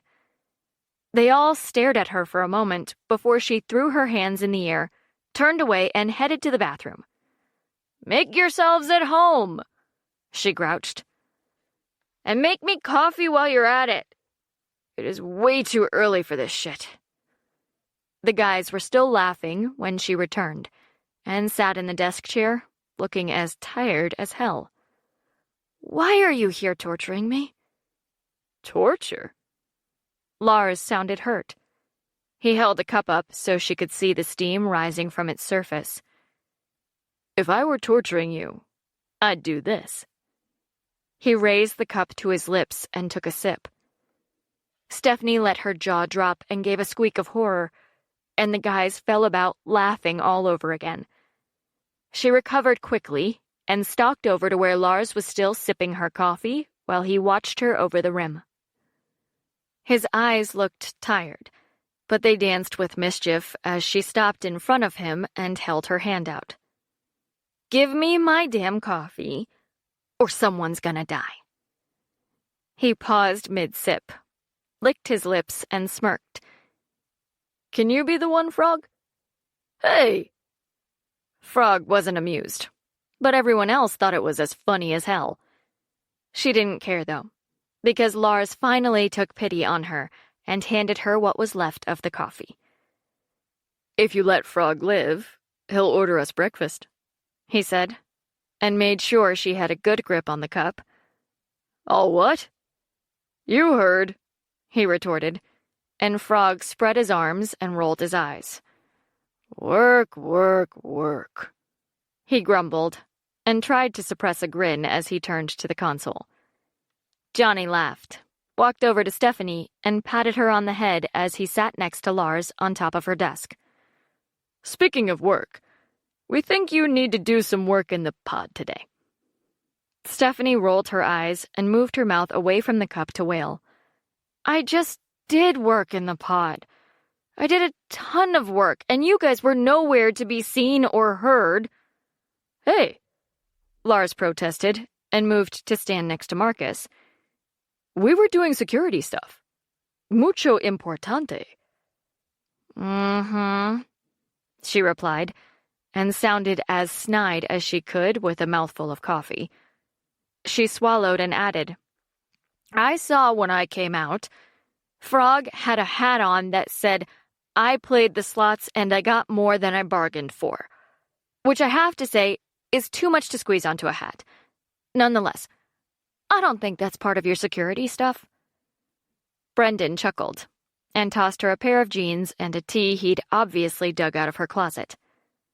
"Come on, throw these on and we'll take you down. No heavy lifting today." She drained her cup and handed it to Johnny, who happened to be standing closest. "While no heavy lifting sounds good, none of you have what it takes to win against me." No sooner had the words left her mouth than she was hemmed in by the team, each one standing closer than any of them had a right to. "Like that, is it?" she asked, and couldn't help but giggle as she drew just enough magic to create a light field of static energy around her. There was an abrupt fizz and crackle, and the guys leapt back. "Ow! Man, remind me not to piss you off before breakfast ever again. Son of a... I won't piss her off after breakfast either. If she doesn't cut it out, she won't get any breakfast. Do you really want to do that, man? I'd give her all your breakfasts to watch her do it again." Stephanie had to laugh at Frog. He'd been at the room service console and watched as they'd crowded her, and if he hadn't been finding them food, he'd have been zapped with the rest. He smiled when they heard a knock on the door to the suite. "I'll be back," he said, mimicking how the lines were spoken in a really old movie. Now that she thought about it, she remembered it was one of Todd's favorites. "Bring breakfast," she insisted. "You know I get grouchy if I don't eat." "We have work to do," Johnny insisted, and she pivoted as blue fire rolled over her hand. "Breakfast, or I'll turn you into a..." She glanced at the door. "Slug. 2 frogs would be too many." "She has you there," Lars told him, and Johnny gave an exaggerated sigh. "Fine. Breakfast first, and then pod work." Stephanie settled herself at her desk. The coffee had kicked in. And they were right. She had to do something. It might as well be pod time. "What am I doing? More battle tactics?" she asked when Frog brought their food and they'd finished eating. He shook his head, retrieved his new hat from his back pocket, and pulled it down tightly over his ears. "It's time you had a little school session. You have been so focused on magic and how it works that we think it would be good for you to get a more well-rounded education. That, and Elizabeth sent us a note threatening our safety if we didn't get you in there to take some different classes. Don't worry. It'll be stuff you're interested in." Stephanie shifted her gaze from one guy to another before she threw her hands up in surrender. "Fine. But you losers wait outside. Go, go, go, or I will call the dark side." They all hurried out of the room, laughing as she kicked Frog in the butt and closed the door.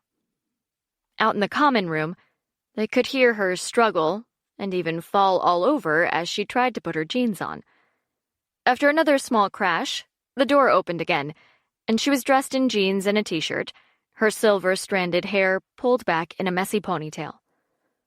"Well, you took your time," Johnny sniped, and she gave him the finger before she rolled her hand to point at the door.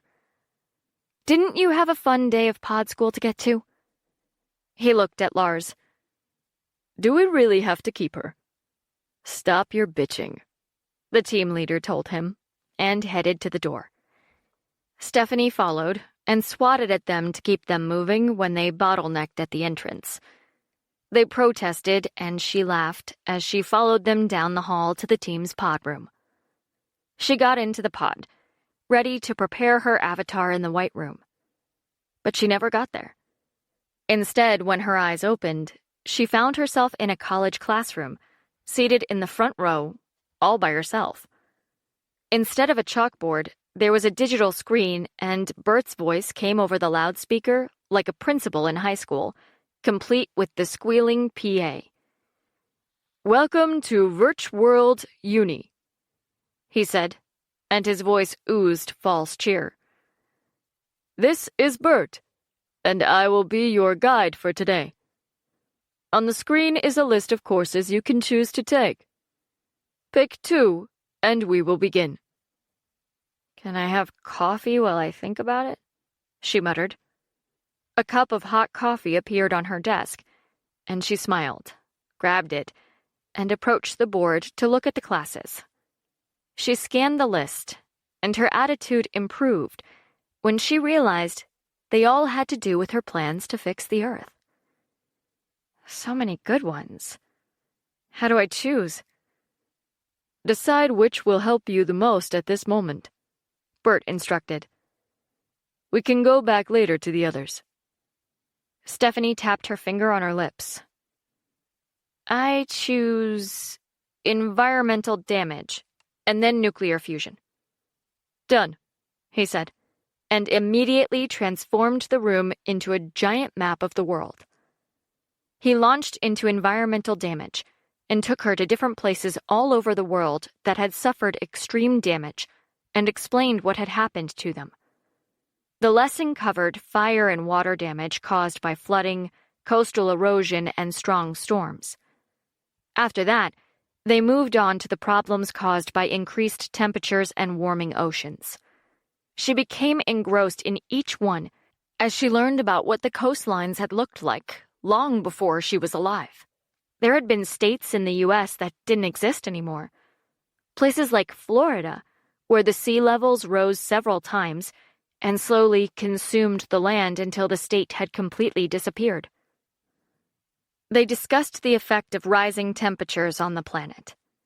When they had covered the main points of environmental damage, they moved on to nuclear fusion. That wasn't necessarily exciting, but it definitely gave her a better idea of what she would face on Earth in her cleanup attempts. "So," Bert said as he completed the lecture, "since nuclear fusion is basically smashing light elements together to create a heavier element, why do you think this is ideal for sustainable electric production?" Stephanie smiled. Because, first of all, nuclear fusion occurs best in high-density and high-temperature areas. Suns are one place, but humans can create such places like they did in the past. She frowned and tried not to think of the things that could go wrong with that before she went on. When the temperatures reach very high levels, the electrons are stripped from the nuclei, and they form plasma. When you do this, it produces huge amounts of energy that could literally light the whole world. Bert checked her details and decided he wouldn't teach her what she already knew. Perfect.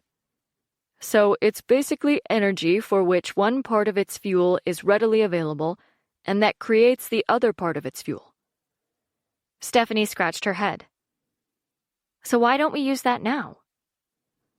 A couple of reasons, really, he explained. One, because billionaires have built empires on coal, oil, and gas. And two, because there are more billionaires who've built their empires on military technology. Fortunes were preserved while the naive believed false promises of aid and let the wealthy stay in power. Earth has suffered as a result, and so has the humanity governed by those with wealth but not the necessary skills to take care of the population. What kind of skills? She was genuinely curious. To govern the population? Bert asked, surprised she'd be interested. Stephanie shook her head. No, to make fusion viable. What skills do we need for that? For a moment, he was almost disappointed, but he was relieved too. Stephanie was focused on restoration and not rulership. Basically, you need to know how to duplicate the process of nuclear fusion in a controlled environment. She raised an eyebrow. Oh. Okay. Well, I have the concepts, but actually doing it? That's something a long way down on my list. If I can't do it the human way, I doubt I can pull it off with magic. You never know. Now you know how it's done scientifically. You might be able to find a way to do it with magic. You merely need time to think about it. Bert forced himself to sound casual and not push her. He knew her. The idea would eat away at the back of her mind until she found a solution. Right now, though, she'd had enough of study. You sound like an after-school special, she grumbled. But I assume the lessons are over and I'm done here? You can let me out of class now. There was silence. She looked around for a moment and wondered where he was. Bert? Did you hear me? The only reply was a change of scene. The classroom vanished, and she found herself standing in a ballroom. Her outfit had changed as well. Stephanie looked down and noticed her jeans and tee had been replaced by a short dress. It was flaming red in color and complemented with nude stockings and dance heels. She narrowed her eyes and demanded, "Bert, what am I doing here?" "Don't shoot the messenger," he replied. "The guys said when you were done with the science-y stuff, you had to take dance lessons." Her shoulders sagged and she whined. But I don't want to. Can't I do some fighting instead? I really want to hit something, and it's so much easier to fight than solve the great mysteries of the world like nuclear fusion and ballroom dancing. Bert chuckled, and out came the dance instructor. She was a 50-something AI named Ms. Gamble. Her scrolling background told of glorious days in a famous Ritchie theater, dancing for thousands of fans. As she'd aged, demand had moved to younger dancers, and she was now stuck giving dance lessons to the uncoordinated, two-left-footed, tone-deaf rejects of dance, she said, obviously repeating an oft-used phrase. "But I will do what I can with you." She clapped her hands, and Stephanie slid across the floor into the arms of another, much easier on the eyes dance partner. He caught her and deftly turned their collision into a turn that brought her back into his arms. I am Baron. I will be your dance partner for this lesson. The utter solemnity on his face made her smile, and she giggled as he held her tightly. Hey, Baron. The graceful Stephanie, you will soon dance like the butterfly, he said, with an odd Italian accent, even though he was clearly not Italian. Ms. Gamble snapped her fingers and music began to play. Stephanie groaned and recalled awkward dance classes in school when she'd always ended up dancing with Becca or Todd. Those had been the worst classes of her life. She took a deep breath and clung to Baron as he began to guide her around the room. The movements were vaguely familiar, as if she'd done them before. The music wasn't, but her body remembered this. As she fumbled along with Baron and tried to follow Miss Gamble's sharp suggestions, she tried to recall where she'd done this before. It took several turns on the dance floor before the memory snapped into place. The club. Waltzing with Lars. Doing the crazy boogaloo with Frog. This was what Lars had taught her, and now it all made sense. Everything she had learned rushed back, and she straightened in Baron's arms and glided more confidently through the room. At the end, Ms. Gamble actually cracked half a smile. Either that or her programming had a glitch. The girl took it as a win either way. All right, let's move on to a new dance style. This one's called modern. The AI gave a snooty sniff. Although only the heavens know why. At her words, Stephanie's outfit changed. This time, she wore a pair of black stretch pants, a white cotton tank top, and a sweatshirt that fell off the shoulder on one side. On her feet were soft black jazz shoes. The music started, and several dancers appeared out of nowhere, bending their knees with their hands on them and swinging their upper bodies wildly. Stephanie tried to mimic them, but stopped partway through to let her head catch up and the dizzy spell pass. The dancers continued to dance around her in a circle, while Ms. Gamble screamed out the time. 1, 2, 3, stomp it out. Come on, Morgana, don't stand there like a stuffed dummy. Move your hips. She stared at the avatar in disbelief, but she pulled her arms jaggedly over her head and moved her hips. The action wasn't even close to the smooth, round movements made by the other dancers. When the music stopped, Ms. Gamble sighed and shook her head. Maybe modern was too much for you at this stage. Stephanie looked around and back at the woman. You think? Just a tad, maybe? The instructor waved her hand to the side, and her outfit changed again. This time, it turned into a flesh-colored leotard, accompanied by pink tights and pink point shoes. Ms. Gamble snapped her fingers again, and a dance bar appeared out of nowhere in Stephanie's grasp. The lesson that followed was grueling, with the purpose of most of the movements performed at the bar a mystery. Maybe it's an ancient form of torture, she muttered, having never heard of ballet before. It wasn't something folk in the sub really talked about. And no wonder if this was what it was. The woman finally called an end to the lesson, but informed her that she needed much more work on this style. She bit her lip and hoped that was Bert's idea of a joke. Frankly, she dreaded what came next. She relaxed when the music changed to a beat and tune similar to the ones she'd heard in the club. Several other girls came rocking out of the back, dressed in club wear, and danced close to their male partners.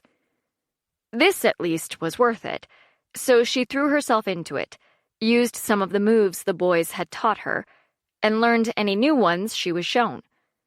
she'd actually improved considerably before the session ended. To a degree, she'd actually enjoyed herself, and the guys would be happy. She scowled when she recalled the ballet lesson. They'd better be. Back on Earth, Elizabeth picked up her cup of coffee and took a long, slow sip. As she set it down, the phone began to ring. "Who is it, Amelia?" "It seems to originate from the Federation Navy base," the administrative AI informed her. She raised her head and smirked as she picked the phone up. "This is Elizabeth." "Hello, this is Petty Officer Wilde," explained the man on the other end. "We received your message, and we would like to extend an invitation for you to come and talk to us at the Navy offices." Ms. E rolled her eyes and shook her head. "Yeah, that won't happen. I know you think that's the smart way to do it, but I'd rather do this on my terms than yours. Why don't you come and meet in my territory?" Wilde was silent for a long time. It was as if he didn't really know what to say and had to think about it. She had stumped him.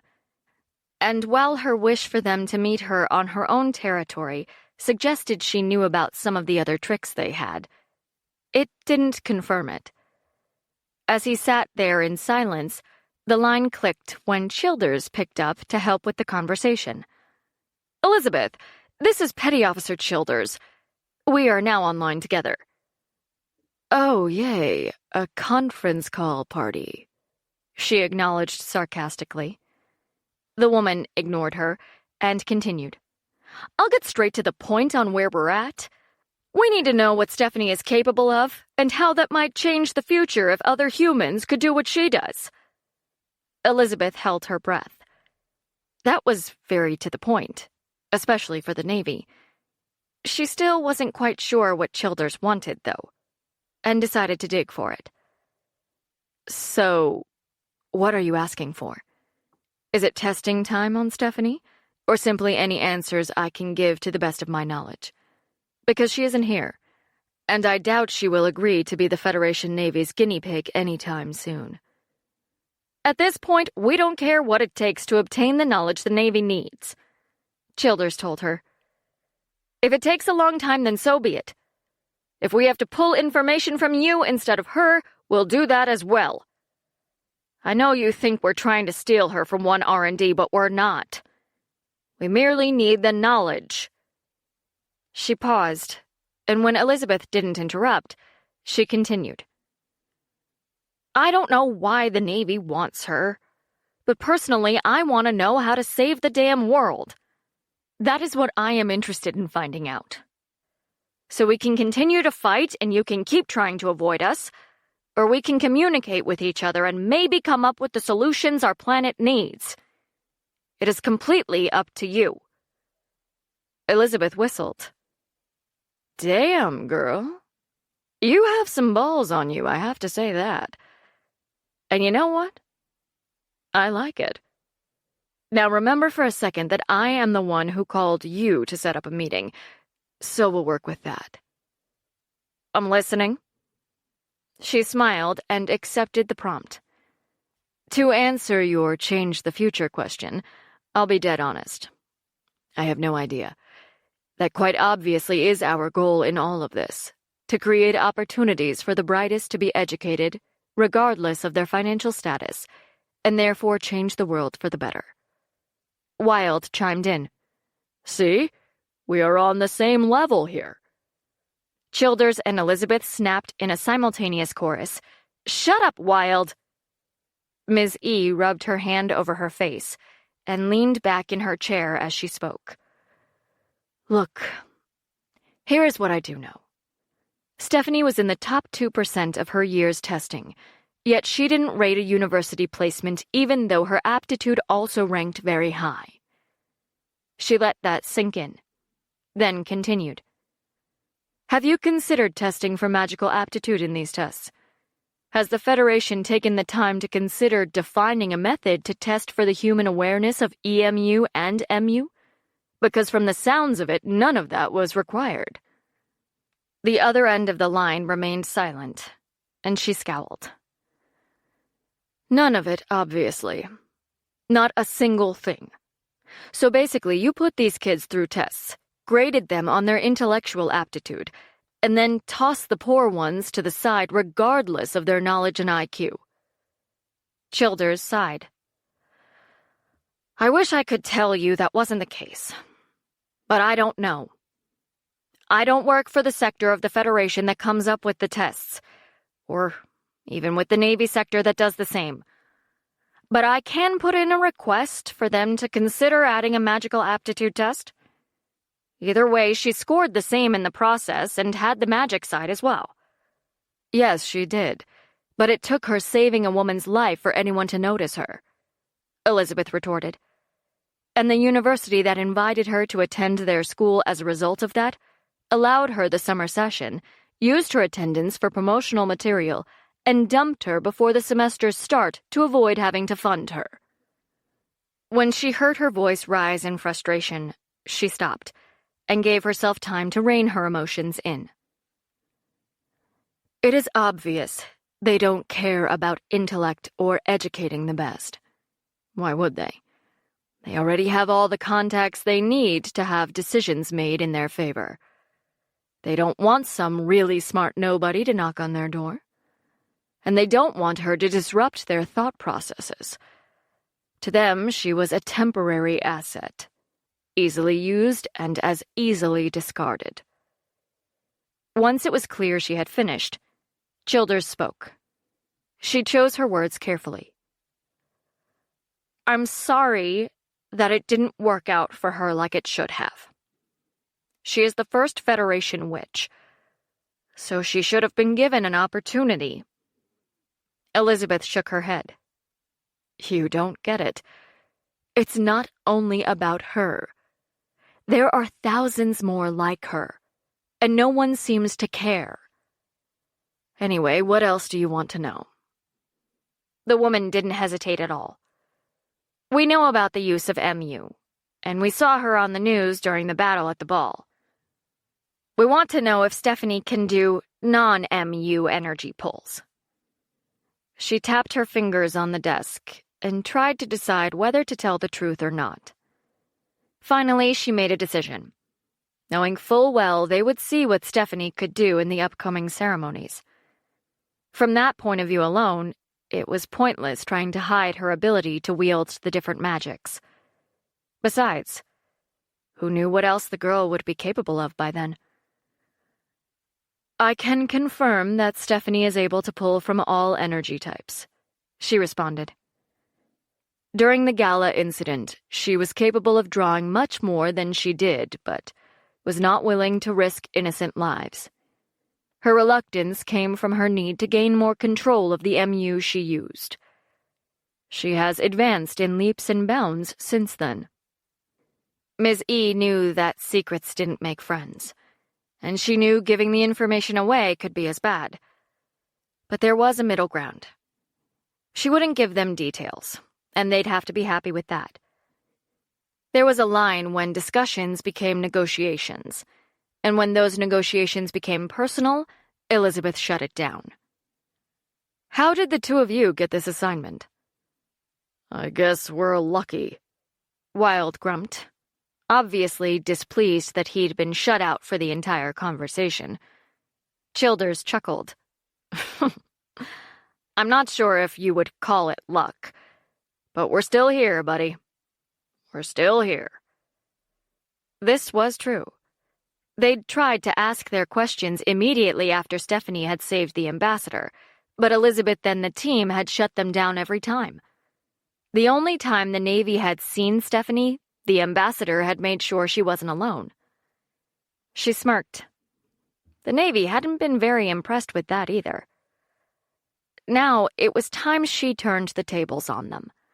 She had a good sense of where she was going and exactly what she wanted to know. Exactly what were you trying to find out after that event? Childers was thrown, and Wilde was no better. Well, Elizabeth suppressed a snicker and asked her next question. "What can you tell me about EMU?" Their answers to that were as entertaining as their answers to the first one, but she maintained the pressure. She asked question after question, none of which needed a definitive answer, but each was designed to throw them off their game. Finally, Childers caught on to exactly what she tried to do and cut her off. "The Navy wants to determine what you and Stephanie know that the Navy should know." She shook her head and cleared her throat. "Not happening. I won't share everything we know on the off chance that you might need it. Sorry. I've seen the news about your leaks, and I won't entrust one R&D's knowledge to you. This information is far too important and dangerous to have out in the wild." That stymied their conversation completely and caught the two Navy representatives off guard. When she looked back later, all Childers could think was that Elizabeth was right. The Navy leaked like a sieve. With Elizabeth still on the line, the woman exhaled a deep sigh. "I wish we could come to an agreement. Unfortunately, we cannot provide that information to you since you aren't cleared, and we don't have permission to do so. That means this conversation is over. I'm sorry." Ms. E chuckled mentally. "Yes, I believe we are at a standstill then." She clicked her tongue. "And Stephanie Morgana?" Elizabeth laughed. "Stephanie is en route to Melagorn, where she will be awarded the Modfresha Gargillam." On their end of the line, Childers muted the call and punched Wilde in the arm, which made him flinch. "We can't talk to Morgana because she's off-world getting awards. See there? I was right." He groaned and unmuted the line. "Thank you for contacting us, Elizabeth. We'll let you get back to your day. If there is any more information the company is able to release, please let us know. You know how to contact us." "That I do," she replied, and hung up quickly. She puffed her irritation, glad to finally be rid of them. That should give us about 2 months breathing space. Her features settled into a scowl as she stood and walked over to the bookshelf. She opened an empty frame of a book and withdrew a very old bottle of scotch. Once she'd poured 2 finger widths into a glass, she sipped it slowly and enjoyed the taste of the vintage liquor, even if it was still daylight outside. I can't tell if my job is driving me to drink, or my drinking is driving me to work. Either way, thank you to whoever left this bottle of whiskey behind. This was exactly what I needed. Now, I have about 1,000,000 other things to do, and I'm talking to myself. She stared at her reflection in the mirror and shook her head at the tired woman who peered back at her. At least I have enough money to see a shrink, and have some me time at a private spa.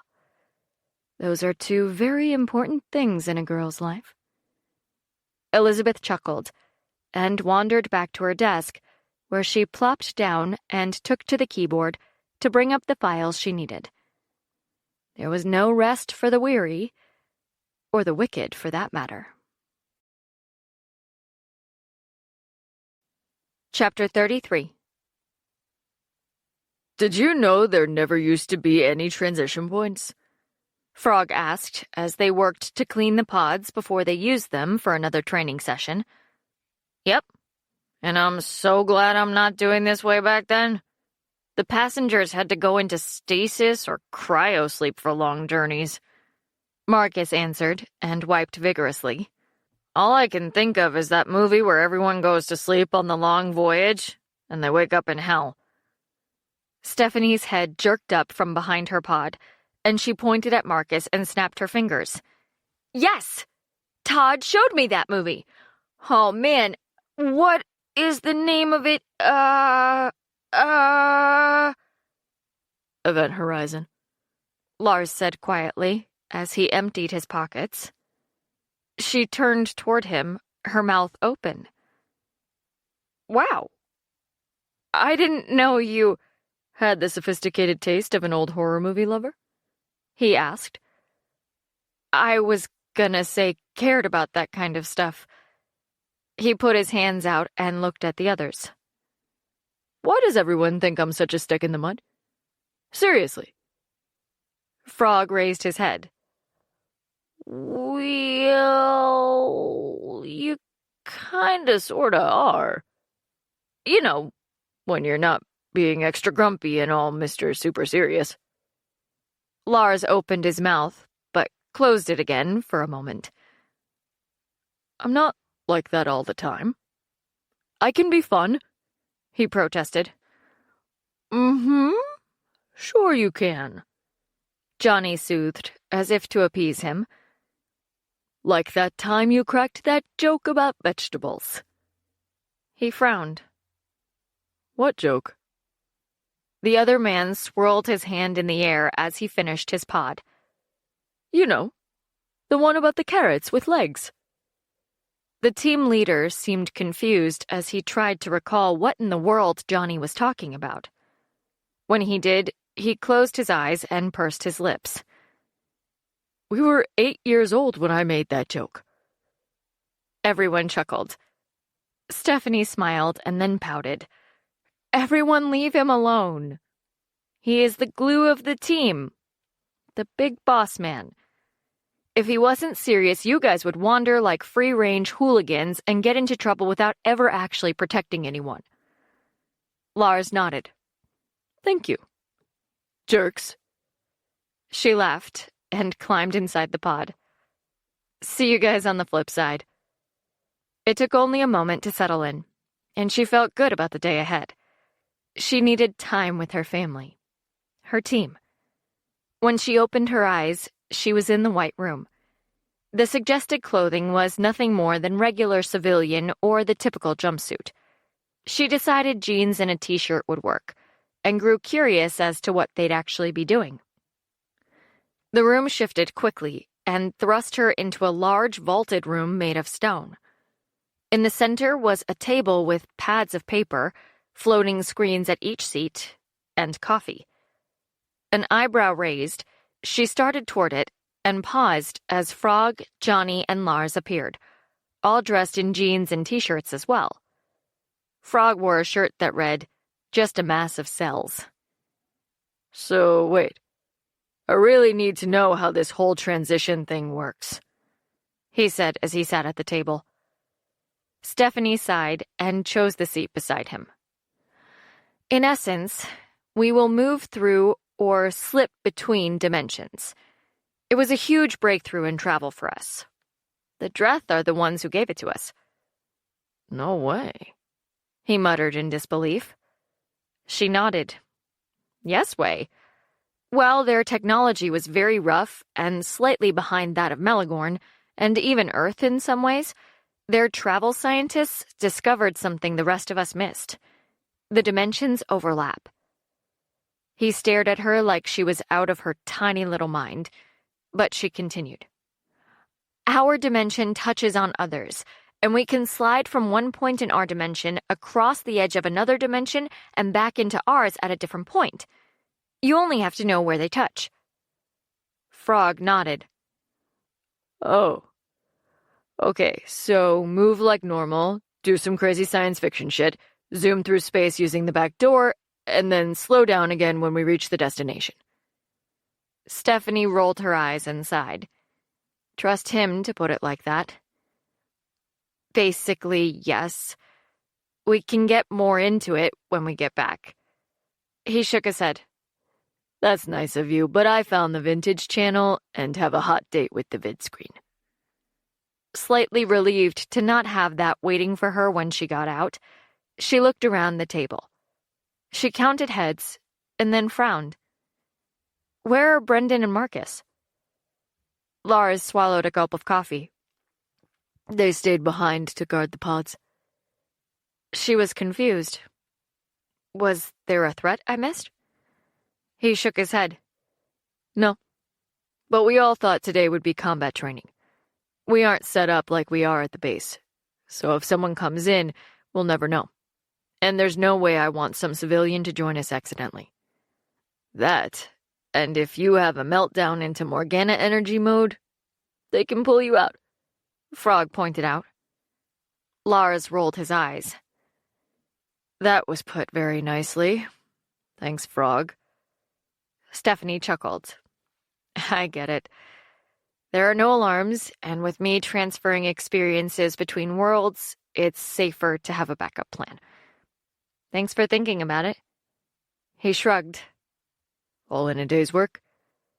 Frog snorted. "That, and we were all terrified something would happen to you, and we wouldn't know until we finally exited the pods. They monitor your vitals, but the last time your vitals barely moved while your body started to crash." Stephanie poured creamer into her coffee. "Yeah, I remember that. I meant to look into it, but I haven't had the time. I assume the energy does something to protect the most vital parts of me first, but I can't be too sure. That gives the MU a number of live characteristics, and I'm not yet ready to say it has a conscious state." Frog shivered. "That sounds as creepy as hell. Seriously, to know you're basically sucking in a living creature and then shooting it out your fingertips to attack?" She giggled as Lars flipped his screen on and rolled his eyes. "We need to invest in children's science books for this guy. Give him the basics." "I used to have a children's science book that was my great-great-grandfather's," the other man replied. "It had all kinds of things about jet engines and breaking the speed of sound. Now people break that barrier on a regular basis in their personal vehicles. Really nice flying cars, but still owned by dudes with big wallets and no idea how to fly." This time, the AI was the hologram of a brown-haired woman who rose from the center of the table to float in front of them. "Welcome to your simulation. My name is Mindy. There will be no fighting today. Instead, you will undergo a very specific scenario that will directly assist in the future of 1 R&D. You will test the prototype for a future learning exercise for new students." Frog groaned. "I hate school. I am not the brightest crayon in the box." "There will be no need for crayons, Frog," the AI replied. He jerked his thumb at her and whispered to the other three. "See? I'm not the dumbest one in the group." "If you wish to look at the test scores of this group and compare IQ levels, we can do that," the AI said. Frog shook his head.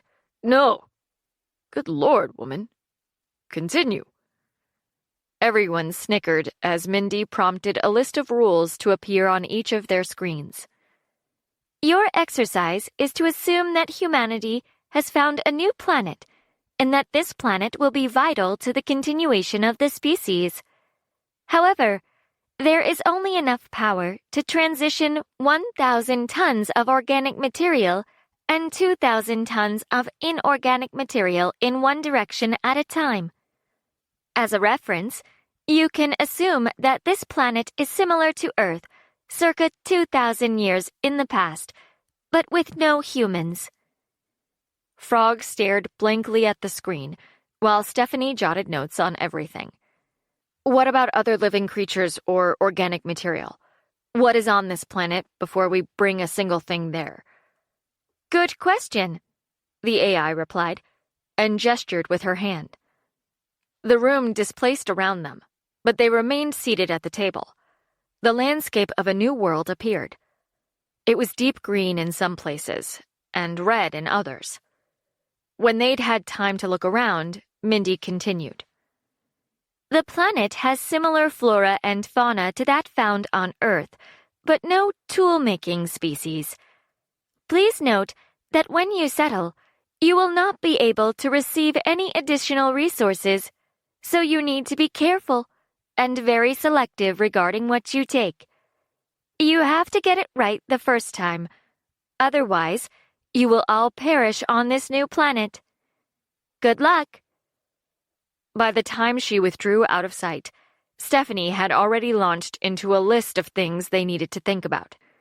So, we have precisely 1,000 tons of humans we can bring if we need to. That is approximately 2 million pounds. Lars nodded and wrote the number down.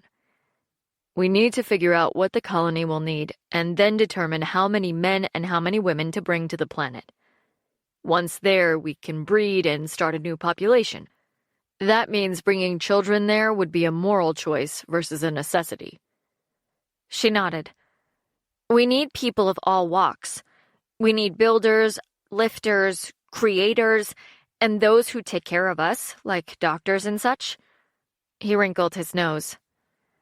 Unfortunately, a strong male is twice the weight of a female.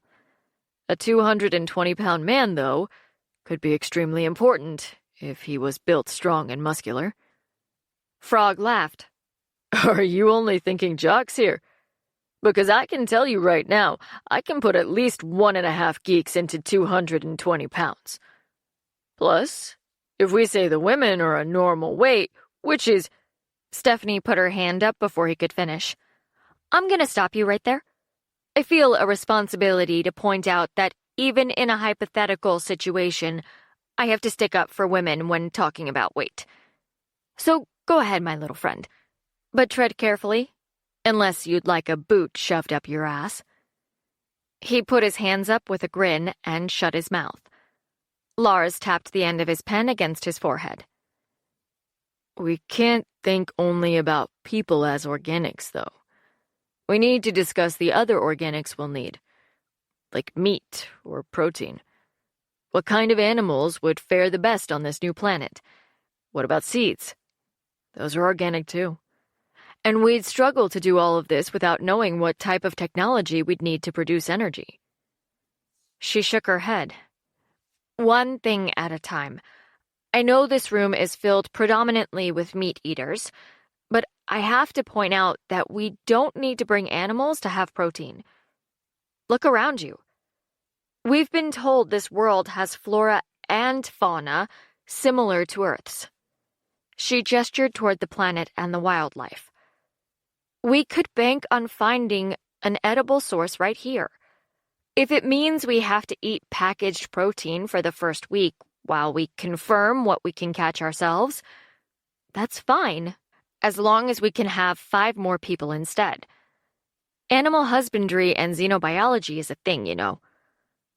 Lars curled his lip. I know, but the idea of colonizing a new place without having burgers and fries seems unnatural. Still, I get it. We'll have to look at the numbers. Johnny, you need to look through the survey reports and find us a few places with animals that might be this world's beef. Stephanie gave him a wink and moved on in an attempt to formulate a basic outline of what they needed. As far as electricity is concerned, we'll have to see what type of renewable resources are present and if they can be optimized for this planet. She stopped and drummed her fingers on the desk. You want to learn from the past here. We don't want to simply assume that we are safe to create electricity versus determining how to use EMU or whatever variant is on that planet to meet the electrical need. I would have to test the MU on it and see where it goes and the differences in how it works, and we'd need an alternative in the meantime. There's no real way to tell without visiting first. Lars nodded. Cool. Okay, so we can say an exploration is needed. How long are the days on the planet? Frog scanned the data. It looks like for every single day on Earth, there are almost 2 days on the new planet. All right, so we would have to think about adjustment periods. The team leader added that to his notes. Stephanie studied her list. Shelter. That is one of the main things. Frog, what are the weather patterns like there? It looks like there are some rough storms, Earth hurricane-type storms, but on a regular basis. So the shelter would have to be substantial. We'd need some kind of architectural specifics in order to keep us from dying or having to rebuild. He threw the storm information on the screen. So, we would need specific tools. We could choose simpler tools, but increase the man time and power needed, knowing those tools won't break. Or we can bring tools that will speed up creation, but suffer from relatively easy breakage. Lars pointed out. She nodded, and he went on. Which begs the question, how do we decide on the right types of people and skill sets to bring? I feel like there would be 2 different sets of people for each set of tools. Some who would have had to have a higher skill set and more endurance, and others with fewer skill sets but still able to endure the long building days. Frog scratched his head. This is complicated.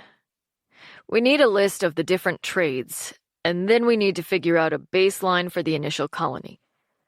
Are we talking flushing toilets, or will we share an outhouse, or go in a hole in the ground?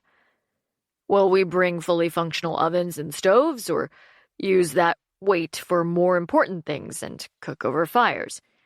Is there clay, and do we need kilns to fire it in? And we'd need someone who knew what they were doing. Stephanie rubbed her face and groaned.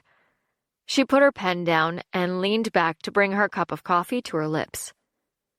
There were so many variables to it, and she had walked into the whole thing without the right mindset to find the answers. Okay. Suddenly, 1,000 tons of organic transfer doesn't seem enough. I have to worry about how many pounds of engineers I have allotted and how much each of them weighs versus whether or not I'll need a potter, a seamstress, a weaver, and maybe someone who knows how to cook a decent meal. She leaned forward and studied the storm pattern on her screen. Not to mention the fact that we don't know what kind of diseases lurk in those tall grasses, or what kind of insects and wild animals will hunt us while we attempt to build a civilization. We'd have to start with perimeters while getting shelter up as quickly as possible to avoid storms. Lars stared at the walls and at the very familiar-looking planet around him.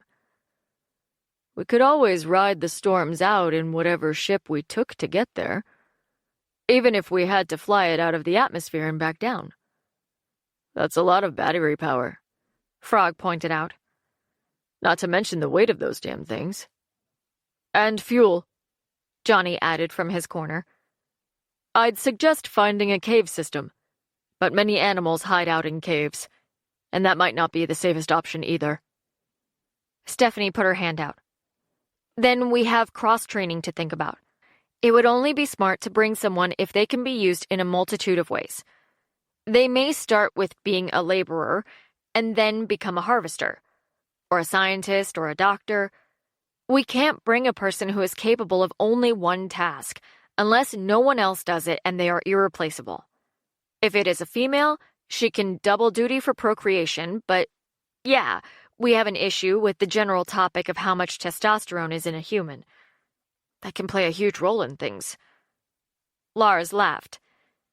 That basically plays a huge role in everything.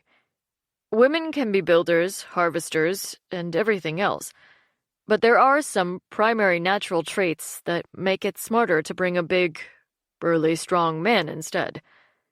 If something breaks, we need to know the woman is as efficient in moving things with brute strength as the man would be. It sucks, but we're talking about evolutionary traits here for the masses, not a select few. She wanted to argue with him, but it was science.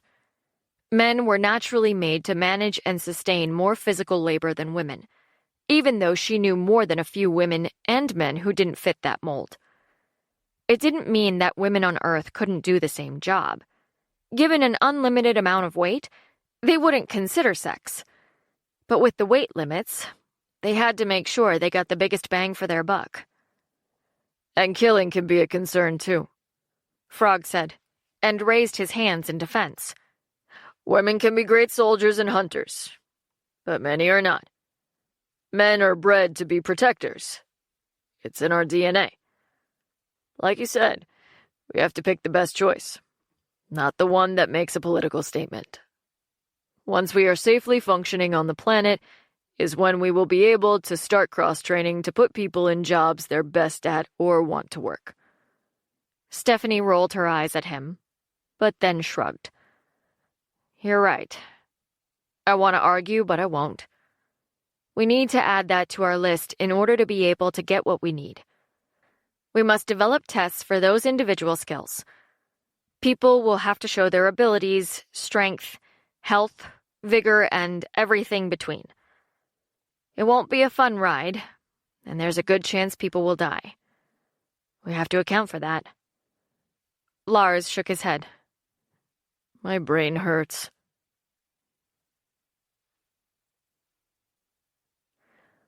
While the team worked through the difficulties of choosing their settlers, the Dreamer's engine room had gotten noisy. The thrum of working drives vibrated around the engineers who tended them. The rumble was louder now the ship was no longer idled at the dockside or traveled through normal space. The transition drives were bigger than the other engines, and much, much louder. The engineers monitored them carefully and constantly scrutinized the readouts attached to each observation panel. A faulty engine or battery was incredibly dangerous when sliding the ship from one dimension to the next. If the measurements weren't correct, they could end up somewhere completely different, with no way to get home. Roger stood at the front of the room and checked things off his tablet. One of the guys walked up and nodded his head. Hey, are we redoing all the checks twice or 3 times? He looked up, his face thoughtful. Only twice unless the readings are different. The first slip went really smooth. And we have a few hours before we need to make the second. He smiled. We were exactly on target when we came through. But you know slipping can be hard on the engines, so use double checks to make sure everything's running smoothly as we travel through the local space quadrant. Once that's done, we'll use the travel time to make sure the slip drives are ready for the next transition. The guy nodded. Any word of when we'll be underway? Roger shook his head. No. We won't know until navigation confirms it has the heading. Then they'll want us to haul ass like they usually do. As long as we have a smooth flow and the batteries glow, I'll be happy. As he spoke, the entire ship shuddered. The crew grabbed the nearest handholds, and some clipped safety lines to their harnesses. The engineer had been rocked off his feet and pulled himself up slowly. He noted the slightly higher readings and pushed his hard hat off his forehead as he glanced around and muttered, I don't know what that was, but I doubt it was a good thing. On the bridge, the crew strapped in and waited for the juddering to stop. Dreamer's captain, Harlan Pensman, took hold of his console and looked at his crew, who strained to see their monitors. As the men reached for their keyboards in preparation to find the source of the problem, Pensman did the same, but when he hit the first key, he realized what was wrong. The display was frozen, and when he pressed the emergency override, it began to skip wildly around like it was on the fritz. He looked at the comms console. The crewman stationed to it was under it, already working on the panel, but the captain shouted anyway. Jeevan! Jeevan didn't even look at him as he examined what lay behind the panel. On it, sir! Before the captain could respond, the forward view screen went black, and the signature logo of the Dreth Pirates appeared. Security! Talk to me, and it better be good, Pensman said, and spoke quietly into his headset. Kelly, tell me I have shields. Jeevan, when do I get my comms back? I need them 3 years ago. On it, Captain! As soon as he replied, the tech nudged the mic in his collar tabs and began to speak in a low, urgent voice. The captain watched as the comms officer waited, listened, and spoke again. Well? He demanded when Jeevan had finished. They've hacked the system, sir. But Rampart and Trillian have launched the Yelpers, and some of them made the slip into Federation space. Hargan is working with the concierge, and they've enacted the Level 1 protocol. Sending Yelpers, droid emergency capsules that could take an SOS to the nearest Navy vessel, had been next on the captain's list of demands. Very good, Jeevan. Now get me! He stopped as the forward view screen cleared, and they could once again look out on a field of stars. Thank you, Jeevan. Stare as he might, Captain Pensman saw no sign of a pirate ship. And nor should he. This was the second dimension, a place they passed through on the way back to their own dimension. It wasn't somewhere mapped out in case of attack. Maybe it should be. He frowned and glared at the screen until his console beeped and drew his attention. His screen had returned to life, which confirmed that the system was rebooting and would soon be back online. He was about to sit when Jeevan's voice sounded in his earpiece. Navy says they've sent a seeker, but they can't send anything heavier until they have a target. They both looked at the scan console, but its operator shook her head. How long? Pensman demanded. They say it'll take at least, Jeevan typed hurriedly. It's... Yes? Spit it out, he ordered, his voice tight with tension. It's 14 hours, sir, before it gets here, the man replied, and cast him a nervous glance. The captain gritted his teeth and nodded before he keyed in the public address system. He cleared his throat, centered himself, and prepared to speak to the passengers and crew. He knew what was going on outside the quiet of the command center. It would be orderly chaos, and that was if he was lucky. The Level 1 emergency protocol would sound, and a calm female voice would direct all passengers to their cabins. Every corridor would be lit with amber lights, and the stasis pods in each cabin would come online.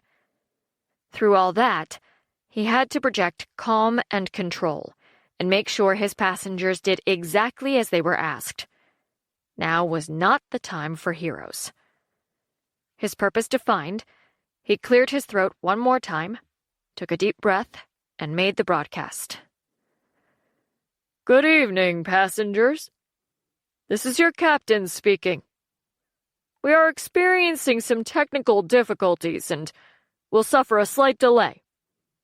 To ensure your safety and to allow the crew to carry out their duties unimpeded, please stay in your cabins until further notice. I repeat, we are experiencing some technical difficulties. Please remain in your cabins until further notice. He ended the broadcast and switched to Security Central. Make sure the decks are clear and lock the passenger compartments. If we're boarded, I don't want them to have access, and I don't want any strays to become hostages. Aye, aye, sir. The captain ended the transmission and sat heavily. His mind raced as he tried to decide what to do next.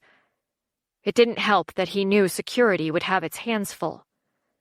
Most of the Richies on the ship would either ignore him or lose their damn minds. He knew that as surely as he knew he would have to fill out reports for the next 6 months. His tablet pinged, and he caught the defense officer's glance and nodded to let the man know he'd received the communication. He activated the message and watched the scan feed magnify to show the Dreamer's outer hull and the starfield beyond it. They're coming in on our starboard side, the officer said.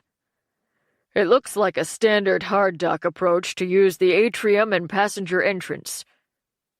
The scene on the tablet adjusted to show a projected course before it returned to the pirates. You will see these two ships are currently locked together. When they detach, I'll let you know. Likewise, if we pick up any other signals. Good, Pensman nodded. Watch them like a hawk. The moment anything changes, let me know. Yes, sir. The captain made another call to Security Central. Pensman here. Put me through to the commander. The call was transferred, and Commander Charles Wayforth came online. Captain? It's not good, Charlie. There are 2 Dreth incoming. They're currently interlocked, but I want... Out of the corner of his eye, he saw his screen bubble and fritz until an image of a worm eating invisible streams of data came up. Of all the goat-sucking... Jeevan! I'm working on it!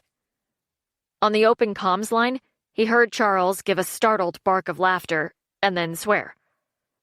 You got it too, Charlie? Big purple worm looking like it's eating its way through the top of the screen? Yeah. I'll get the hats onto it right away. Pensman sighed. The hats were the company's white hat hackers employed legitimately to counter hacking threats. They were useful, but he wished he didn't need them. He pushed that pointless thought to one side and resumed the brief. Jeevan's trying to clear the command deck, but you have the rest of the ship. Understood. Let me know if there's anything else, Penny. Don't get killed while I'm not looking. You too, Charlie boy. They ended the call, and both men set about their assigned tasks. They'd served together in the Navy, and come aboard the Dreamer together, too. With any luck, they'd both make it to retirement. First, though, they had to get through this.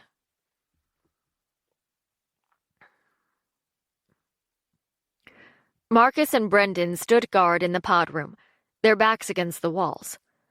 They were supposed to divide their attention between the readouts on Steph's pod and the door, but Marcus cleaned his nails with his knife, and Brendan played Dreth and Damnation on his tablet. He glanced up, and his gaze scanned the door and the pods before it came to rest on Brendan. I wonder if they're kicking ass in there. His teammate snorted and focused on the tablet as it loaded the next level. They're probably getting an exclusive vacation package as a reward, and will owe us the big one. He shook his head. Nah, Lars would never allow it. Brendan glanced up, and a sly grin lit his face. Do you think he's conning Steph into another dance? Marcus laughed. The man's not that lucky. The other man grinned, but before he could reply, a jolt rumbled through the ship. If they hadn't been leaning on the walls, they'd have lost their footing. What the? Brendan stuffed the tablet into his jacket and leapt for the nearest pod. On the other side of the room, Marcus did the same thing. Together, they started the emergency eject protocol for each of their teammates. There was no time to lose, especially since they had no idea what the hell was going on.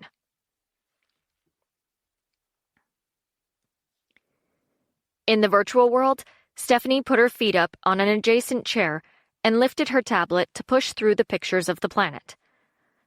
They appear to have a strong ecological system there. It must be from all the rain. If they live off rain and not some acidic hellfire, Lars laughed as he studied the same images. That would put a real damper on things. Before she could reply, the tablet flashed out of existence, and the dishes fell. The chairs also vanished and dumped them all on their asses. Startled by the sudden flare that had run through the virtual world, they picked themselves up and glanced around in concern. Everybody up, Lars started, but that was as far as he got. The AI came over the speakers. Prepare for ejection from the virtual simulation. This is not a drill. Prepare for immediate ejection. This can't be our fault, Frog said, and tried to type on a computer that constantly disappeared and reappeared in front of him. We didn't do anything crazy. There are enough servers in this ship's system to support the scenario. We didn't break nothing. Stephanie looked around when the ground shook beneath her feet. What's going on? Lars started to fade. Nothing good, he said. And in an instant, he had gone. Frog vanished next, and then Stephanie, Johnny, and Avery. She clenched her eyes shut, afraid that this time would be different and that something terrible would be waiting. When she opened her eyes a few moments later, she found herself back in the pod, with the door wide open. Chapter 34. Move in and take control. The Hormgast Orc-2 growled and finished with a roar to get the attention of those under his command. We make it to the engineering and the bridge, and that's when we start killing. No hostages. Hormgast! The Dreth pirates responded, and their deep voices echoed in the hold. Orc-2 turned to the airlock, snapped his helmet closed, and waited for the hatch to cycle. He was glad to see the umbilical stretched taut between the ships, and the outer hatch already open. With another roar, he led his men across, trusting the advance party to have already opened the way at the other end, and now held the entry secure. Behind him, the Dreth raised their voices, and their howls resounded through their suits and into the liner. When they reached the other side, they found the breaching party had not only opened the way and held it, but they had secured the main floor. As expected, the elevators were locked down, but a pirate technician was already working to finalize the access the worm had started. Referencing the Dreamer's schematics via their helmet HUDs, the Dreth hurtled directly toward engineering. It didn't take them long to reach the security team that blocked their path. You shall not was all the security sergeant managed before the Hormgast shot him in the head. He walked behind his men, his lip curled in a snarl of pleasure as he wielded the blaster single-handed. It wasn't pride to say he hadn't been made Hormgast for nothing. His aim was deadly, and he was very, very fast. Over his spacesuit, he wore a layer of thick leather armor adorned with gleaming metal spikes. From his belt hung the skin sections, shrunken skulls, and dried ears he'd taken from his defeated enemies. Orc-2 looked ahead as the last security guard fell and identified the human he knew to be one of his allies' inside men. He nodded and smirked slightly to reveal his long, jagged teeth through the visor. The traitor did not impress him, and he responded as he should, by soiling himself at the sight of the Dreth charging toward him. As if realizing he had more to do, the man fled at a run. "They're through!" he screamed, grasped a long metal rod from behind a stack of pallets, and rammed it into the security doors to stop them closing after he'd bolted through. "We've been breached!" "Clever traitor," the Dreth commander murmured.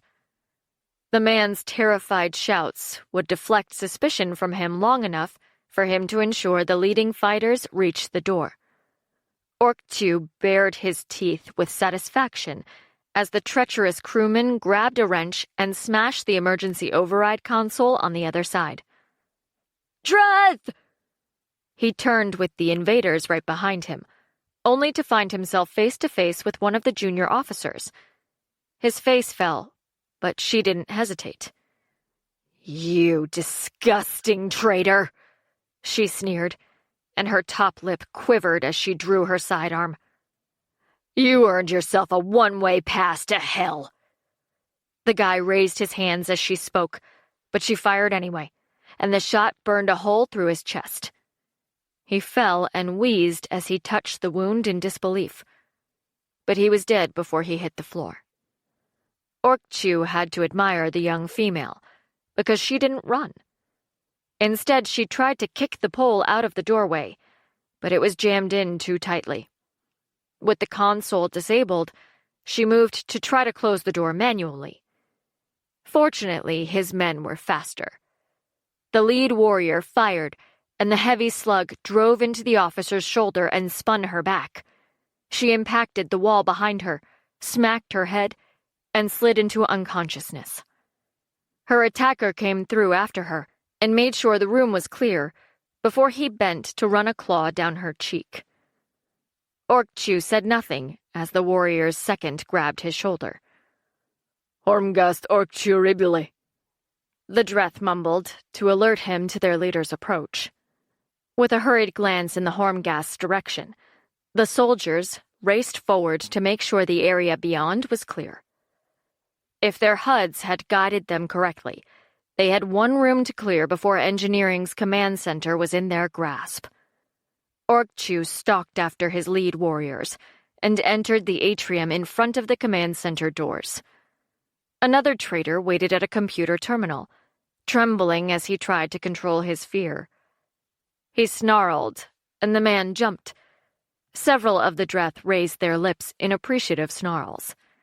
The sight of their fangs did nothing to calm the crewman's nerves. Sweat covered his forehead, and his hands shook violently as he turned fearfully. "Please," he begged. "I put the worms into the system, but some of them didn't take. The main ones did, though, and I'll have it for you as soon as I can." The Dreth stared at him for a moment and shook his head. "No need. I'll do it my way." Before the man had time to protest, he raised his blaster and shot him in the head. He holstered the weapon and threw the corpse from the chair before he stooped over the console. Leaning forward, he wiped gore off the screen and peered at it. It didn't take him long to see that the traitor had failed far more miserably than he'd claimed. Orkchu brought his fist down on the screen with a roar and decided brute force was the only remedy. With the worm not doing all he needed it to, he had one thing left: the decades of survival skills inherent to his race. When all else failed, Dreth used brute force to bull their way through any and all situations. Those who became pirates earned their place by being the most skilled at all forms of attack and infiltration. Orkchu was one of the best. He strode forward and examined the doors. His inspection complete, he turned to the advanced team. "Burn it down," he ordered, and they growled their affirmation.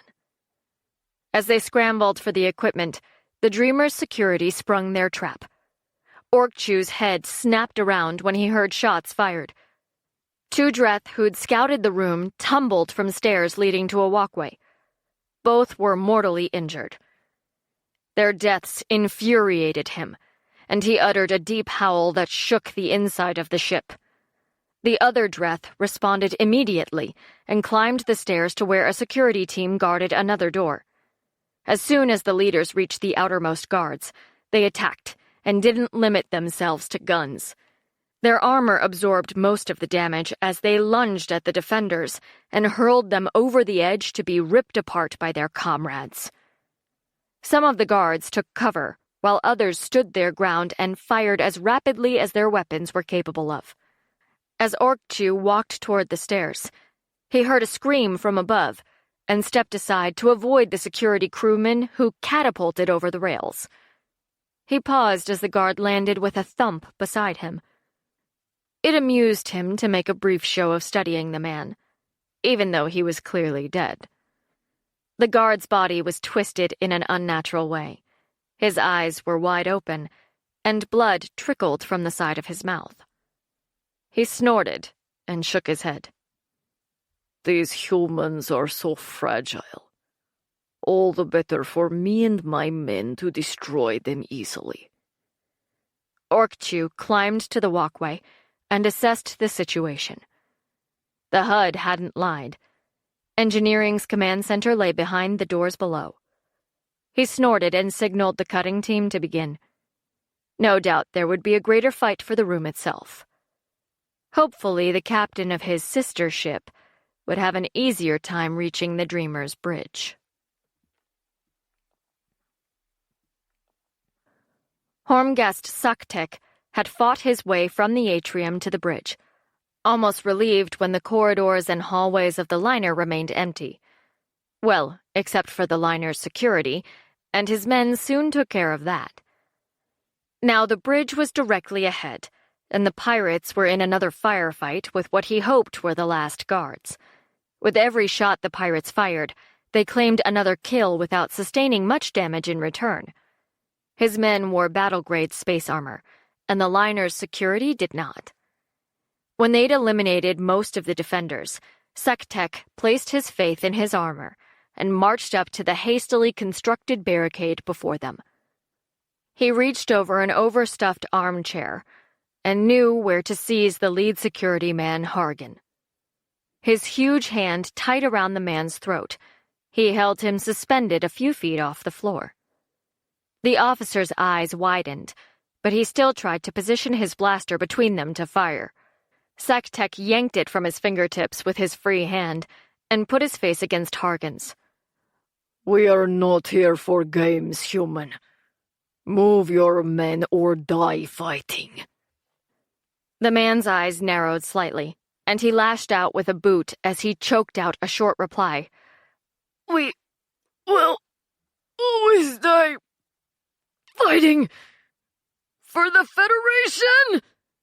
His boot glanced off Sektek's armor, and the Dreth captain sneered and used his gloved hand to crush his victim's throat.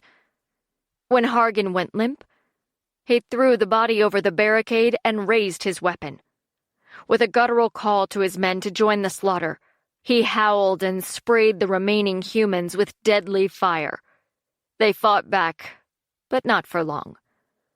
He smiled when they fell one after another. As the Dreth pushed past the barricade, the remaining security contingent backed away, but made no effort to surrender. They knew they'd lost, but they wouldn't give up, and they refused to run. Sektek and his men thought it was a morbidly stupid waste of time, even though the humans' courage was to be admired, and they carefully took their time to kill each one. Deaths for the stupid were not something to be hurried, so the warriors marched forward and fired at each guard to render them wounded and helpless before the pirates' approach. When they reached them, the Dreth killed them systematically, with their bare hands, or crushed them under their feet. The pirates bellowed in victory as they marched toward the bridge, losing very few men to the security guards left to defend it. Sektek was on a mission, and he wouldn't leave until he'd destroyed what he came to destroy. In Security Central, Charlie buried his head in his hands and wept. Protocol kept him from leaving the center. Well, Protocol and a very pale-faced and determined 2IC whom he had no doubt would shoot him before he reached the door. "We have to help them," he pleaded. But Hubert stood firm, even though his voice quivered when he replied, "We have our orders." The blaster trembled in his hands, but not enough to miss. And Charlie doubted the tears streaking the man's cheeks would blur his vision enough to put him off his aim.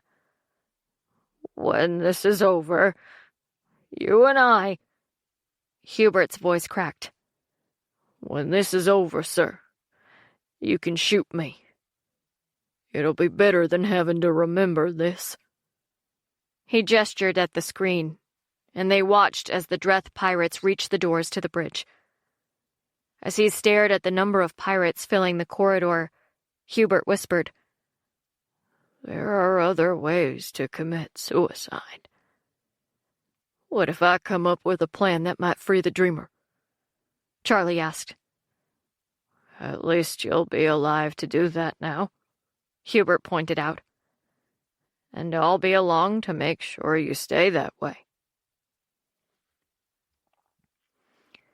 While Sektek took the Dreamer's Bridge, a dozen or so pirates marched through the umbilical from the Dreth ship to the atrium. 4 of them carried a large metal cylinder between them.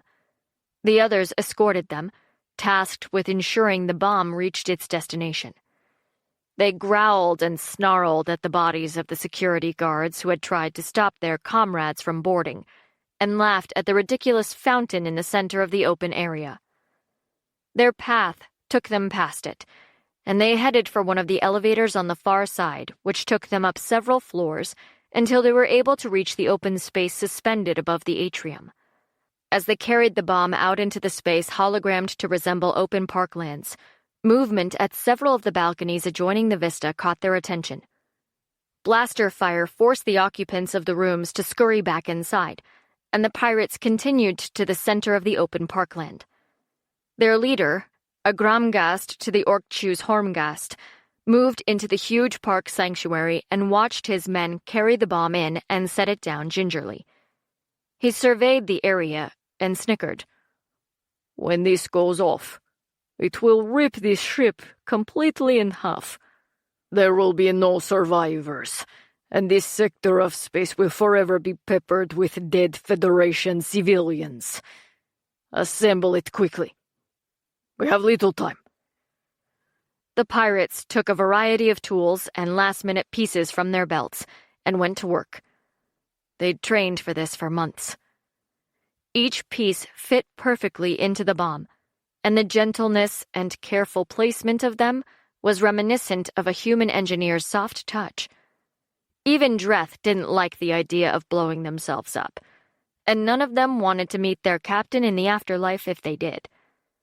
The Gramgast walked across the deck to a small ice cream shop. Its lights were off, and there was a display window at the front.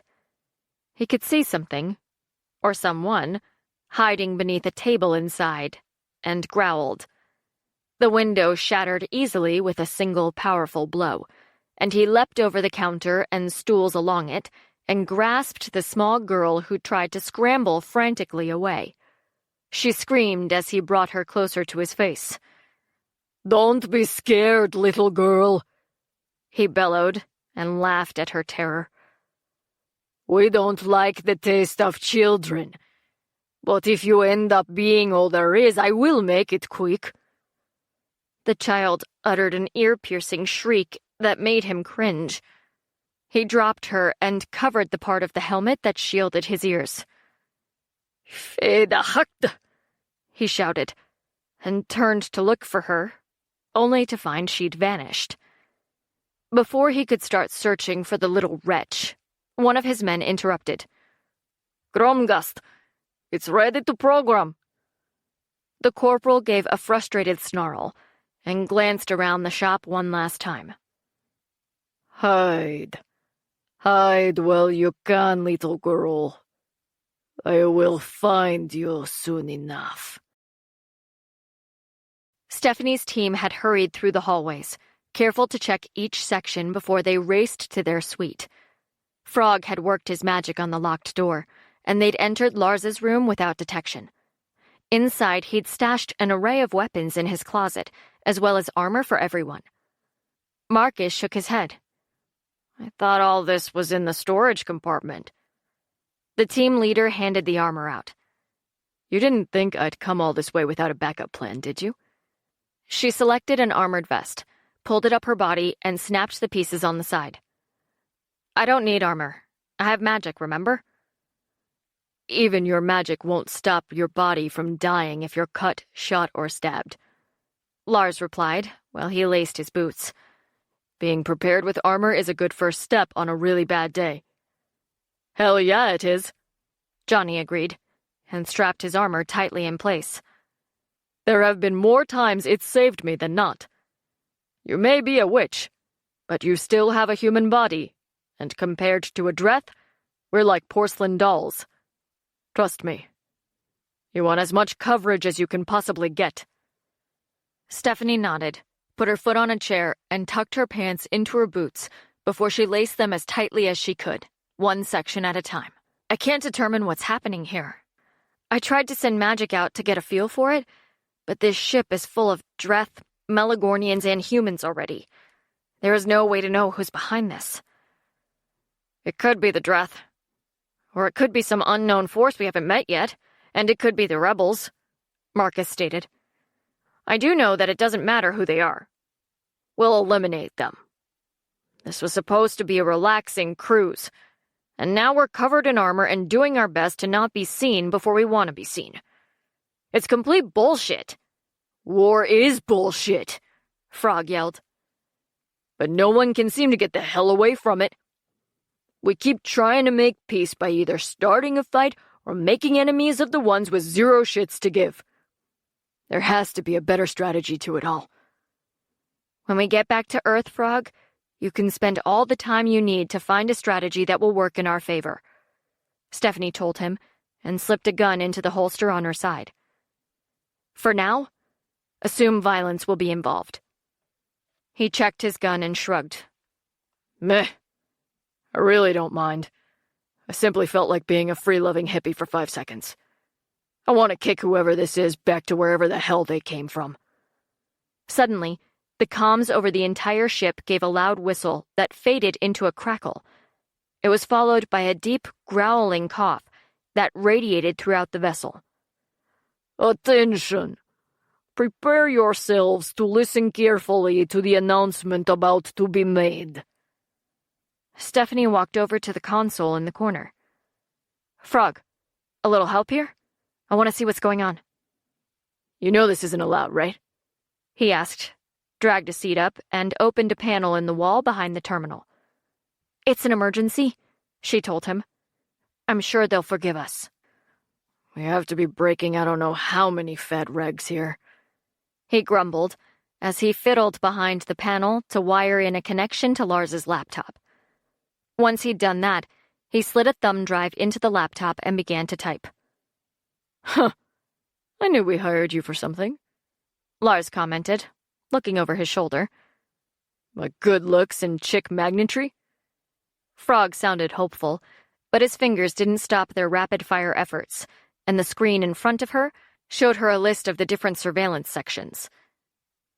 There. That should do it. You're a genius, she said, and clicked through the surveillance to see what was going on outside the suite. The ship appeared deserted, without a passenger in sight. There were large numbers of Dreth, however, and the bodies of security guards strewn in the corridors. The scene outside the bridge was almost too horrible to look at. Before any of them could comment on it, the speakers crackled again, and a different, but equally as sinister voice spoke through it. The emergency communications screen set into every cabin wall flashed on to display a Dreth pirate captain who stood on the Melagorn Dreamer's bridge. His grin was particularly nasty, and he gestured to the center of the bridge. At the consoles around him, the other pirates held the Dreamer's captain and crew hostage, with guns pointed at their heads. The ship's captain had a look of disdainful calm on his face, and did not appear to be intimidated by the pirates at all. He should have been an actor, Stephanie murmured. The pirate captain spoke again, his tone brutish and guttural. I am Hormgast Suktik. As you can see, I speak to you live from the ship's bridge. We have taken control of your ship. Your security personnel are dead, and your captain and crew are at our mercy. He lifted his lips in a fanged smile. He's very happy with himself, she commented dryly. He's also very calm for someone who's just won the battles he has, Lars said. That's not good. No, Marcus added, his face serious as he studied the Dreth captain. There's no excitement there at all, and that makes him very dangerous. He's here for more than simply taking a liner. Frog cursed. And they've put a worm in the system. I'd need to be in the ship's central computer to deal with that. Sektek continued his speech, and they fell silent. We have the willingness and the ability to rip this ship in two. As I speak, my crew are placing a bomb on board, which I can activate with a word. If that happens, your final resting place will be in the middle of another dimension, where your decompressed bodies will float with those of your families and children for all eternity. He paused to let the horror of his words sink in, and he smiled malevolently again. So, we will ask one very special and very esteemed passenger to come to the bridge. Once they do, we will live in our ship and allow you to continue your journey. If they do not come, we will detonate the bomb. Marcus gritted his teeth and sneered at the screen. He has no intention to save anyone. He will detonate that bomb either way. Whether they plan to leave first or not is another question. They're obviously willing to die for whatever ridiculous reason they have for being on this ship. Frog glanced nervously at Lars. And you're sure no one knew about us coming? This is a very big coincidence if they didn't. What else on this ship could they possibly want? Dreth pirates don't need to take hostages to get rich. They kill the people who have what they want and simply take it.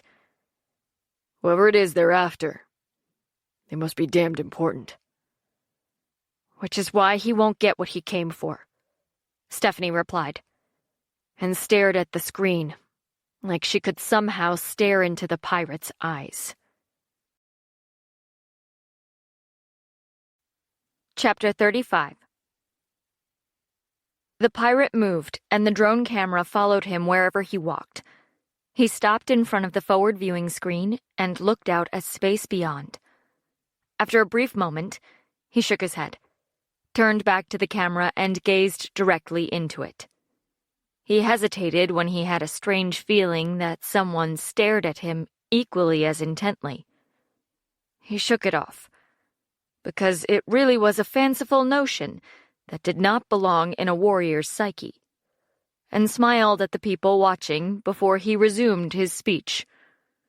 This ship and, most important to you self-centered righteous bigots, your very skin will taste the heat of 1,000,000 suns, or the icy touch of space, if this particular passenger decides they are more important than you are. He glanced meaningfully at the forward screen with its vista of stars, and shrugged arrogantly. What they will decide I do not know, but I'll be glad to watch the action either way. And I promise you, this is no virtual act. You won't make it back from either experience in this life. Saktek took a deep breath, clapped his huge hands together, and glanced over at where the captain waited, his face now slightly flushed. He permitted himself a chuckle at the man's emotion before he looked at the camera once more. So here it is. The name of the person who needs to come forward, the one who can save you or sentence you to the grave. Are you on the edges of your gold-coated seats? Good. His face lost all humor and became stern and serious, and his lip twitched. Ambassador of Meligorn, how about you come to the bridge and save a few lives by not making this difficult? Leave your bodyguard behind if you value his life. You have 5 minutes before we start executing the crew. We will be waiting. The screen went black as the mic clicked off. Stephanie whirled to face the team, her eyes wide as she shook her head. No, that's not right, is it? The ambassador's not here on this ship. Is he? There was panic in her voice, and the team had no idea how to answer her. They simply stared, and their faces revealed that they felt as confused as she did. Finally, Lars walked over and put his hands on her shoulders. What did he tell you about the awards ceremony? Calming slightly, she shook her head. Nothing, really. He said he would see me there, but he said nothing about being on this ship. Her voice rose. I mean, if he were on this ship, he would have told me, right? Brilgis would have called to let us know. We would have known. Lars stared at her for a moment before he looked at the other guys. Johnny, check the passenger logs for any unusual names in the royal rooms and floors. Then cross-check who is staying there and make sure they really exist. He turned to her. I am positive he's not here. I have no idea why they think so, but freaking out won't fix this situation. You have to stay calm. Stephanie nodded and walked over to the center of the room. She thought about the MU conversation she had with the other Melagornians she had met. She tapped her foot against the carpet and rubbed her chin as she racked her brain to think of something she could do to determine whether or not the ambassador was actually there. When she recalled her encounter with Garma, she had an idea. It might not work, but was certainly worth the attempt. She took a deep breath, closed her eyes, and focused on a search for any sources of MU on the ship. Her GMU stirred, and she could almost see it as it crept out of her and flowed across the floor. She monitored it carefully, and the energy traveled out under the doors and through the hallways to probe and seek for any trace of MU that might be there. It would take her a while to move through the entire ship that way, but she decided it was the best chance she had to confirm the ambassador's presence. If he was on board, there was no way she would let him surrender to the Dreth. If he wasn't, that freed the team to make a move. Either way, they couldn't simply sit there and do nothing. Everyone's lives depended on it. Captain Penman looked at the pirate, who held him down in his chair, a gun pointed at his head. His gaze followed Saktek as he paced the room. He wasn't sure what the pirate captain had planned, but the Dreth's body language said he was waiting for something. Aware that the human captain watched his every move, Saktek waited for the signal. Either the ambassador would come, or there would be an explosion that would rock the Federation. There was a fairly good chance that both would happen, which essentially made the explosion inevitable. Captain Penman couldn't know that, but it soon became clear that the human had no intention to simply sit there. Saktek! His guard reversed the blaster and smacked him in the side of the head. Shut up! Saktek turned toward them and waved his hand. Let him speak. It is fine. What were you saying, Captain? Penman rubbed the side of his head and gave the pirate a filthy look. I wanted to say that you are mistaken. I would know if the ambassador was on this ship. He has been our passenger in the past. I am the captain, and I know the name of every passenger on board. That is my duty and obligation, despite the fact that some prefer to travel in secret. I cannot protect someone if I don't know they're on my ship. And I am telling you, the ambassador is not here. The Dreth leaned his head back with a smirk and folded his arms over his chest. Sure. Maybe you don't know he is here, but let me ask you something. You do have a special high-level person traveling to Melagorn on this ship, don't you? Penman felt shock flare through him. He knew he carried someone special, but not exactly who. He tried to pretend ignorance and rolled his eyes. That could be anyone. The Federation even defines famous actresses as special high-level guests on occasion. Saktek snarled at him. Don't act like I am stupid, Captain. I have scalped humans alive for worse than that. He fingered the string of scalps dangling from his hip and saw the captain pale. Now, he said, the special high-level guest. Who could that possibly be if not the Melagornian ambassador? The Federation does not hide the knowledge of simply anyone from the security system, not even your high-level actresses. Only the privileged and elite get to walk under the sun without the Federation's all-knowing yoke resting on their shoulders. Only those they deem as powerful as themselves are able to be a ghost in life. And the ambassador is one of those people.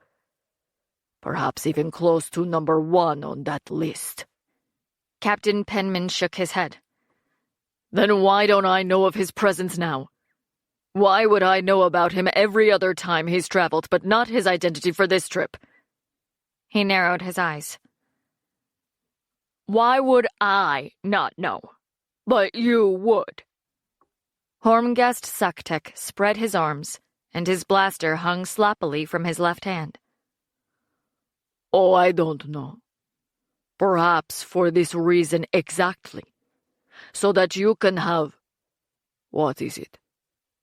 Plausible deniability. So that you can tell me you always know and I think you are telling the truth. Well, it won't work this time. Do you want to know why? Penman shook his head and looked at the floor, because he already knew the answer. The Hormgast ran forward, grasped his captive by the cheeks, and squeezed them hard as he raised his face to thrust his own inches away from it. Because no matter what, if I don't have the ambassador when I leave this ship, you will all die. He released the man's face with a dismissive flick of his wrist and turned away. The ship captain rolled his jaw and spat on the floor. You'll kill us no matter what happens. Saktek paused mid-stride and pivoted, faking shock. What? You doubt my honor? You think we don't have an honest bone in our bodies? Well, we sure as the Hromektek Deeps used to. It was only after your federation destroyed our freedom that we left our honor behind. So you may be right. I might truly intend to destroy all the souls on this ship because I have no honor. And, of course, you know all Dreth believe that a dead Federation citizen is the best kind of Federation citizen there is.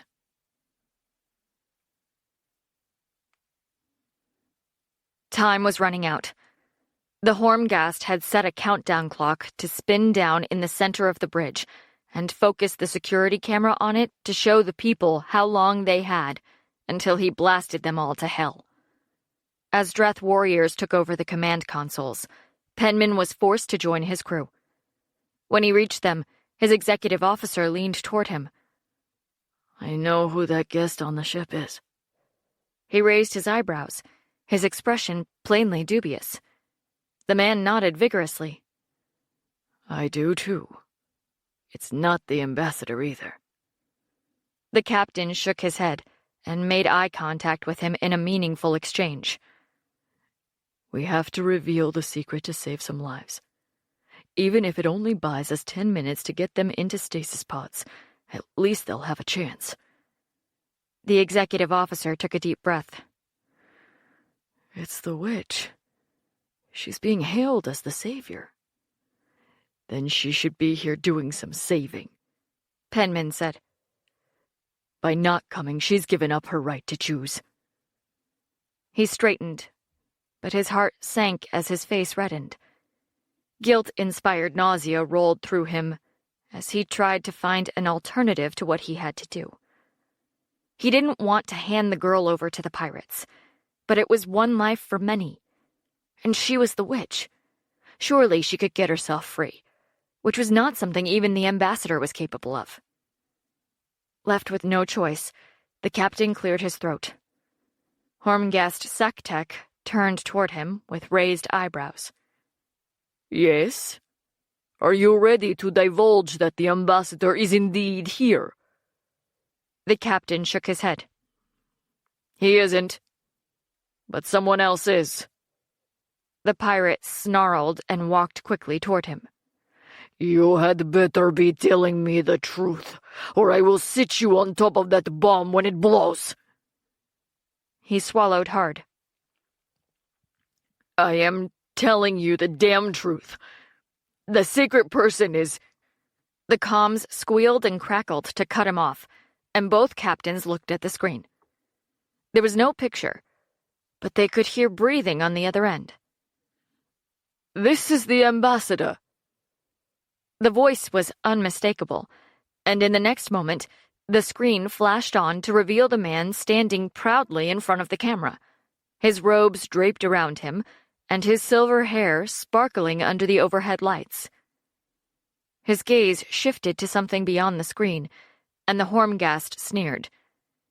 He strode closer to the screen and inspected the Melagornian's face intently. After he'd stared at the purple haze in the ambassador's eyes that confirmed his identity, he turned to Penman and the executive officer. The two men stared at the screen in complete and utter shock. Sektek laughed, crossed to the group, and crouched beside the captain. He draped an arm over Penman's shoulders and stared at the screen with him. "See?" he said, and forced the man's chin up with a brutal grasp when he tried to lower his head. "You see? Even the Federation hides the risk from the captain of the ship which carries him. You are nothing but patsies for others. Playthings. You should have chosen to be a liberated human. Now we will get who we came here for." Penman stared at the pirate. "Why? Because you couldn't have the job you wanted?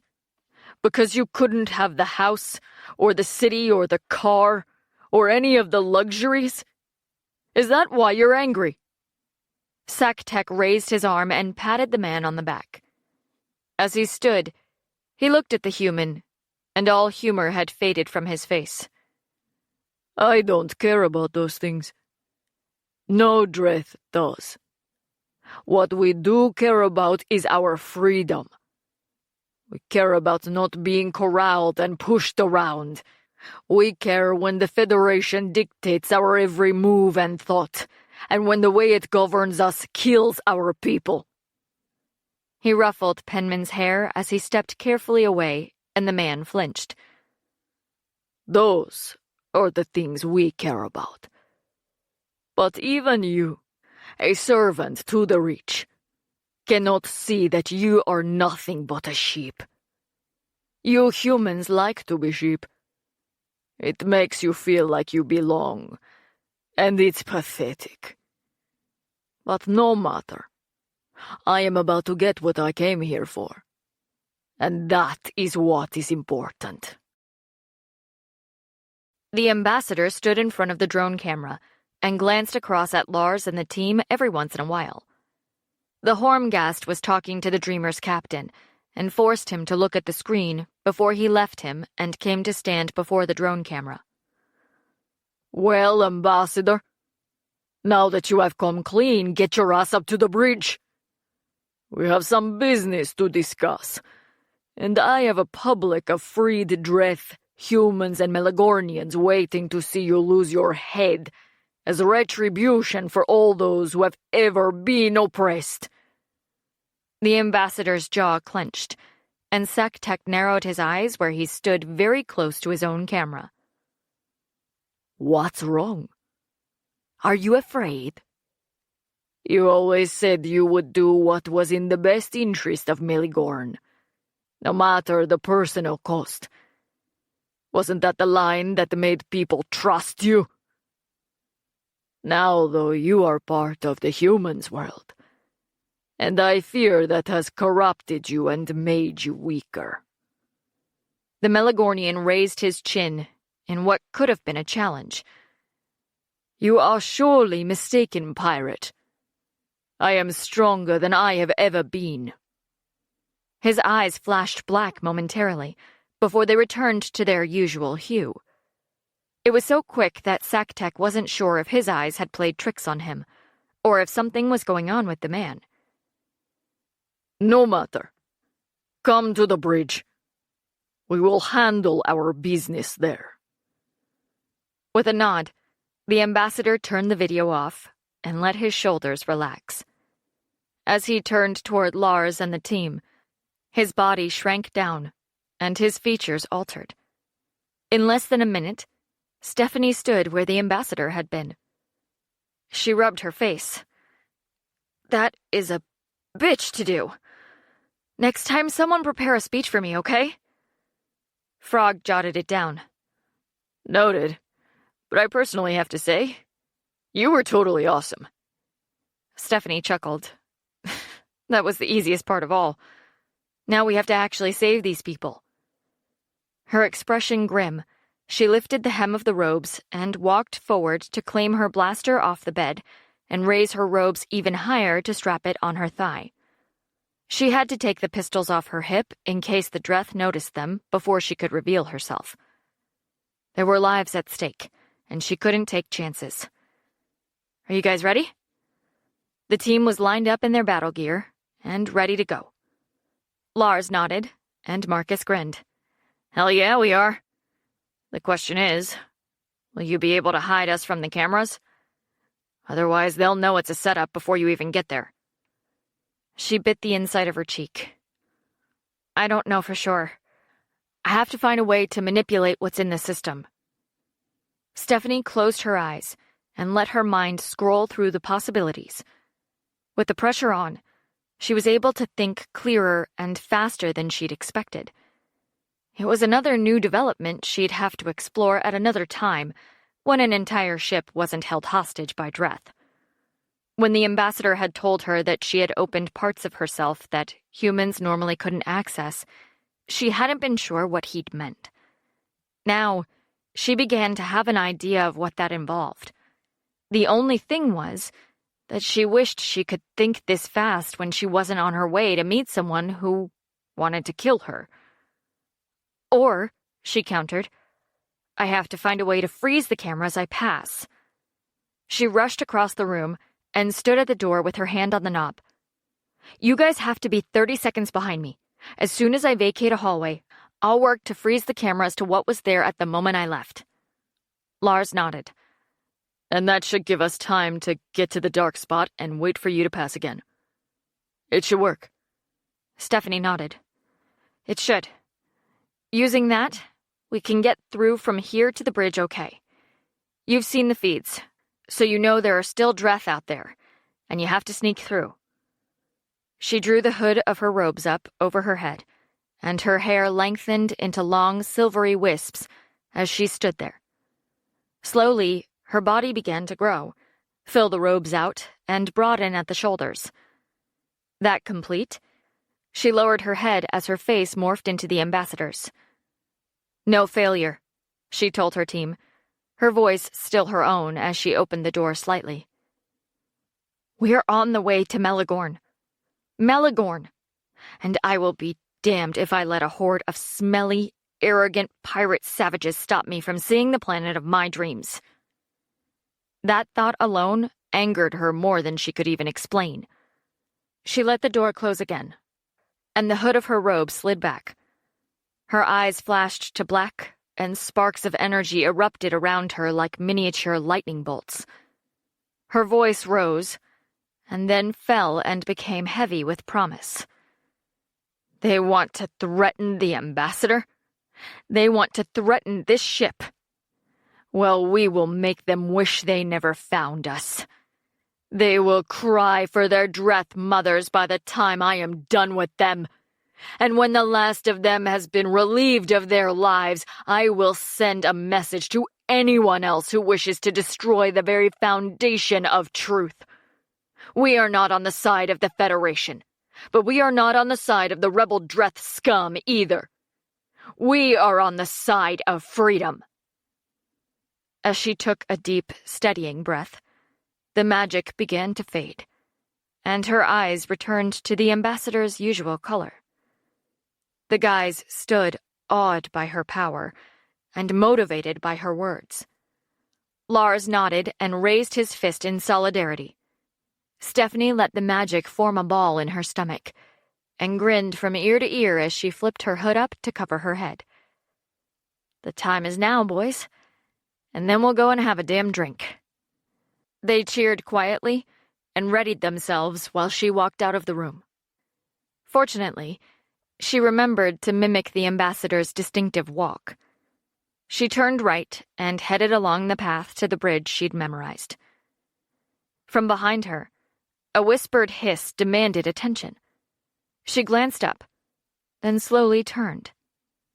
Frog had his head poked slightly out of the door and pointed frantically in the other direction. The bridge! It's the other way! Stephanie pursed the ambassador's lips. nodded, and turned swiftly as though she'd forgotten which way she'd meant to go before she strode nonchalantly down the hall in the right direction. Frog ducked out to give her an enthusiastic grin and 2 thumbs up as she passed. It took everything in her not to blush. "Okay, Morgana, you're a little embarrassed, as you should be," she whispered to herself. "Turn that to pure and total rage, and you'll well and truly be on your way to kicking Dreth ass." She curled her hands into fists and released a small burst of static. Too much, Morgana. Too much. "Get me the security scans," SecTech ordered as he paced swiftly in the limited space. "I want to see every part of this ship so I know the ambassador isn't playing any little tricks. He's always fancied himself as clever, and I won't fall victim to one of his idiotic schemes." The Hormghast's eyes scrutinized the scans displayed on the main viewing screen and searched for any type of movement. Behind him, Captain Penman sat rigidly in his chair. He knew that if the ambassador surrendered himself, it would only mean death. The Melagornian was older and more powerful, but he would be one man against the Dreth killers, and would be more than willing to give his soul for the people on the ship. The captain couldn't believe it would happen on his watch. It seemed tragic that after a long and illustrious career, he would be remembered as the captain who'd allowed the capture, and most likely the death, of the Melagornian ambassador to Earth. "Horngast," one of the Dreth called, and pointed to the third screen. "There is someone coming." SecTech waved his hand in the air. "Enlarge it. I want to see his final walk of shame." They all watched, the humans in horror and the Dreth in good-humored anticipation, as a lone figure walked slowly toward the camera, then past and down the corridor. His face was unmistakable. The ambassador had come as promised. For a moment, Captain Penman had hoped it was a different ambassador, or someone posing as him. But the eyes, the slender youth-like features, and the sparkling silver tresses were unmistakable. He looked away for a moment, and up once again as the view shifted to the next screen. He thought about the ambassador for a moment, and focused more intently with narrowed, confused eyes. Instinctively, but surreptitiously, he scooted forward in the chair for a closer look. The executive officer noticed the movement. "What is it, Captain?" Penman shook his head in warning and kept his voice low. "It's probably wishful thinking, but I could have sworn the ambassador had a scar on that side of his face from his attempt to save his daughter many moons ago, and I didn't notice it there." The other man scrutinized the feed as the Melagornian passed under another camera, and he confirmed there was no sign of any scar on his face. He glanced at the captain, who pursed his lips and attempted to keep a shocked look on his face and not reveal anything that might alert the pirates. SecTech turned toward them and smiled, with quiet satisfaction as he gestured at the screen. "Don't miss it, boys. Watch as the reason for your ticket to hell approaches. And please, don't forget to thank him when he gets here. I'm sure he will love to see your faces before he watches you all die." Chapter 36. Stephanie wobbled slightly with the effort to constantly lean to the right side, like the ambassador always did. As she passed each security camera, she released a slight surge of magic into the wall below it. The stream of translucent GMU flowed out to vanish behind the wall panels. Inside, it twisted up the wires and into the camera itself. There, it sparked obediently so the devices froze the image and held it steady for 30 seconds. She knew she was being watched, and that the pirates and ship's crew were most likely shocked by the presence of the ambassador. It was almost hilarious to know, with each passing camera, that she was able to trick them into thinking she was not only a different age and gender, but a completely different species.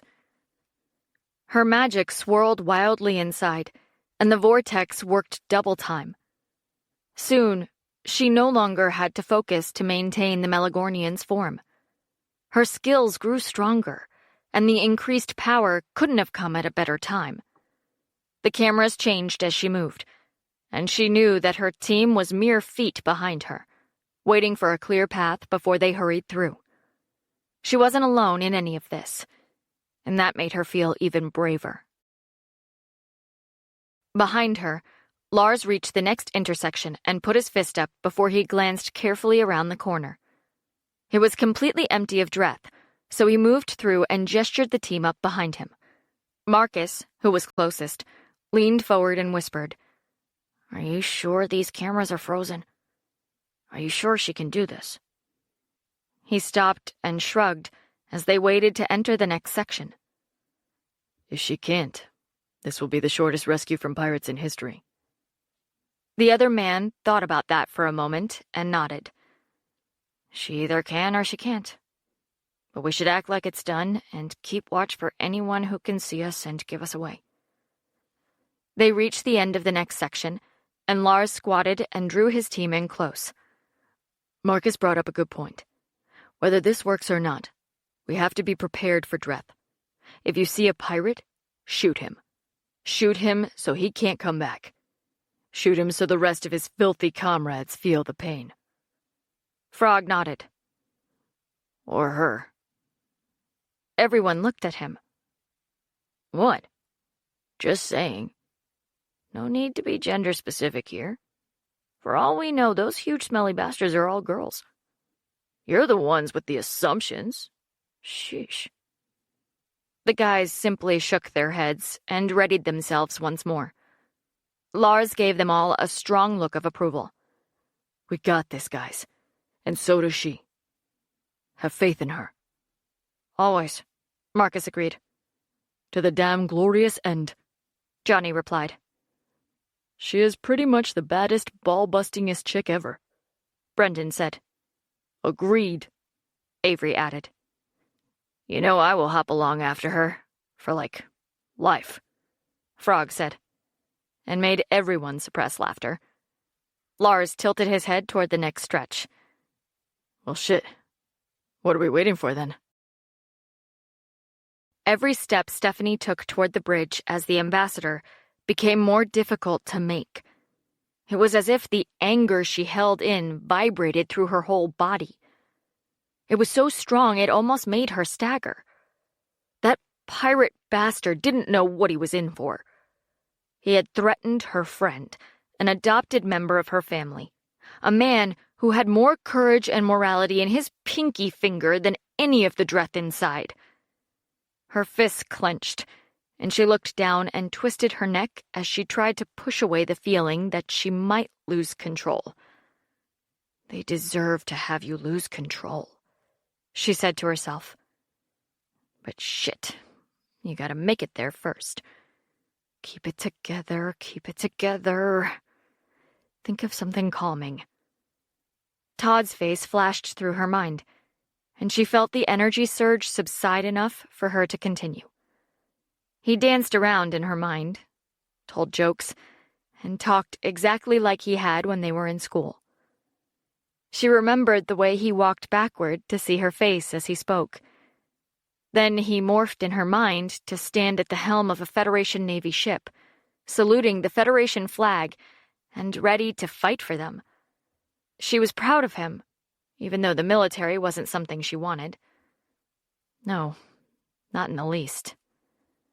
Seconds later, the anger took hold again, and she was struck by a vision of Todd dying at the hand of a Dreth warrior and screaming in pain. Fire blazed all around him with no way for her to get through. The imagery meant she had to fight harder than ever to keep the black from her eyes. Sweat began to pour down her forehead, and despite her attempts to push out of the bad, all she could see were the people she loved dying by Dreth pirate hand. Now she knew how the ambassador felt after losing his daughter. Now she knew how he would feel if he were subjected to the cruelty of what the Dreth pirate attempted to lay on his shoulders. As she walked slowly forward, her breath became more rapid, and she looked down when her eyes shifted from black to purple and purple to black. She could feel herself drawing in more and more magic until she didn't know if she could hold it for another second, let alone until she needed it.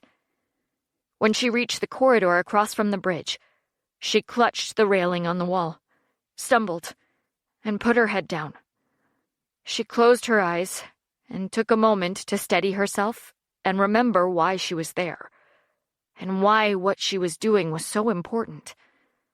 The magic flowing through her was under her control, and she needed to start acting like it. Shaking her head, she harnessed the rage inside her and set it to the side to box it in and buy her enough time to walk onto the bridge.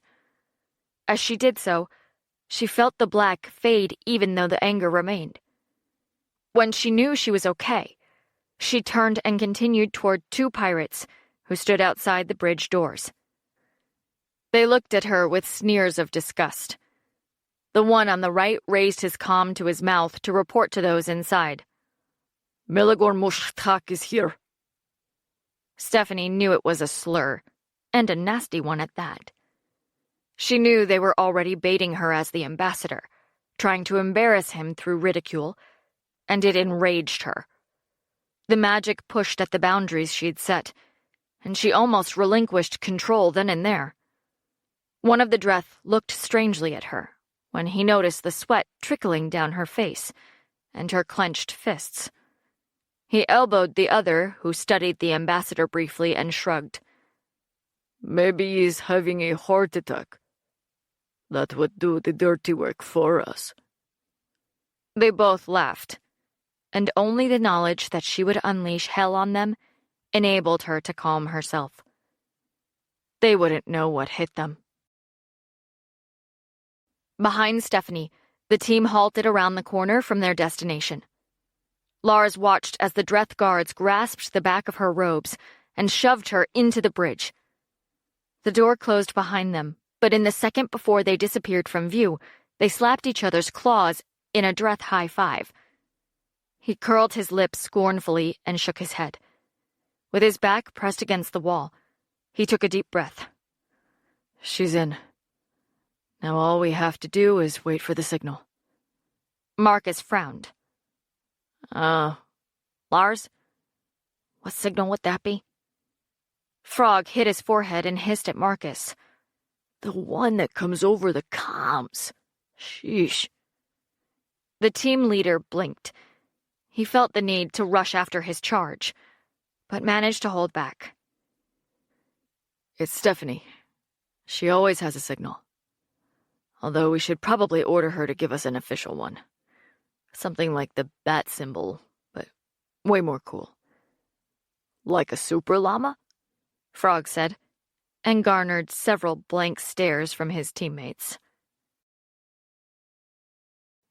The lighting inside the bridge burned steady and white, a distinct contrast to the flashing amber lighting in the corridors beyond.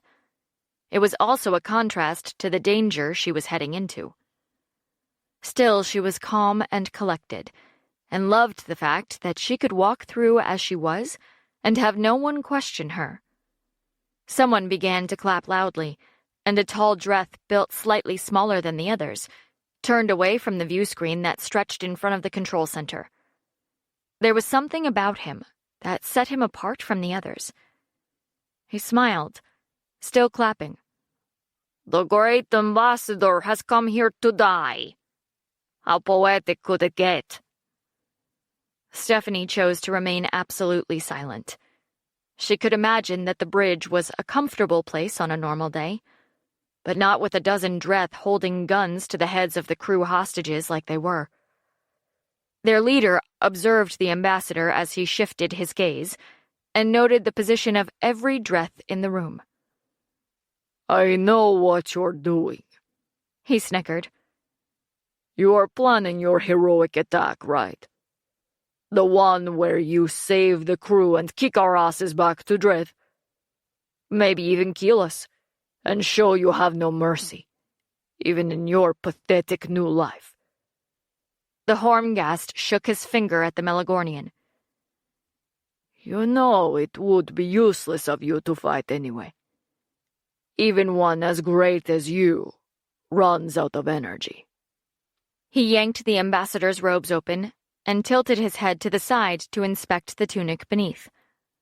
"Ah, you did not even bother with any batteries.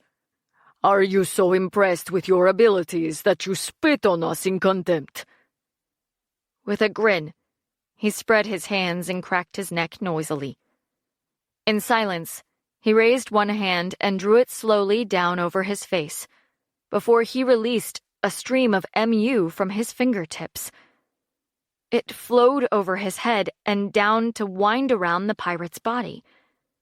Stephanie gaped in shock as the dress elevated to hover a few feet from the floor, as he morphed into his true form. When the new figure solidified, the pirate drifted to a sedate landing and released a deep breath. She gritted her teeth and forced her voice to sound like the ambassador's. "You are a Melagornian." The captain smiled. "That's right, Ambassador. Which makes me a hell of a lot scarier now." He held an empty battery out and gestured with his free hand. "Put your MU in here." With her expression frozen in place, she complied carefully and pressed her hand against the battery to give him exactly what he asked for, her MU. When she withdrew her hand, the captain held the battery up and looked at the quarter-full rock. "I doubt this is all you have, but I will take it." He drew the MU into himself and breathed deeply, his eyes shut. "Now you are but a portion of yourself, and I am fully charged. Will you allow your anger to become your stupidity one last time?" He grabbed his captive by the shoulder and dragged him in front of the view screen. Instead of corridors, it now showed the interiors of all the rooms where frightened passengers waited and watched their view screens in horror. "You cannot possibly save them all with what little energy remains inside you. And we have planted the bomb which will break the ship apart if you do not disarm it in time." With a bark of laughter, the pirate captain walked around the room, gloating. "How the powerful and mighty fall when their compassion replaces their passion. How funny it will be to see you crumble at the feet of the people and watch them shattered in agony and defeat." He paused briefly, cleared his throat, and spoke into his comms. "Round them up, boys. We are getting the hell off this ship and going home, where we can watch in peace as they spend their last moments in the cold abyss of space." The Melagornian walked past Captain Penman, a look of scorn on his face. He stopped and stood with his legs shoulder-width apart, irritated at the ambassador's silence. Stephanie focused on the screens to make sure none of her team was visible on the cameras. Her magic had worked, and she knew they'd be waiting close by for the signal. The pirate captain cracked his knuckles and drew her attention. "Do you have anything to say before we take you with us? The king will be at a loss once he does not have you as a pawn in this game." She didn't know what he meant, and simply reverted to what she knew of the ambassador. She spoke firmly, her back to him at first. "I don't know what you mean. The unfortunate situation for you is that I am well versed in the evil that dwells in the souls of all who speak as you do." She turned and fixed her captor with a cold gaze. "It's even more unfortunate that I refuse to bow to those like you." His features mottled with anger, but she gestured sharply to launch streaks of magic that wrapped themselves tightly around the pirates who guarded the crew. It immobilized them so they were unable to move.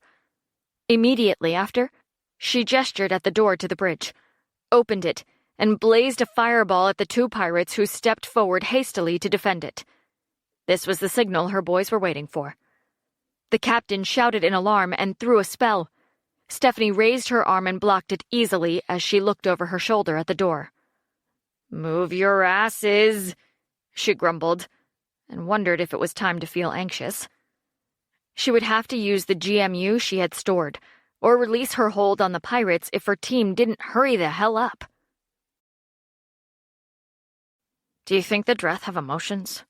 Marcus asked, where the guys sat tucked against the wall. They were almost bored as they waited for the signal. "Personally, I couldn't imagine one of those giant things shedding a tear, cuddling a hideous Dreth baby, or kissing their wives." "Now you're plain being sick," Johnny replied. "I'm sure they have emotions, though. And not all Dreth are bad. Only these." Marcus shrugged and studied his nails. "Yeah, you're right. It's hard to see it, though, when they're trying to kill you all the time."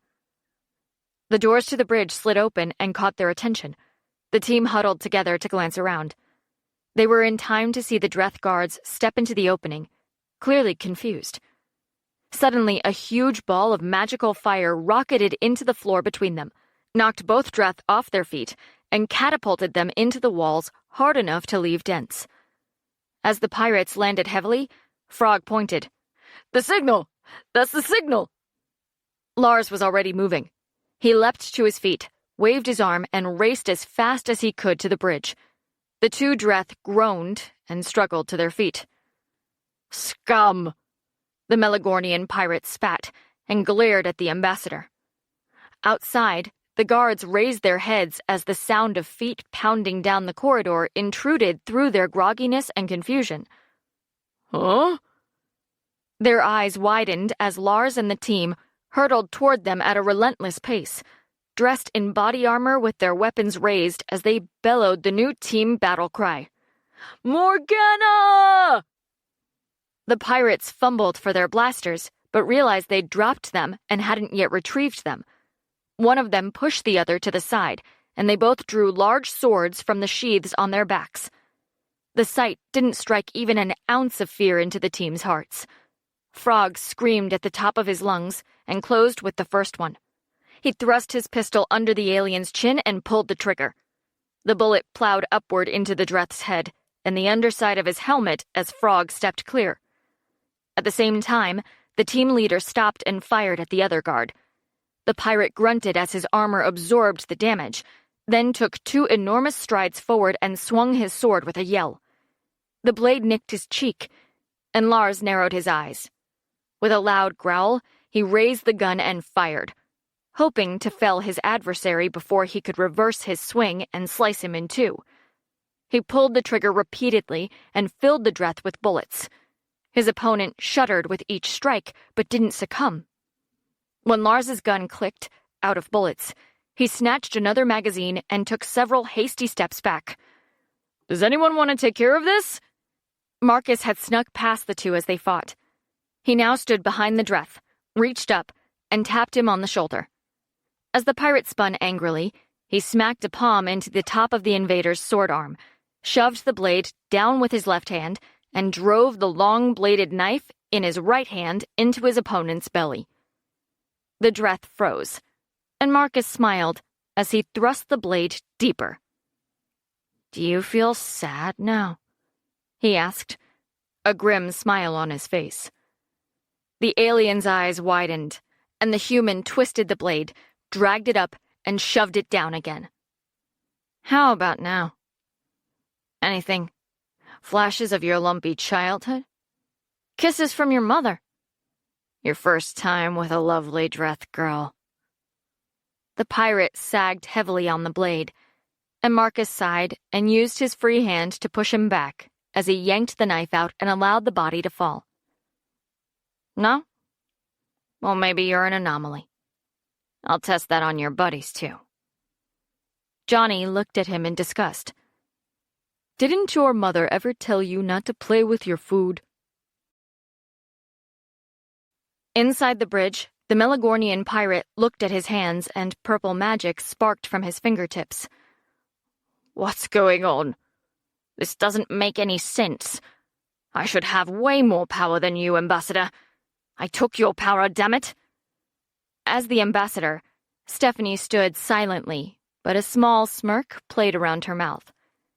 Infuriated, Sektek took a few steps to the side and attempted to see through the open bridge doors. As he approached them, a loud bang made him jump, and he looked over at one of the pirates, who stared out with a worried look on his face. The Melagornian took another step to follow the direction of his warrior's gaze. He tilted his head for a better angle, and a bullet rocketed into his crewman's forehead. The force whipped his head back and sprawled his body over the control board. Stephanie released the magic holding the pirates as the team rolled through the door. The boys glanced briefly at the Melagornian in pirate's clothing, at the crew held at gunpoint, and finally at Stephanie, and continued into the room. They knew she'd deal with the captain, and they had other assholes to eradicate. Without stopping to ask either permission or forgiveness, they engaged the Dreth pirates, swept the invaders' weapons away from their human targets, and used their blasters and knives at close range. A laser bolt barely missed Frog, and he looked at the singed metal on the wall. If you'd been 3 inches farther, you would be picking comets out of your teeth right now, dumbass. That wall is really thin. Are you a space pirate or a dick with delusions of grandeur? Mushtak. The Dreth sneered in response, and Frog shrugged, leapt at him, and garnered a very satisfying scream as he activated the laser cutter he carried instead of a blade. As chaos engulfed the bridge, Stephanie, as the ambassador, kept her gaze locked on the pirate captain. The Melagornian shook his head at the scene, and panic edged his voice. This isn't how it's supposed to go. He gathered his magic, thrust his arms out, and launched everything he had at his opponent in the hope that he could overwhelm him. She simply swiped her arm and pushed the energy back into the walls of the ship, where it dissipated.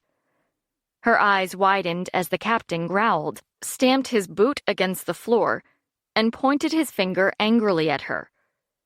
His jaw clenched, and his silver hair stuck to the sweat on his forehead. You traitorous piece of shit! I will be your end, one way or another. I will kill this ship and all the people on it, and I will start with this pathetic excuse for a security team.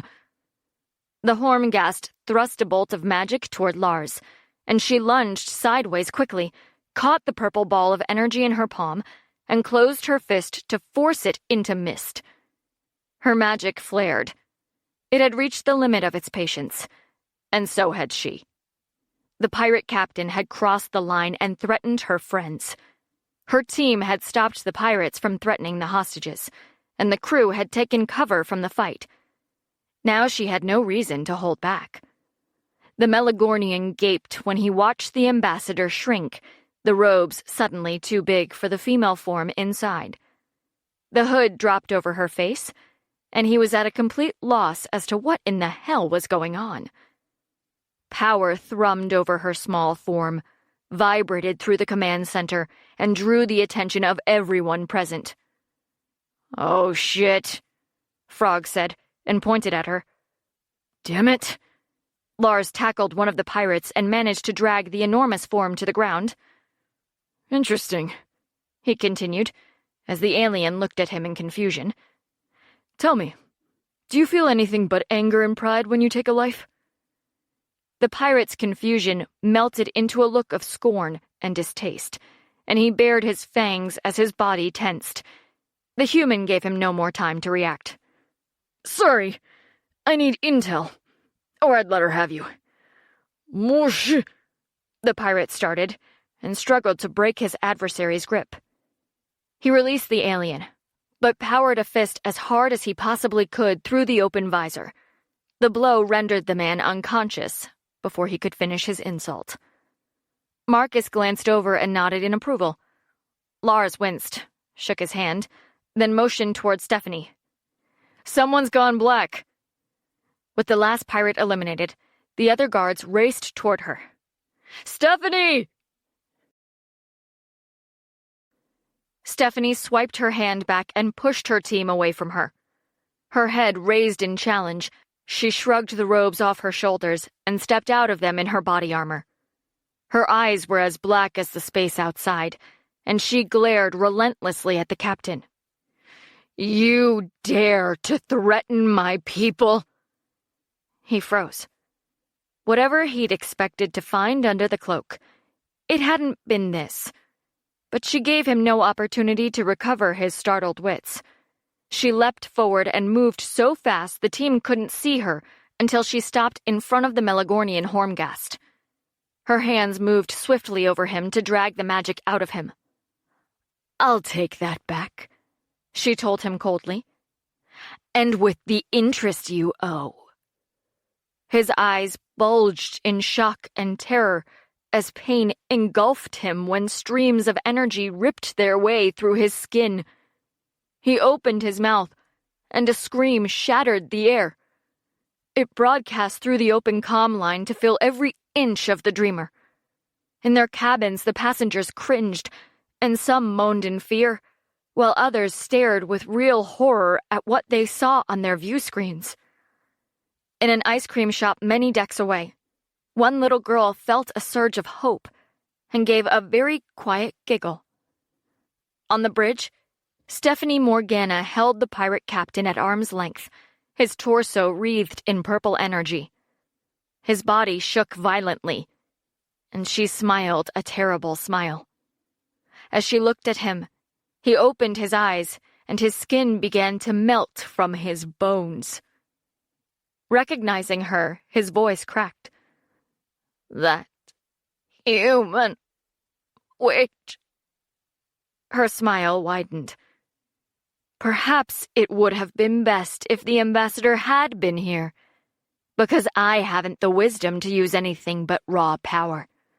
And since I will need it all to fix the evil you have done, I'll take that from you." The magic surrounding him brightened as she did as she promised, thrust her arm into his thinned and brittle chest, and wrenched the last strand of magic from inside him. He shuddered slightly when the energy left him. It shimmered as it flowed into her, and left nothing but a pile of ash and bone behind it. Stephanie drew several slow, deep breaths, and the room seemed to expand around her. She turned and stared at Captain Penman, and the cold darkness in her gaze made him shiver. Despite the urge to look away, he held her gaze and saw something beyond the young woman he had welcomed on the ship only days before. Sparks of energy crackled around her as she spoke. "Keep your people safe. Take care of everything else on this ship while we take care of the bomb." He nodded, and she turned and strode from the room, her security team close behind her. Penman sat for several moments in the silence that followed, then pushed himself from the seat and turned to his executive officer. "Deal with the pirates and the dead. Get them off my bridge." The comms crackled, and Chief Engineer Bruce's voice came through. "Captain, we have a problem." Chapter 37. The pirates had spread out and made for the passenger decks as their captain had ordered. Fortunately, they hadn't managed to do much before their captain's scream and the view screens set up throughout the ship had alerted them to his death. Now, they converged on the Gromgast and his team. Their motivation had not changed. They'd wanted to destroy the ship, and now wanted that more than ever. They had lost their leader, and that was a travesty. The ultimate betrayal.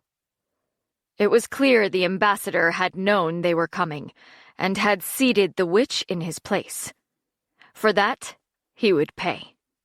But before that, they would destroy the witch, because no one, not even the magically gifted, could survive the vacuum of space. At first, they'd thought they could team up, move into place as a single force, and trap her. There were enough of them that she wouldn't be able to eliminate them all before they overwhelmed her. It might have worked, But with the speed at which their adversaries moved and their determination, the pirates couldn't enact it in time. They found themselves under fire before they could put any of their plans into action. The team strode through the ship, Stephanie in the lead with her wild black eyes and silvery strands of hair blowing wildly around her. Any attempt at resistance was simply annihilated. Her team walked behind and to each side of her, grim-faced and unyielding as they fired with measured deliberation to pick off the pirates she missed. They walked without fear and ignored the laser fire and bullets directed at them without flinching. She swayed her hand from side to side to block any attacks very effectively. It took her no extra effort to do so. The shield had been a good idea, but it demanded more power, and with her magic expanded, it was easier to block or slow any shots fired at them. Defeated in the ship's corridors, the remaining pirates converged on the bomb. Their Gramgast made the next plan seem possible. We will be able to use the bomb as negotiation. We have a ship full of hostages, so she will have to let us go. And when she does, we will detonate it. She killed our leader, and she must die. The others who stood near the incendiary device looked doubtful. His plan sounded good, but they were not so sure. Have you seen her? She is the Federation witch, and there is something in her that none of us have ever seen. I watched Saktek as he was reduced to nothing more than ash and bone. The Gramgast narrowed his eyes and bared his fangs at his insubordination. This is no time for cowardice. We are Dreth, and we fight against the tyranny and oversight of the Federation. This witch is merely smoke and mirrors, a little girl who only plays with magic. I don't know, Gram, the pirate insisted, and revealed a hint of fang. If she is only smoke and mirrors, she is the kind that has more than fire and glass behind her. She sucked the power out of him and melted the skin from his bones. Their leader sighed and waved his hand dismissively. Whatever she is, this is our only chance to stop her. The hologram is gone. Start welding and close the hatches. We don't want her to throw it into the umbilical. The Dreth went to work and moved the bomb enough to make sure it sat squarely on the beams, strengthening the floor. They were very careful to avoid creating any kind of friction as they moved it. Once it was in place, the pirates backed away and looked around. Where is Krozar? A massive Dreth pushed through the crowd, and his presence made the rest of them look small. His battle armor was worn, and he was covered in scars and wore a pair of round glass goggles on the top of his helmet. He raised the welding torch he carried, pressed the lever to activate it, and lit the cigar clenched between his jagged teeth. Krozar puffed a couple of times and looked at it, then regarded his companions with a smirk. Does somebody need a weld? The closest two Dreth exchanged glances and groaned, but waved him over. Krozar! Bomb! Stick it down and don't blow us up. The alien sneered at them, knowing they were making fun of him and hating it. He sassed them in return and enjoyed the looks on their faces. What?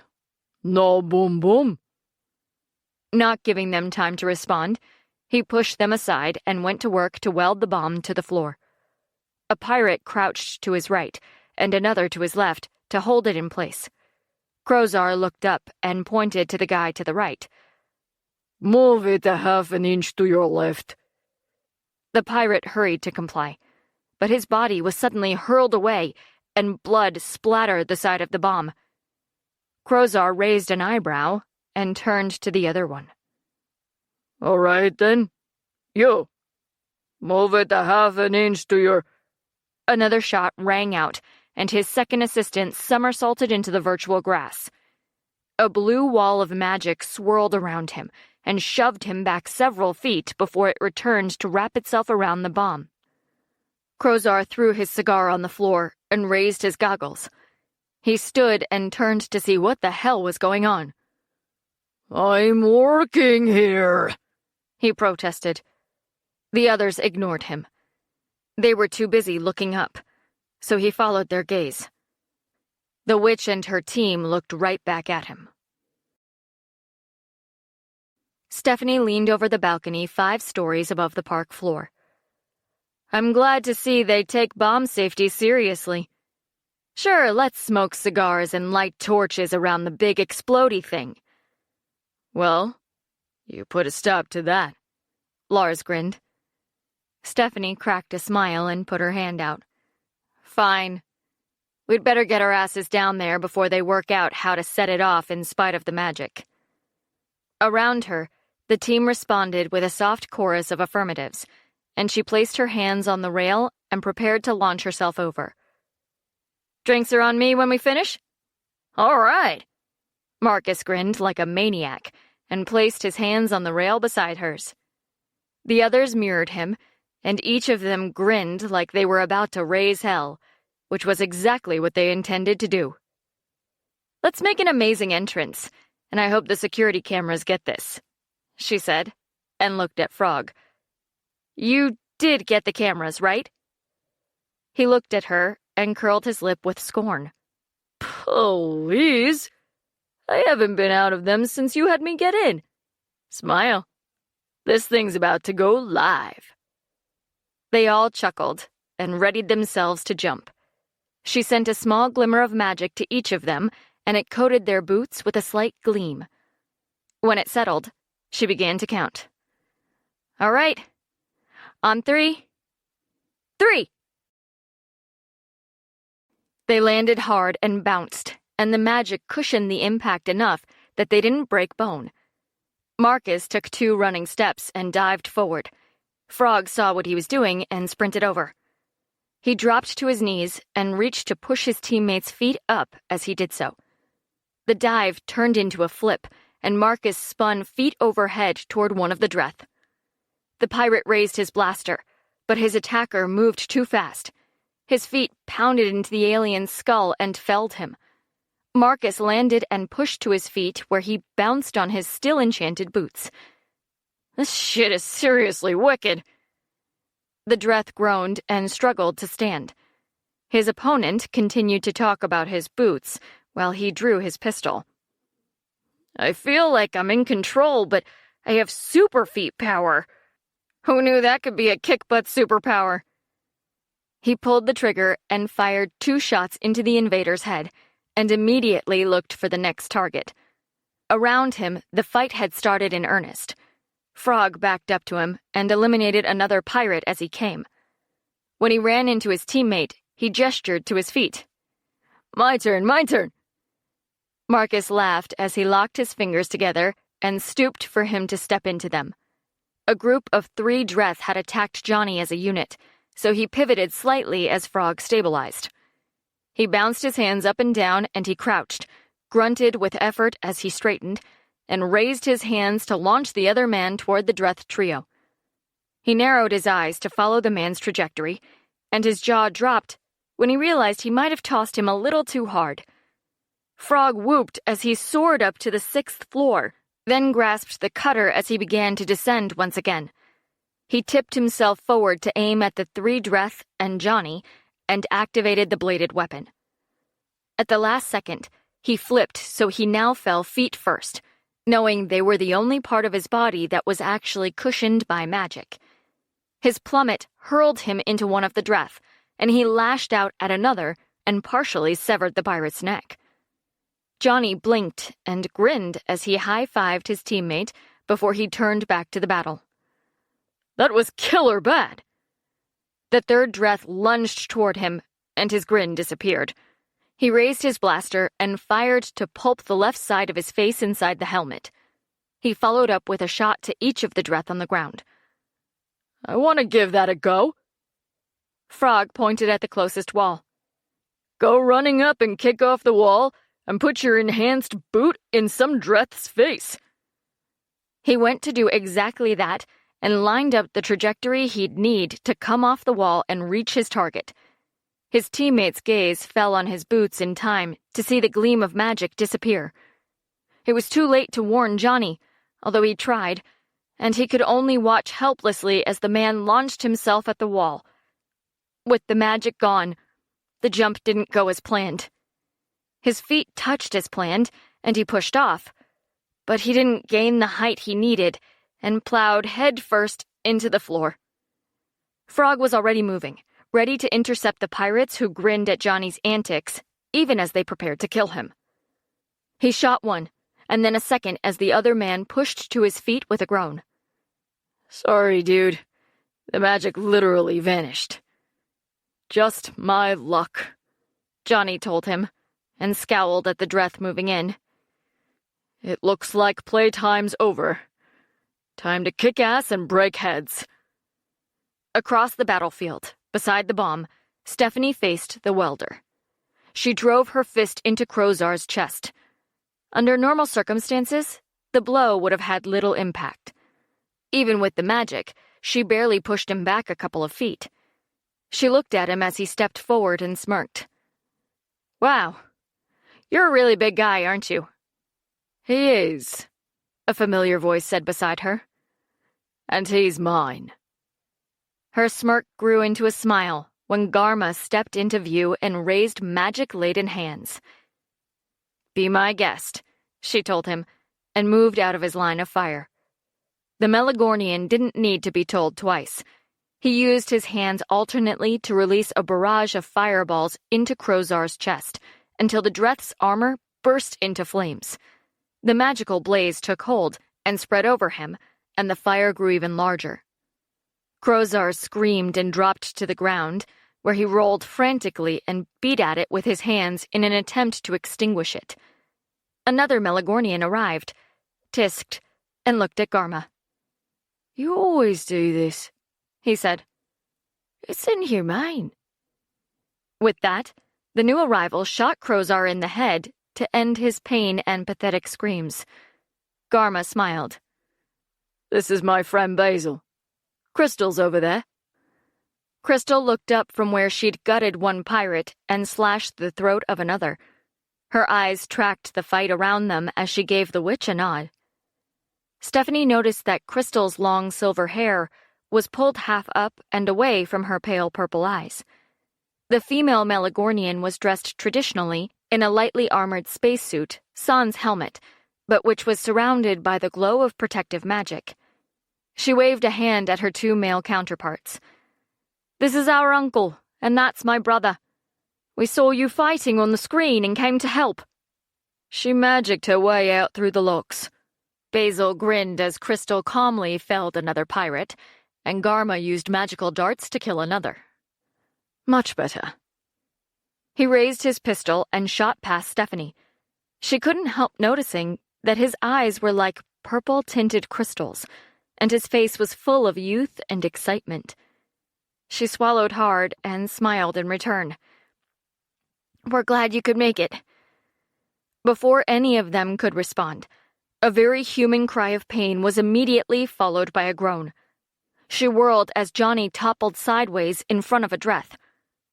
The warrior laughed and pulled his sword back, but she bolted forward and called on her magic as she went. Before he'd completed his preparatory motion, she had closed the space between them and flipped up and over the pirate, seized his head, and snapped his neck before she landed behind him. Johnny, bleeding from the leg, struggled to get into a sitting position as she lowered the dead Dreth to the ground. How did you? Are you okay? She asked. I can heal you. He shook his head, unable to stand. No, that will drain all your strength. I'm okay. I'll crawl over to that little corner over there and shoot everything in range. As he spoke, Crystal arrived. She reached down, hauled him to his feet, and draped one of his arms over her shoulders. From the way she moved, it was as if he weighed nothing at all. I'll get him to safety. Stephanie nodded and surveyed the carnage around her. Thank you.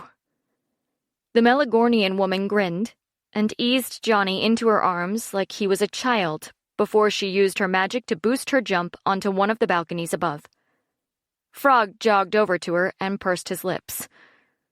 I think I'm in love. A surge of pain ripped through her side, and fear rushed through her chest. It took her a moment to realize it wasn't her own, and she whipped around to find Basil and Garma facing two Dreth pirates. A third had snuck up behind the older Melagornian, and the blast the alien fired flung him to the ground. Basil tried to reach him, but he now had two adversaries to battle.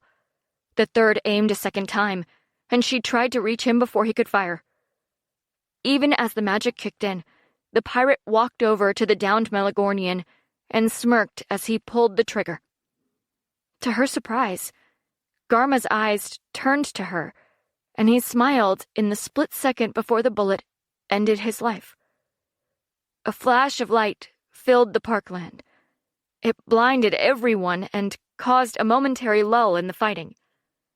Garma's soul, and the last of his magic, fled outward at his death, and in that flare, Stephanie heard his laughter and saw herself seated at the table in his suite as they ate and talked for hours. Just as quickly, the light retracted into Garma's body until the Melagornian exploded into a cloud of shimmering dust. Basil gave a cry of heartfelt pain, and tears streamed down his face. Above them, on the balcony, Johnny wrapped his arms around Crystal as she shrieked in disbelief and tried to launch herself over the rail. The pirate looked around and began to take aim at Basil's back, but only for a second. Fire, condensed into a small ball of glaring white, rocketed into him from across the field.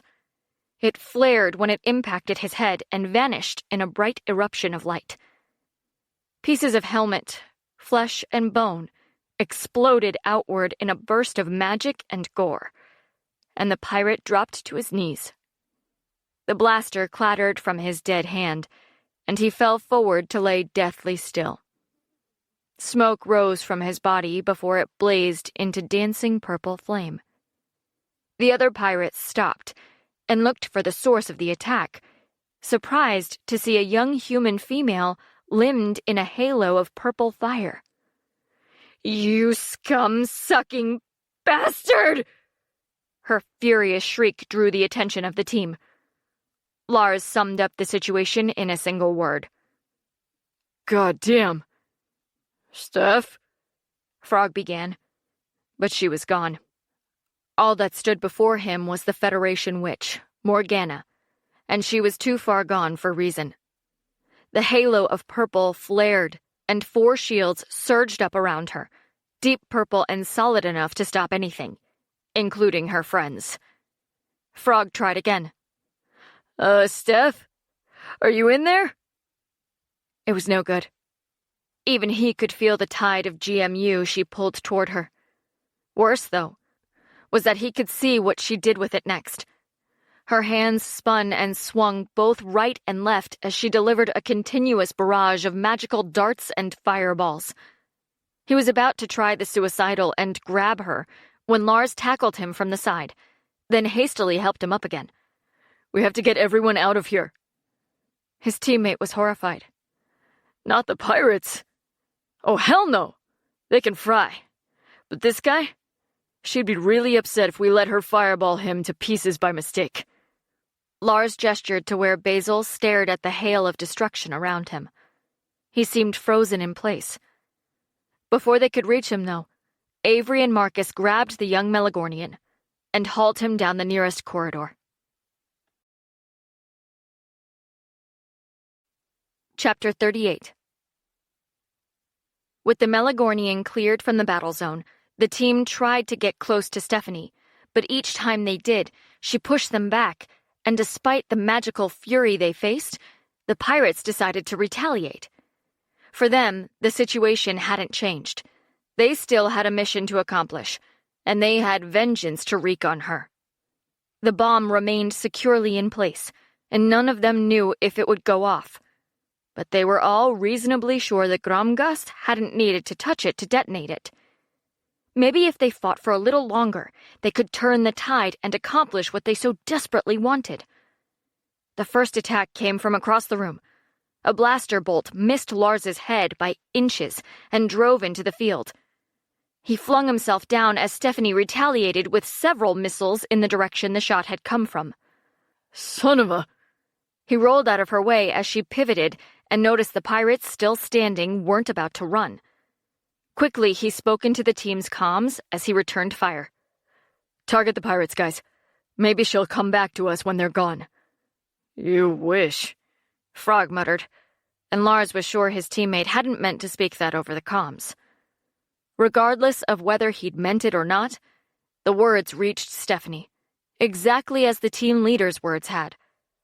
Somewhere beneath the fury that was Morgana, she heard and knew she had to regain control. They were right. When the pirates were gone, it had to be Stephanie they found, not her rage. She knew she was volatile from the sheer amount of energy bursting through her. While she couldn't stop it coming in, she could control it, and the best way to do that was to fight. With this amount of power, she could do that, and if she needed to bleed some of it off, that's what she'd do. She would fight like she'd never fought before. Around her, the rest of the team turned their attention to the invaders and worked their way out from her as though she were the center of their world. Lars reached the edge of the park where the ice cream parlor stood. Momentarily free of Dreth attackers, he leaned on the frame of the shattered shop front and shook his head as he tried to catch his breath. He scanned the area and had chosen his next target when he heard a small gasp. It had come from behind him and inside the store. Slowly he turned and crouched to see a small blonde girl tucked under a display. Her eyes were wide as she watched the battle, and they grew wider when she saw his face. Tear tracks stained her little cheeks, but her eyes were dry. She squeaked in fright and scuttled away from him, deeper into the shop. Just what I needed, he grumbled, straightened quickly, and pushed the door open. With effort, he changed his expression from hardened soldier to kind adult and moved into the interior, stepping carefully over broken glass from the window. Hey, sweetie. You can come out now, he called. I won't hurt you. I'm here to help. At first, nothing moved, and he suppressed a sigh. He didn't have all day. The guys needed him, but Steph would kill him if he didn't rescue the kid. So he was screwed either way. Come on, kiddo. I can't get you back to your mommy if I can't find you. That seemed to work. She peered out from behind the shop counter and studied him warily. Lars stopped and crouched again to offer her his hand. You gonna show me where we can find your mommy? He asked. She sniffed, and her gaze darted nervously at the sound of the battle outside. Find Mama? He gave her a reassuring smile. Yes, find Mama. Are you gonna help me? She regarded him warily for a few moments longer, then scurried over to him and took his hand. Without asking for permission, he scooped her up and held her close to his chest. She couldn't have been more than 4 or 5. She laid her head on his shoulder and sniffled. He patted her back awkwardly before she spoke. Help, Mama, she told him, and pointed. He followed the direction of her hand and startled. There, lying on the floor in a pool of blood, was the body of a woman. She had the same bouncy blonde hair and blue eyes as the child, although hers stared sightlessly at the ceiling. His heart stuttered in his chest. I'm sorry, sweetie. Let's find your daddy instead. Find doctor? She persisted, and he didn't have the heart to tell her otherwise. Yeah, kiddo, he agreed softly. We'll go find a doctor. He left the store and slipped carefully out through the door. Crystal met him before he'd gone 3 steps toward a corridor. She'd jumped down from the balcony and left Johnny to take pot shots at the pirates on his own. Now she smiled sweetly at the child. Any sign of a parents? Lars shook his head, not able to explain it in front of the child. He had a hard enough time holding himself together as it was, and the fight wasn't over. She took a deep breath and forced a smile as she put her arms out for the girl. This is Crystal, he told the child. She's going to look after you for a while, and I'm going to kill the bad guys. Doctor? The child asked, and her small voice quivered. Bad guys first, then doctor, he told her firmly, and hated the lie even as he said it. "'Kay." The girl didn't argue any further, but let Crystal take her from his arms. She'll be okay, the Melagornian reassured him, as she leapt upward and used her magic to boost them out of the fight and return to Johnny's balcony. He sighed heavily and turned his attention to the battlefield. Stephanie stood at the center of a magical maelstrom. The shields remained constant, but energy still arced around her. Fireballs, darts, and a rain of magic blazed through it as Morgana obliterated every dreth she saw. Her eyes burned black, 2 pinpricks of darkness in the midst of the gleaming purple storm. She kicked the front shield down, rolled forward, and stretched her hand toward 6 advancing Dreth warriors. They backed away before her, and only stopped when the wall blocked any further retreat. Morgana glared at them, and they cowered before her and flinched when she swished her entire body right and left. Her left hand turned in circles to conjure a spiral of rope magic in her palm. Holding one end, she used it like a whip, flicked it up, and snapped it as she brought her hand down. The whip made a chiming noise as it struck the ground and created sparks of magic. The fiery particles ignited into a low wall of wildfire that flared up in front of her adversaries. As they cowered from the flames, she drew the blaster strapped to her thigh and began firing. She didn't stop until they were all dead, and then she looked at Lars. He was too busy to notice her, however, having been attacked by one of the pirates not caught up in her attack. He landed a punch and followed it with a flying kick that missed the Dreth's face. The alien retaliated, hammered his fist into the human's chin, and launched him into a wall. He grunted as he impacted and slid to the ground. When he didn't immediately move, Stephanie clenched her teeth and began to stride forward. This time, Lars did notice her. He raised his hand as though signaling her to stop, and shook his head. Morgana fought to stay in control, but even she could see the battlefield was almost clear, and very few pirates remained. She stopped and waited as he used the wall to push to his feet, before he turned to meet his adversary. He took a fighting stance and raised his fists as though he meant to use them, but as the Dreth approached, he grinned and drew his blaster. Just kidding, asshole. We're not doing that again. A single shot felled the pirate, and he walked toward Stephanie while he rubbed and popped his cheek. Are you back yet? Because that definitely hurt. He studied her carefully as he approached. Her eyes had returned to their usual blue, and her hair now hung normally, instead of rising in an invisible wind. The shields remained, only the 3 protecting her back and sides, and there was no longer a halo of magic surrounding her body. To his relief, she smiled. "I think you made up for it with that trick," she replied. "That was sweet." "Thank you," Lars acknowledged. "Being that much of a smartass is truly an art." Stephanie rolled her eyes and patted him on the shoulder, then pivoted away abruptly to pursue a pirate who tried to open the doors leading out of the atrium. He made it through and disappeared into the corridor beyond, with her in hot pursuit. As she raced after him, she passed Frog and Marcus, who faced one of the pirates using swords taken from his dead companions.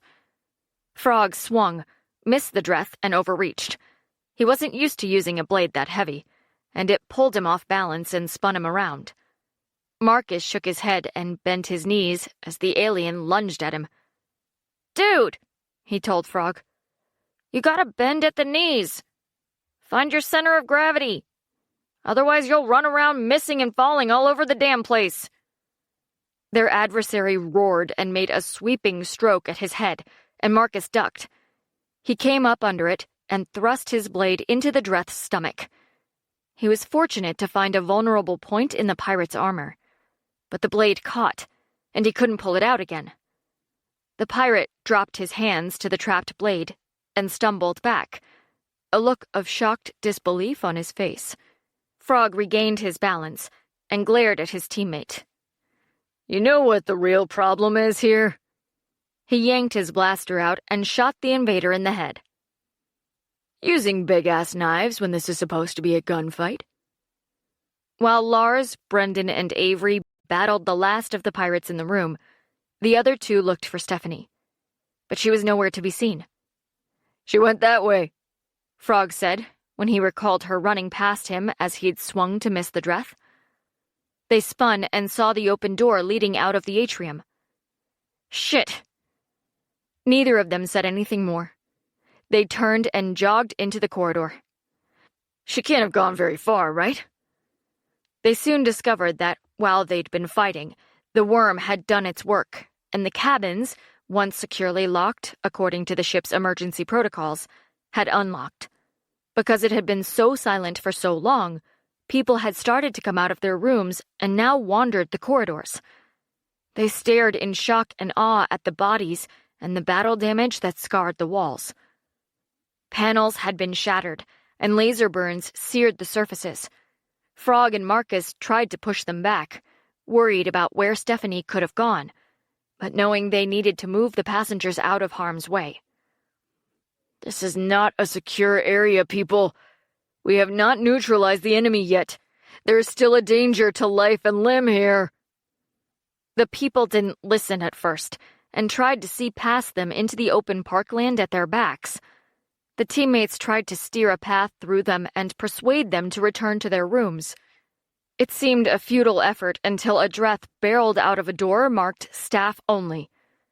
Everyone screamed and flattened themselves against the walls. Frog and Marcus drew their blasters and fired. 3 shots struck home, and the alien fell at the passenger's feet. Frog thrust his blaster back into its holster and yelled, "I just told you we have not eliminated the enemy. You need to be in your room with the door locked. This is not simply a precaution. The Dreth pirates will kill you and probably eat you, or keep your head for a trophy, so go!" This time, they gasped, turned, and literally raced to their rooms. He shook his head, not understanding what they found so difficult to understand. "I swear, the Richies are like different people to the rest of mankind. They are specifically created to not listen, have ridiculous curiosity for things they should never be curious about, and have no moral compass. Instead of helping the guy on the ground there, who knows, he could be alive, they walked over him to see the bigger dead things." Marcus walked over, studied the dead man on the ground, and shook his head. No. I think those people would have known he was dead." His teammate scoffed. "Oh, you can be still alive and unconscious." "Very true. But you cannot be still alive and headless." The other man looked at him, then at the body, and grimaced.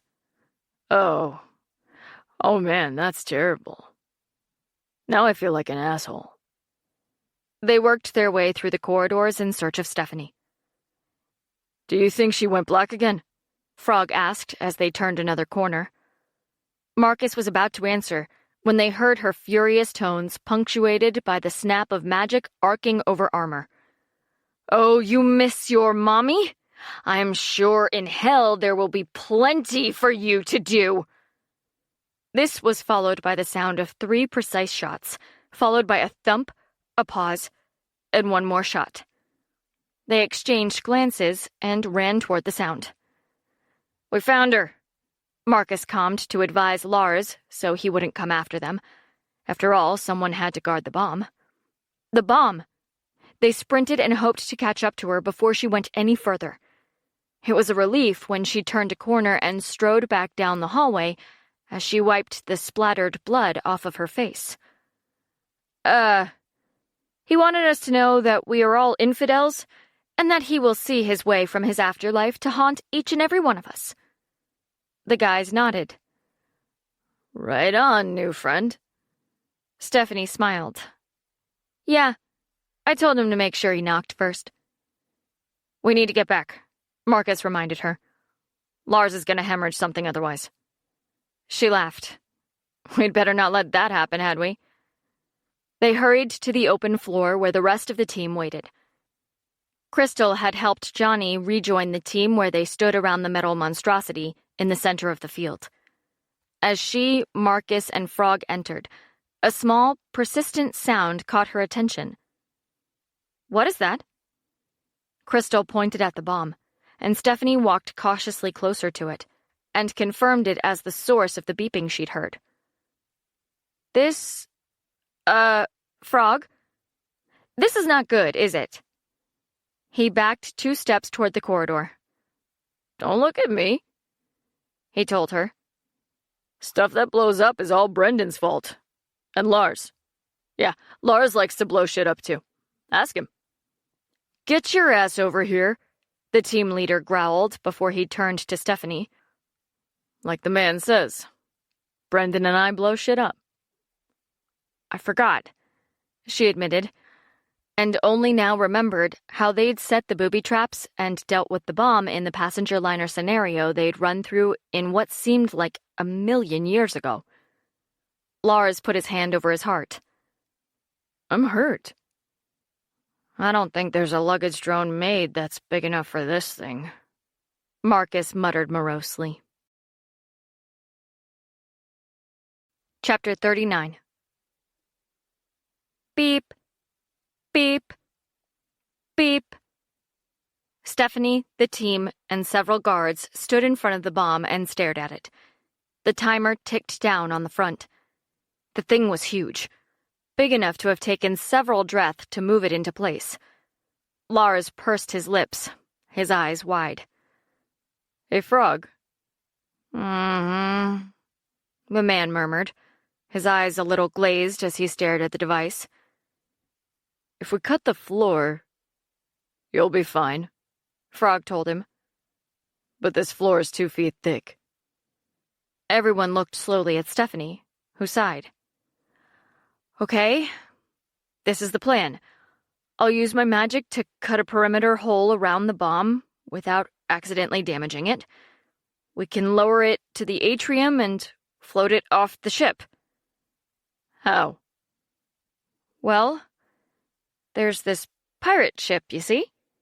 She told him and grinned. We simply have to get it down 5 floors really fast. She shrugged. So we'll cut a hole in the floor. That sounds terrifying. Basil wore an expression of disbelief. Marcus shook his head and swiped his hand through the air. Nah, she's a pro. She's got this. I hope. Lars stepped in front of her as she readied herself, slightly nervous. You've got this. You know you do. Focus everything you have. We'll head down to the atrium and clear a path to make sure you have the space to get through. Keep your eyes on the bomb. Will you be able to do some floating magic stuff to get it out, or do we need to make another plan?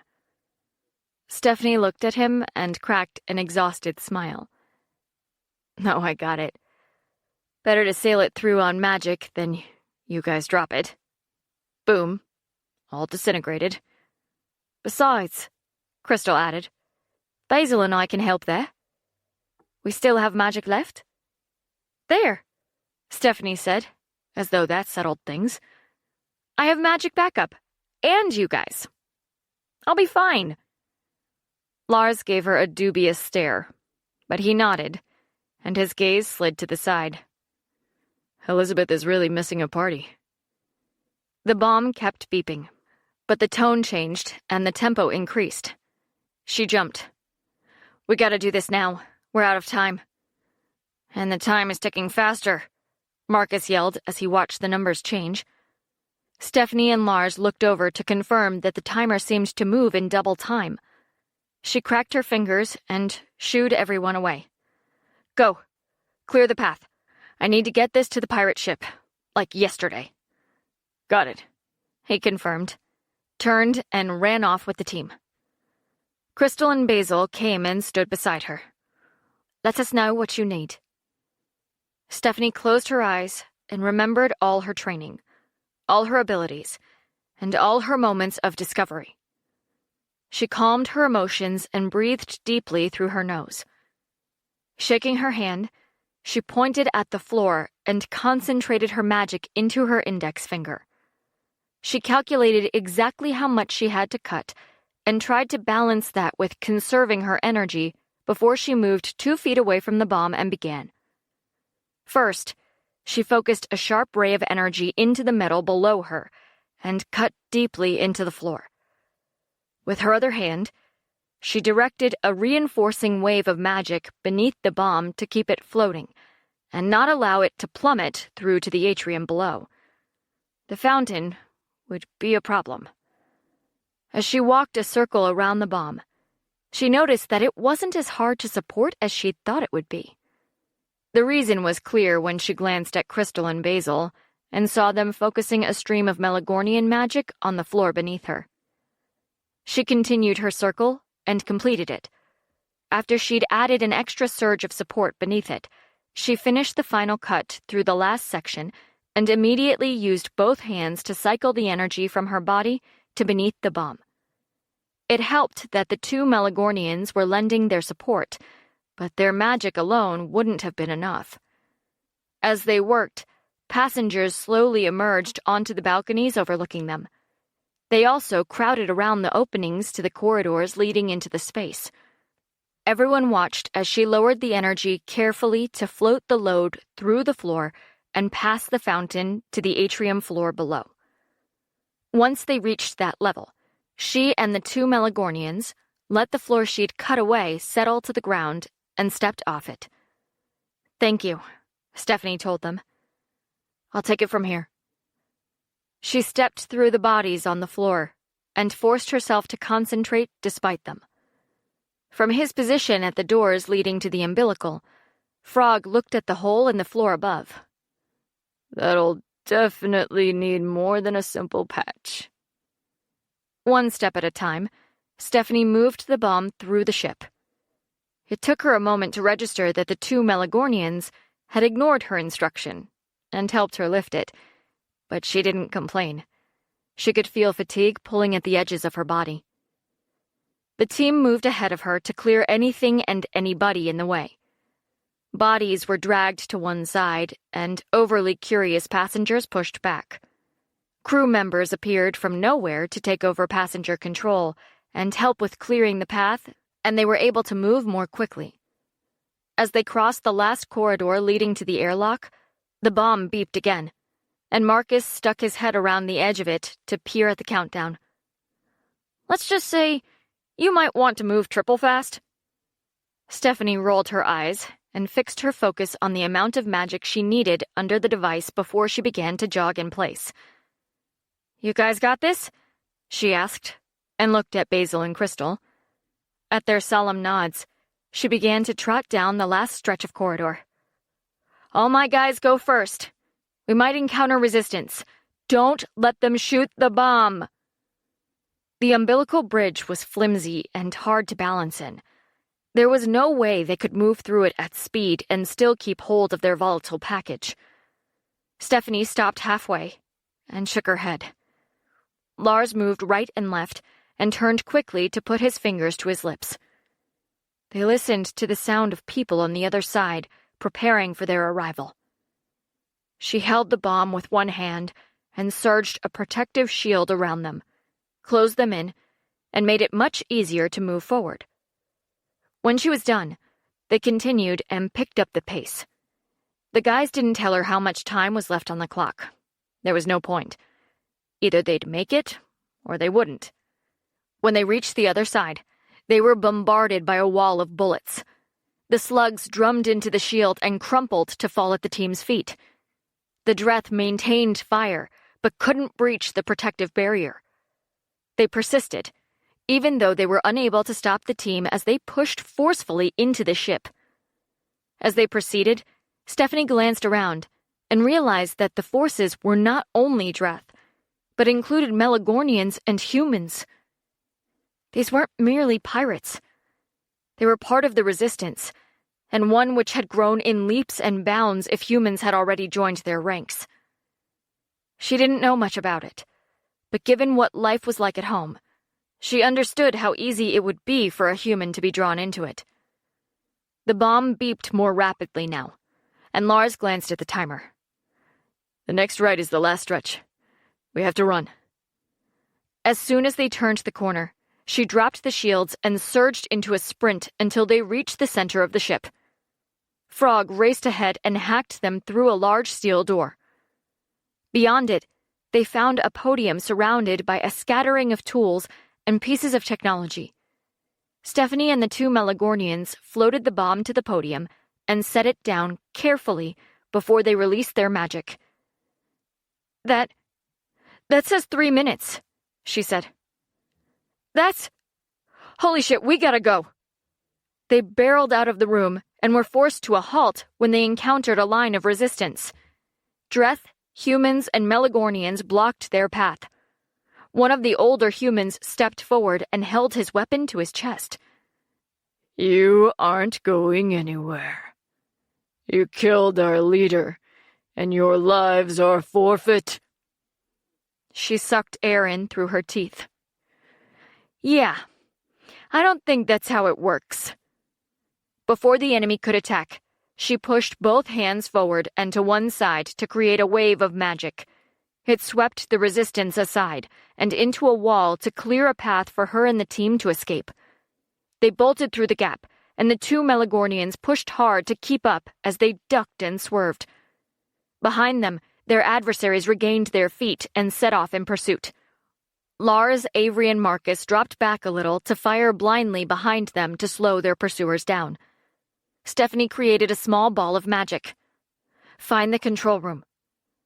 The orb hurtled away, and she followed to lead the team down another corridor and up to a set of double doors. She pressed the button, and it slid open to reveal 3 Dreth and the command center. The pirates looked at her, and she smiled nervously. Hey, I'm gonna need to steer the ship. Thanks. The Dreth left their posts immediately and charged. Lars and the guys entered and swung into position to turn their weapons on the aliens. With the enemy occupied, she hurried to sit at the ship's navigation panel and peered at all the buttons. Marcus leaned beside her on one side and Frog on the other. Do you know how to fly this thing? She licked her lips. No, but I'm sure I can work it out.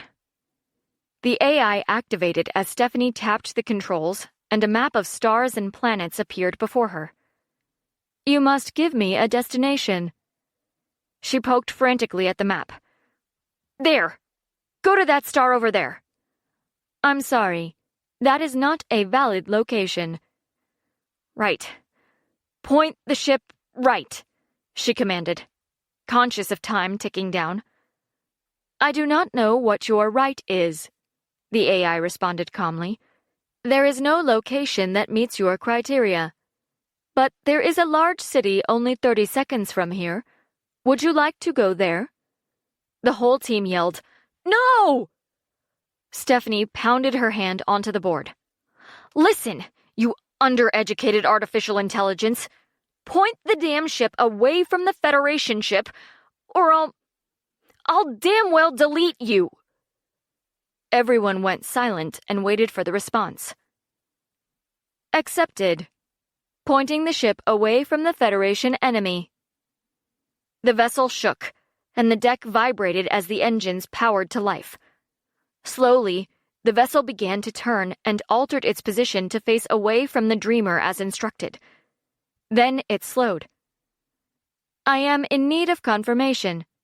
What is your resistance identification? She groaned and buried her face in her hands for a moment, then raised her head and looked around. "Frog, where would I find the AI's computer on this thing?" He scanned the room and pointed to a big metal black box on the wall. "That should be the server controls for the AI. "Great," she said, and stormed over to it. "And if I disconnect it, will the ship still run?" Frog thought about it for a moment and nodded. "Yeah, it should." Stephanie turned to the box and pulled magic over her hands.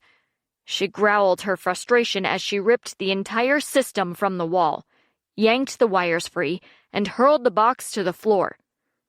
The computer screens flickered and skipped, and finally went dark, and the deck surged beneath their feet. She turned to the guys, her eyes wide. "We should probably get the hell out of here." "No, really?" Frog asked and started for the door. "Because I thought a short cruise before blowing up was a great way to spend my last few hours." They bolted and raced through the ship. The Resistance crew immediately resumed their pursuit, but she knew they had no time for a running fight. She gestured with her arm and swept them aside with another wave of magic. As they rounded the last corner leading to the exit, the pirate ship's engines surged again and threw them down. She scrambled hastily to her feet. "That's early." Frog shrugged. "Yeah, most likely because you cut the AI. Marcus shrugged. "Hey, shit happens." Stephanie grimaced as she realized the seriousness of their predicament. "I don't know if this will work, but shit, we'll go for it." She took her magic and swirled it a few times to create a bubble that surrounded the Melagornians and the team. As soon as they were enclosed, she severed the bubble from herself and swirled a second piece of magic around her head to seal her suit. An alarm blared, and the lights in the corridor turned a flashing amber. Behind them, the corridors echoed with the sound of heavy bulkheads sliding closed. Over the intercom, a deep, breath voice advised all personnel that there had been a hull breach. Ahead of them, the hatch leading into the section to which the umbilical was attached was firmly closed, and a red light flashed above. "I need to get through there!" she screeched, and tried to be heard above the alarm. From inside the bubble she'd wrapped around her team, Frog pointed at the wall. It took her nanoseconds to use magic to pry the panel he indicated loose, and seconds more to short the safety controls and force the doors to grind open slowly. The amber lights turned red, and the alarm tone changed. But she used her magic to draw the ball surrounding her team closer. As soon as the door rose, the atmosphere was sucked into space and tried to drag them with it. Stephanie guided the ball carrying her teammates and flung it as hard as she could out the door and through the broken umbilical. Now she was in there. She could see that it had torn in two. Through the doors, she could see the passenger entry where suited figures tethered to the liner tried to free the Dreth equipment from the hatch. Focused on her teammates and their bubble, she guided it directly to the entry, which made the liner crew scatter as it approached. She didn't relax until she saw the bubble reach the boarding area inside the ship, where it landed hard and bounced. Her team were tossed around and rolled awkwardly together in the airtight magical ball. From the looks on their faces, she'd hear about it later, but she could live with that. At least they were alive. With them safe, she backed away and took a running start. She leapt through the door and the umbilical and used her momentum to propel herself forward. Thankfully, she made it through the boarding entry, but landed almost as hard as the bubble had. Behind her, the tunnel whipped wildly as the pirate ship drew slowly away. Before she could stand, the crew finished removing the umbilical attached to the liner and activated the outer hatch to cycle it closed. A familiar vibration shivered through the floor as the airlock sealed and filled with oxygen. With a flick of her wrist, she released her team, and a liner's crew member helped her to her feet. The pirate ship headed away from them, now at full speed. When the bomb detonated, it was so far away that they didn't actually feel a tremor from it. Exhausted, Stephanie helped the other guys up. checked for broken bones, and thanked the Melagornians for their help. Marcus cracked his back and groaned, and Frog wiped the blood off his elbow on his pants. She smiled awkwardly. I probably shouldn't have cut the AI. Lars shook his head. The difference between stupidity and genius is success. Since we are here, and the pirate ship with the bomb is way out there, I'd say it was genius. Frog jumped and clapped enthusiastically. Day saved! Whoop! The comms crackled, and the lights dimmed, and the red emergency ones began to flash overhead. The robotic voice of an AI came over the speakers. Alert! Alert! The warning lights continued to flash, but the voice crackled and went silent. Frog pouted and sighed. Maybe I spoke too early. Chapter 40. One of the officers in the engine room shook his head and waved his arms at the chief engineer. No, we simply don't have it. There is a worm invading the engine control system. I have no control over the engines. I can't stop them from shutting down and then surging, and it's bleeding us dry. It's like leaking gas during a jump. We could dive through and the ship would be stuck in the middle. Roger rubbed his temples and flicked impatiently through the schematics on his screen. The hats are working on the worm. Those damned techs say we'll have control back any minute. The engineer shook his head, removed his hat, and lowered his voice. I don't think you understand, sir. We've already lost too much energy in the surges. Dreamer won't only be dead in the water at any minute. Even if there is power, there won't be enough for us to get back. Several crewmen ran past with large wrenches, sheets of metal, and new lines. The engineer watched them pass, looking over his shoulder. They're fixing things as fast as they can, and as best they can. But these surges are stressing the ship's frame and the engines themselves. We're shunting excess power to try to keep it in the system and cut down on the release into space. But this is something that is known as a TKO. Normally, vessels are found 1,000 years later orbiting some planet with everyone on board. Long dead. The chief engineer shook his hand and his head. It's not an option here. What do the numbers say? His subordinate rubbed his chin, reluctant to deliver the news. Roger laid a hand on his shoulder and injected a commanding edge into his tone. Just tell me. The man stared at him for a moment and sighed. The numbers say Dreamer will need a refit and early safety testing. He drew a breath. The engine stress is getting worse, sir. Like I said, soon we won't have the power to make the slip back. But there's a chance we might not move at all, and we might never get them back online. Roger stared at him, and then through him as he racked his brain in search of some indication as to what to do next. He shook himself out of it as the executive officer led Stephanie and the team into engineering. He'd never seen a sorrier-looking bunch. His guys looked the worse for wear, but the girls' team looked worse. They were battered, bruised, and covered in splatters of blood, and the two Melagornians with them looked equally as bad. They were a ragtag group, all of them, and he wondered why his colleague had brought them. That was answered soon enough. This is the Federation Witch and her team. Since she knows how to handle MU at least as well as the Melagornians, we thought she could help. The chief engineer resisted the urge to groan and put his head in his hands. This was the best chance they had for survival. Hiding his doubts, he shook Stephanie's hand and studied her for a moment. The executive officer pointed to the team. They've just removed the pirates and an explosive device from the boarding deck, but they're willing to help us here. Fill us in. Roger nodded to his officer, who tipped his hat to Stephanie and walked away to monitor the disaster happening around them.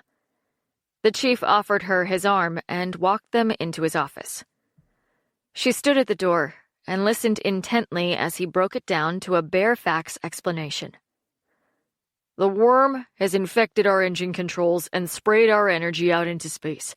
We have almost completely exhausted our battery power, and the engines are in danger of failing completely. Basically, we might not have enough energy to make the slip to Melagorn.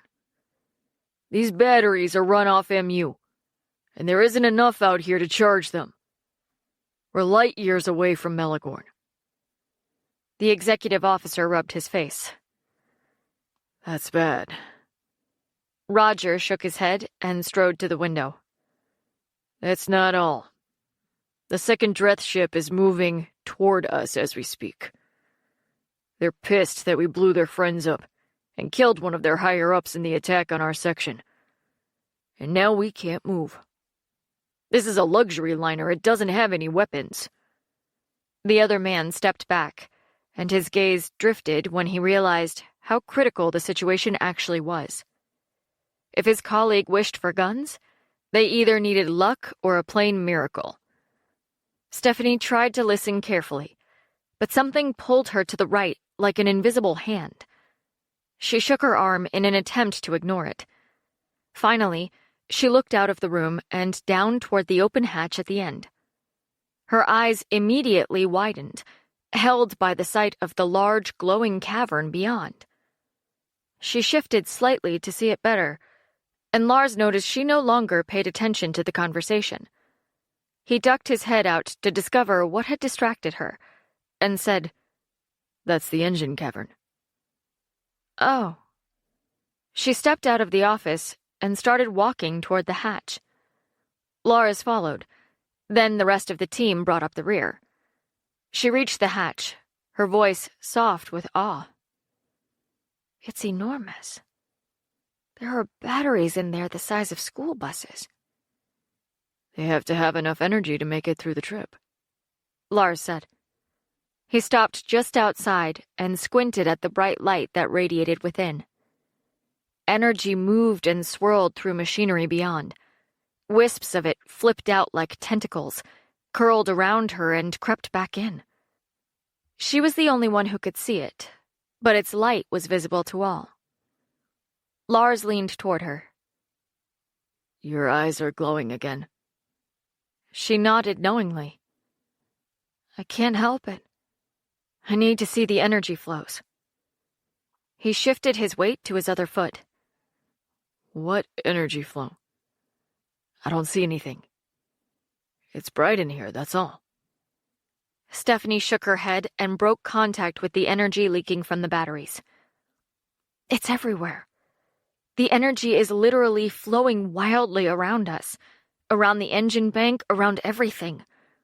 But the storage batteries are acquiring it so slowly that the chief engineer is right.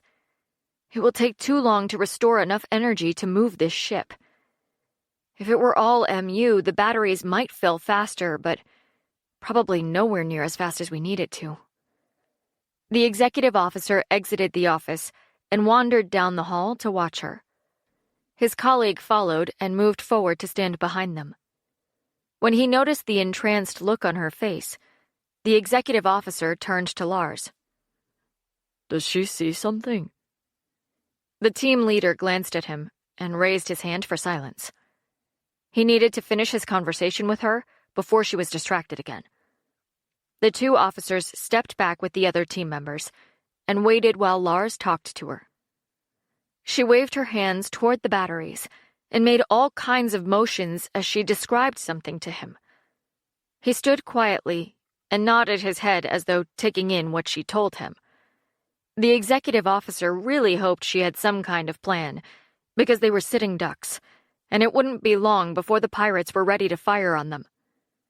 Together, they watched as Lars stepped back between the JC and the engineer. Stephanie rolled her neck and stepped inside the engine bay, and the energy whipped her hair around her head. She ignored it and moved between the massive core engines until they could only see her silhouette between the large batteries. Lars talked to the others and pitched his voice so it could be heard over the noise of the work going on behind him. She wants to make sure the valves are closed. The engineer furrowed his brow. The engine energy storage? He clicked his tongue. Yes. Whatever it is that stores the energy used when flying the ship. Roger nodded. Yeah, that's done as soon as we ejected the surge. We have someone check and double-check those things multiple times a day. He released a deep breath. I think she simply wants to have a feeling of it. A really good one. And she wants to triple-check your double-check before diving into it. The other man shrugged. Hey, that doesn't bother me in the least. She might find something we overlooked. Stephanie stepped out for a moment and waved them over. Have they confirmed that the worm is completely out of the system? The executive officer nodded and yelled over the noise. Yes, but I'll call right now to double-check and confirm it for sure. She nodded. Thanks. He moved off to the side, made his call, and returned within only a few short minutes and nodded energetically. Yes, the worm is completely taken care of. You're free to work your magic however you need. The chief engineer settled his gaze on her. You're going to use magic to get this to work? Lars gave him a knowing smile. Trust me. If it's something to do with magic, she'll get it done. Roger wasn't convinced, but he was willing to let the girl try. This part of the problem was all about the magic. Something had to work. They gathered around the door to the engine room, but none of them followed her inside. She planted her feet in the center of the ring of batteries, drew a deep breath, and let the energy inside her build into a good flow. It could feel the energy outside, and it jostled within her as though confused. She could sense that it would calm, though. Confident that she had full control, she began to sway, and her body moved like a wave to follow the rhythmic motion of her feet. She put her arms out to the sides and gingerly let her wrists remain weak for a moment. These things better hold a lot of power, she yelled over her shoulder, as her whole body began to glow. More than you can make, Roger shouted back, and laughed as he threw the challenge down. When he looked at her again, he had to squint and raise his hand to shade his eyes. The light she generated bounced frenetically in the engine room as her body danced to the beat of the energy inside her. Stephanie lost herself in the moment, connected strongly with all her energy centers, and allowed the power to course feverishly through her veins. She could feel every wisp and trail of the magic twisting through her as it prepared for release. That was the thing about the MU. It knew when she would do something, and knew she needed to release the energy. There was no resistance, and she fell quickly into a melodic trance. The only things she could hear were the flow of the energy and the swirl of it deep in her chest. She worked hard to push the MU to cycle and made it flow as fast as it could. The faster she managed to move it, the quicker she could push it out to saturate the batteries without losing too much of it to the room around her. Her audience stood for several moments and simply blinked occasionally, mesmerized by her dance of magic. Slowly, she lowered her arms to her side, then raised them again and held them out in front of her. Without warning, she flung them over her head and her back arched as she lifted slowly onto her toes. The engineer jumped and shielded his eyes as the energy erupted from her, surged into the batteries, and flooded the storage units throughout the room. Her silver hair blew riotously around her as her body became almost weightless. With the magnitude of the energy she had held in, Stephanie couldn't even open her eyes during the process. All she could do was focus and push the magic out as hard as she could. The red lights on the panel outside the engine room had flashed to signal low quantity for hours. However, as her efforts continued, the lights clicked through amber and finally to green, and their color flared brightly for a moment. Roger was shocked. He spun and hurried to the gauges and stared in disbelief at the levels. They were higher than when they'd put fresh batteries in the system. However, once he adjusted to the number, his face assumed an expression of alarm. He whirled and half ran to where the crew were working and bellowed, "Open the cores on engines 3 and 5! Come on! Come on! Get this ship moving or she'll overload!" He pointed to the executive officer. "Tell the captain to start the crank and not to stop until it comes on." Lars watched with amazement as one tiny person was able to power an entire city-sized ship. And she did it without question, motivation, or complaint. She did it because she cared about people. The engineer tapped him on the shoulder and squinted into the brightness. "Can we speak to her?" The team leader looked at him, and then at Stephanie. He tried to walk forward, but had to catch hold of the doorframe. There was a resistance and extreme air pressure from within the room. Every time he managed to put one foot forward, his hands would slip. Every time he got a good grip, a gust of air would hurl him out again. Finally, he gave up. "I can't even get in there." Roger was as close to panic as he'd ever been. He raced over to the controls as soon as the engines began to turn. "No! This will blow!" He thrust the engines to maximum and listened almost despairingly as they strained until the ship moved forward a fraction. With a muttered curse, he shook his head at the executive officer and then at each of his men. "Damn it! Tell everyone to use all the power they can. Turn the damned air conditioners all the way to high. Start the coffee maker, turn on every light, override the cabin controls, and make it all work." The engines fought even harder as she loaded the cells, but within minutes, when the energy was strong enough to begin to surge through the lines of the ship, they came fully online and engaged with a powerful thrust. It took the chief engineer a moment to realize what was happening, and when he did, horror tremored through his tones. "We're translating." He tipped his head back and whispered prayers toward the ceiling before he slammed the release lever down. The ship was in service. Chapter 41. Stephanie jolted as the energy flow from her body ceased. She had spent everything she had to power those batteries and get the engines turning, and had even willed the magic to take them home. First, she'd combined both the GMU and the EMU she'd had stored and flowing through her. She'd bolstered this by drawing in and converting the GMU that flowed all around them to give it as much power as she could. Everything seemed to move in slow motion. Silver, purple, and blue energy swirled chaotically around her. Finally depleted, her body fell back, and her view of the batteries turned to a view of the ceiling. With the worst of the turbulence gone, Lars raced forward and thrust through the dying winds to slide onto his knees and catch her before she hit the floor. Avery and Brendan remained with the few Dreth prisoners they had acquired in the earlier battle, as the rest barreled into the room to surround her. Lars swept her into his arms and carried her from the room, and through the crowds of workers who were now frantically engaged in stabilizing the ship.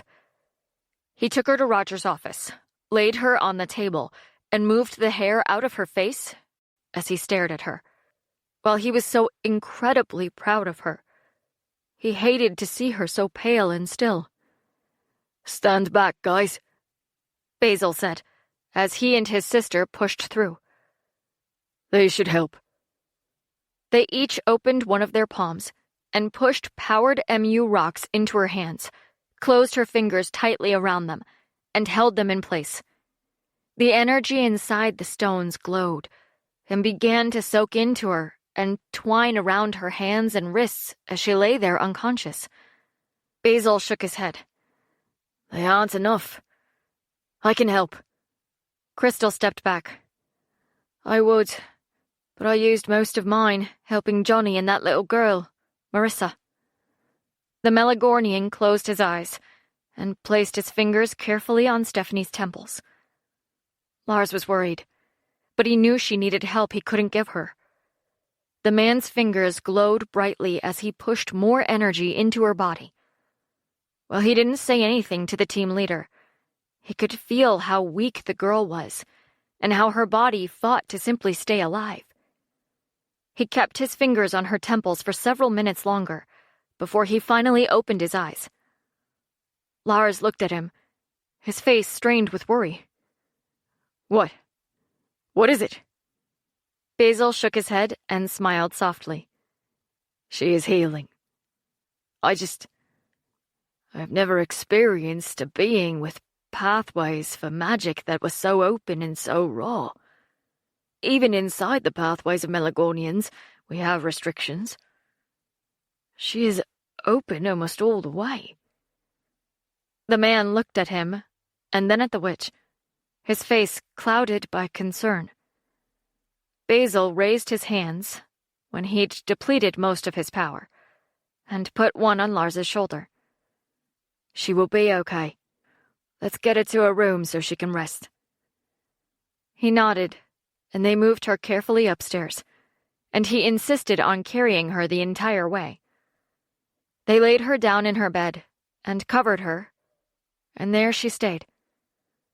A thick dream world enveloped her mind and soothed the pathways as they healed from channeling the sheer mass of energy she had drawn through herself. Lars stayed in her room on a chair beside her bed, his head inclined toward her, and kept his eyes open for as long as he could. The ship had been in rough shape, but the crews worked around the clock to make sure they made the translation smoothly. As soon as the ship lit up with power, the Dreth vessel retreated, knowing that it was better to avoid whatever was happening. Jaws dropped as the ship translated and ensured that the Resistance would remember Stephanie's name. Unaware of the impact she'd had, she slept on. A light knock on the door made Lars look up in time to see Basil enter. The Melagornian was smiling. Her color is looking very good. Fresh and pink like a human should look.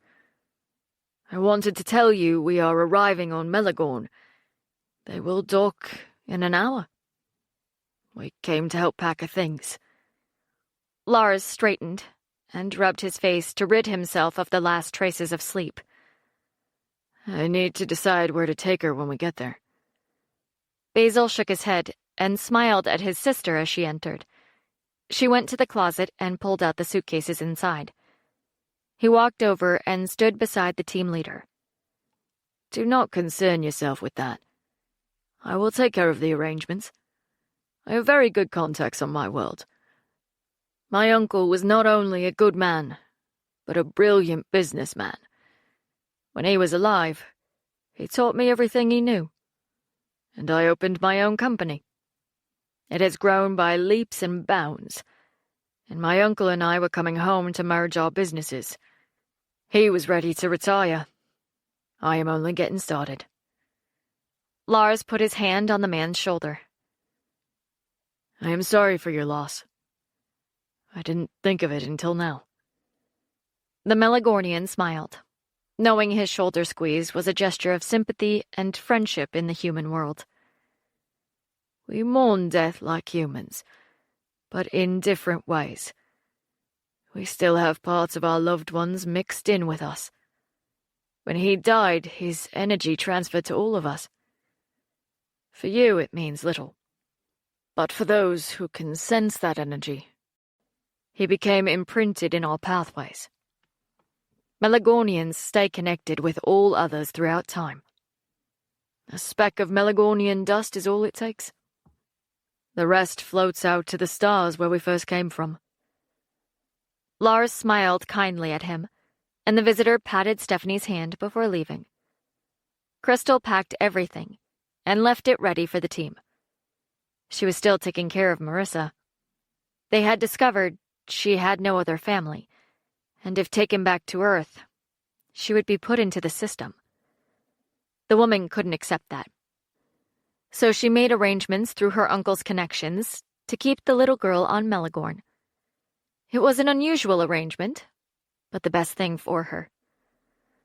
When they arrived at the docking station, a group of local healers boarded the ship and moved Stephanie gently to the Melagorn side of the massive space station. She was put into their side of the hospital, since the healers knew who she was and what kind of magical powers she possessed. She was more like a Melagornian than a human in that respect. A couple of days passed, and she gradually began to return to normal. Her cheeks were rosy, her breathing steady and deep, and her connection with magic seemed restored as her body refilled quickly with the magic around her. The planet was the best place for that, since MU seemed the easiest to access and process. Lars remained by her side, but went to his room at night to sleep, update Elizabeth and her parents, and take care of the team. When he wasn't doing that, though, he stood beside her bed, one hand in his pocket and the other touching hers. Basil came to visit one afternoon, dressed in business attire, with his hair no longer wild and uncombed. The team leader chuckled. "You look like a new man." Basil hugged him, something Melagornians did with few people. "And you, my friend, look tired." He shrugged. "I won't sleep well until I know she's awake." The visitor nodded and studied her peaceful face. "It's a pity." Lars looked at him in confusion. "What is?" He ran his finger down her cheek, and traces of MU escaped him and entered her. "I suspect if she ever goes without MU for too long, she will waste away." Lars snapped his head toward Basil, but the Melagornian had already turned to flag down one of the attendants. "Yes, sir." He lowered his voice. "See to it that the ambassador, her very close friend, is notified of where she is. The humans have not been able to contact him here on Melagorn." The attendant nodded, and he turned and gave Lars a half-smile before he headed out of the ward. "Well, they simply needed to be reassured," the ambassador said, as he stood in front of the king and queen. "And you did exactly that. You reassured them that they would continue to be prized and welcomed in their home, even if they chose to explore other planets." The king nodded and rubbed the queen's arm. "I told you we did the right thing." She rolled her eyes playfully. "He always needs reassurance that he is the greatest king there ever was. Silly man. The people of Melagorn adore you on every level, and they trust you. Those who rebel do it for many more reasons than the universal corporation of governments. They have agendas, and this extra entity blocks some of those. It's not necessarily a bad thing." The king smiled and refocused on the ambassador. "My wife, the Queen of Queens. She is brilliant. She will go down in history as the crown jewel of Melagorn." Vertan chuckled and bowed lightly to her. "I could not agree more, my queen." A messenger entered the chambers and handed the king a small silver cube. He thanked him and waited until the boy left again. The ambassador backed away. "I will excuse myself." The king shook his head. "No, this is addressed to you as well." A small hologram emerged from the top of the cube. It was the assistant to the king. "I have just been notified of 2 points of interest. Stephanie Morgana is currently being treated on the Melagorn side of the space station hospital. Apparently, the Melagorn Dreamer is damaged because it was attacked by pirates looking for the ambassador. The Federation Witch and her team have been credited with not only eliminating the pirates and removing a bomb they planted, but the witch also apparently used her own energy to repower the ship. Unfortunately, she has not yet regained consciousness. I will update you as more comes in." The hologram faded, and the royal couple looked tentatively at the ambassador.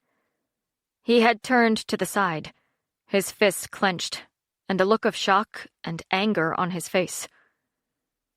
They were looking for me. He choked on the words.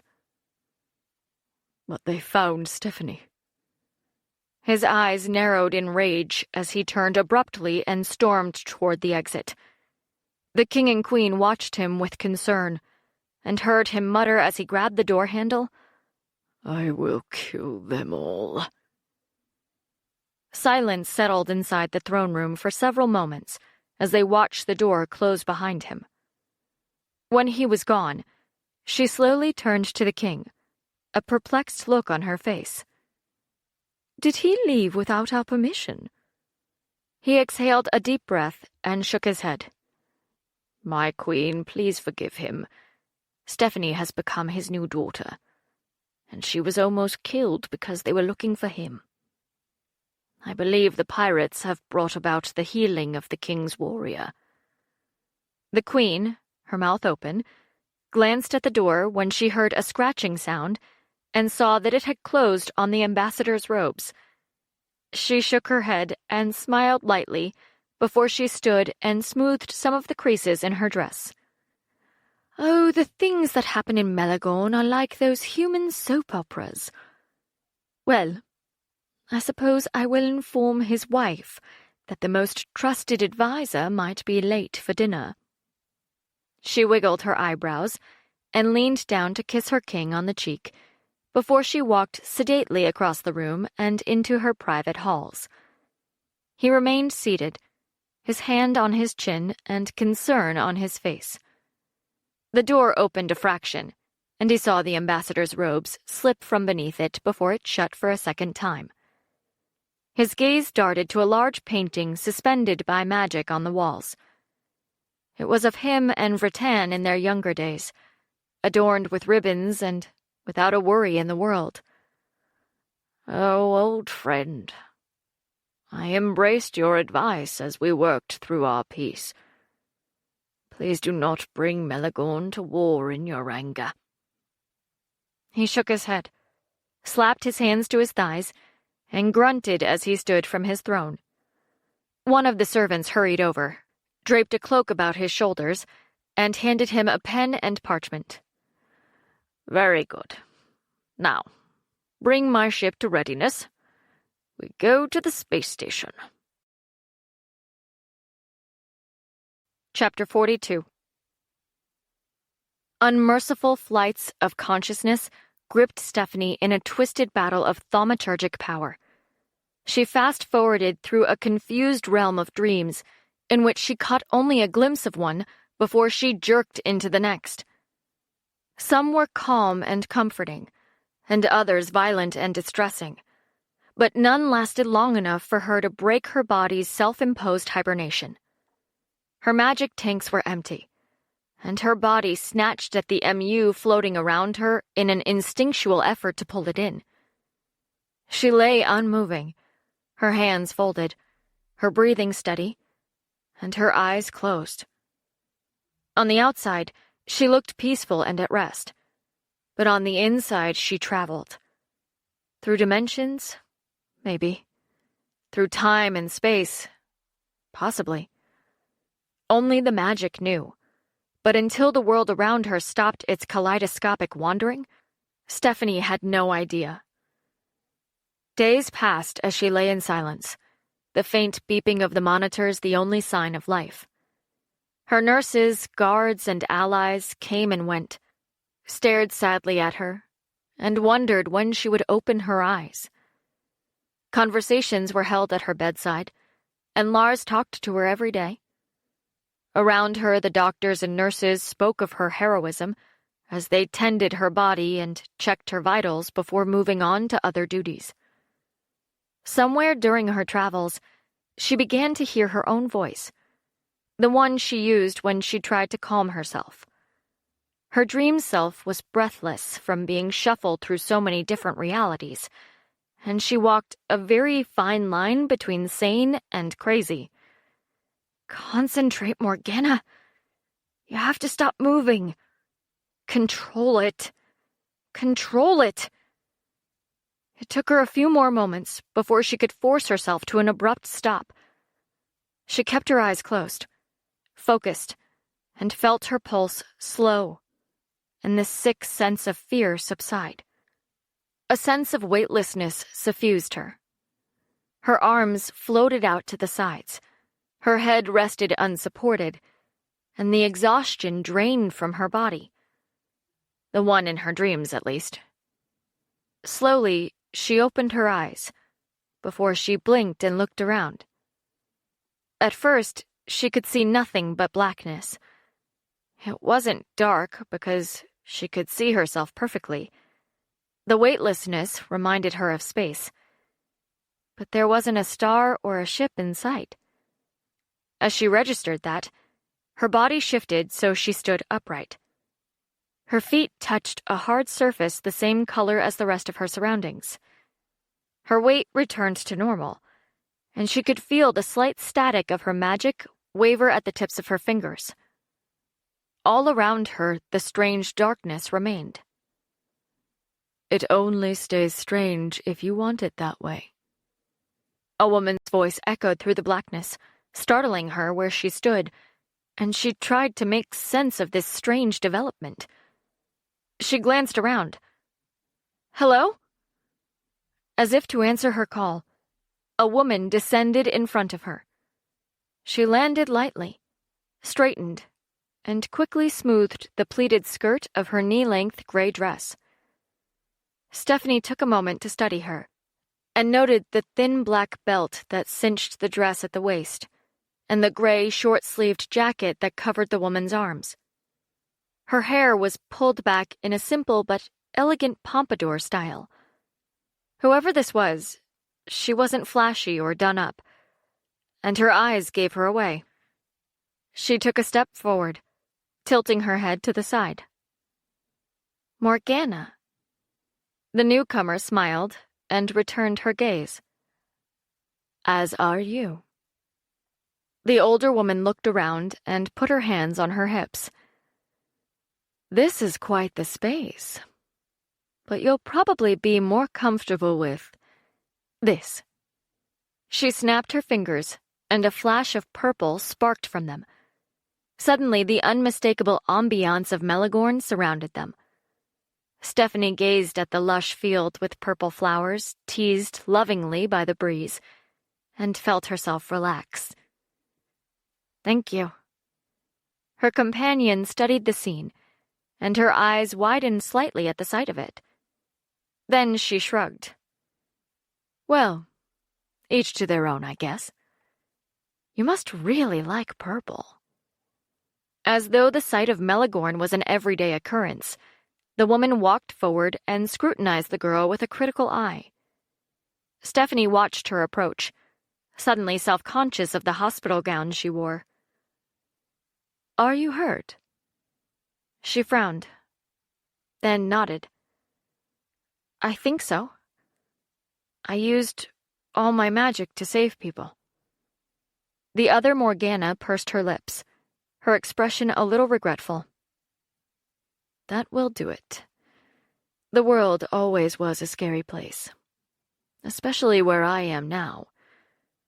I did what you did once, and I spoke to the Morgana who came before me." She sighed. "Well, I guess it's my turn. And I don't have a lot of time." "Your turn for what?" "To tell you the things you might not know. Listen carefully, because I'll only be able to tell you once. The Allies have a break at the moment, but we'll close in on Hitler's SS soon, and I'll have to go. Are you ready?" Hitler's SS? It took her a moment to connect the term with a distantly remembered history class, but she nodded anyway, and her companion began her explanation. "I will assume you are aware that there are 4 types of energy." 4? Her puzzlement must have shown because the woman stopped and sighed with obvious impatience. "Yes, 4. The first," she floated a translucent orb with small sparks of light flashing inside. Enlarging it, she continued. The first is creation energy. This is the energy repurposed by our world and its life. She looked around at the world of Melagorn and added, and most likely by other worlds too. Thinking back, Stephanie realized this Morgana would never have seen another world, and probably thought the likelihood of humans ever reaching one was pure fiction. Until now. She looked at the orb. I call that GMU, and the variants that repurpose it EMU and MU. The older Morgana smiled and brought a rainbowed orb down to eye level. This would be your EMU and MU then. I call it variant, because its form varies on each planet, dependent upon the flora, fauna, and life forces there. She returned the woman's smile and reached out tentatively to touch the orb. The different color magics wavered at her touch. Her predecessor set the two orbs aside and brought a third orb into being. The magic it held was like pale green fire and spun wildly inside. Her gaze grew distant, and she stared into the orb as if she recalled fond memories. This is neutral energy. It absorbs GMU and the planetary variants. It is an interesting type of energy, almost completely in tune with those who possess the power to wield it. When she set the neutral energy globe aside, she brought the last forward and grimaced with distaste as she handled the orb. The black energy inside pulsated and actually emitted a small growling noise like the muted roar of an approaching tornado. This is nihilistic energy. It is the opposite of creation energy, and expands when the matter housing creation energy is killed or destroyed. When those vessels crack or are damaged, it does not expand, because only destroying the form releases the other energies for it to consume. For instance, a cracked or broken vase would not let nihilist energy expand, but one powdered to dust would. Stephanie reached up to see how the magic would react to the proximity of her hand, but the older Morgana quickly collapsed the orb. I wouldn't stick your finger too close to nihilistic energy. Such actions have regrettable consequences. She nodded and clasped her hands in front of her. Right. Do you do any work with nihilistic energy? Her companion took a deep breath and put one hand on her stomach. Those working for Hitler study nihilistic energy and are in contact with others from somewhere not of Earth. These others are teaching the Nazis more about nihilistic energy, including the use of death ceremonies to provide the wielder with advanced abilities. She paused and raised an eyebrow as she stepped closer. That is all I have for you now. But there is one thing I need you to tell me.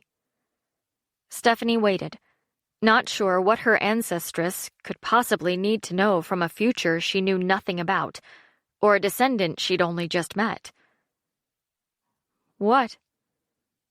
Anxiety clouded the Morgana's features. Do we win?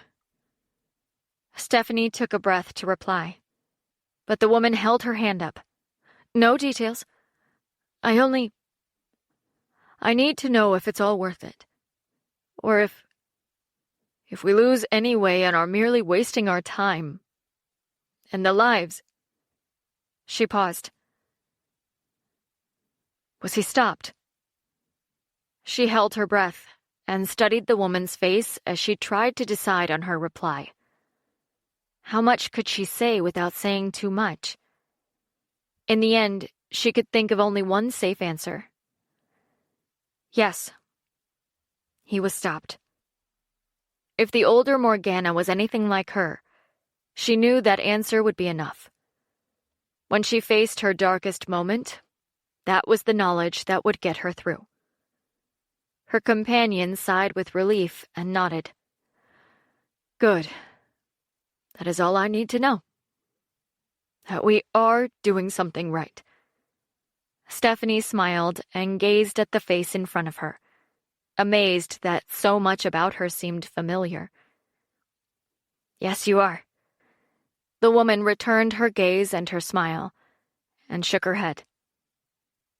I'm not sure how many greats I would need to put in front of granddaughter to be accurate, but you are the spitting image of my mother. Are you all well? She nodded. I suppose.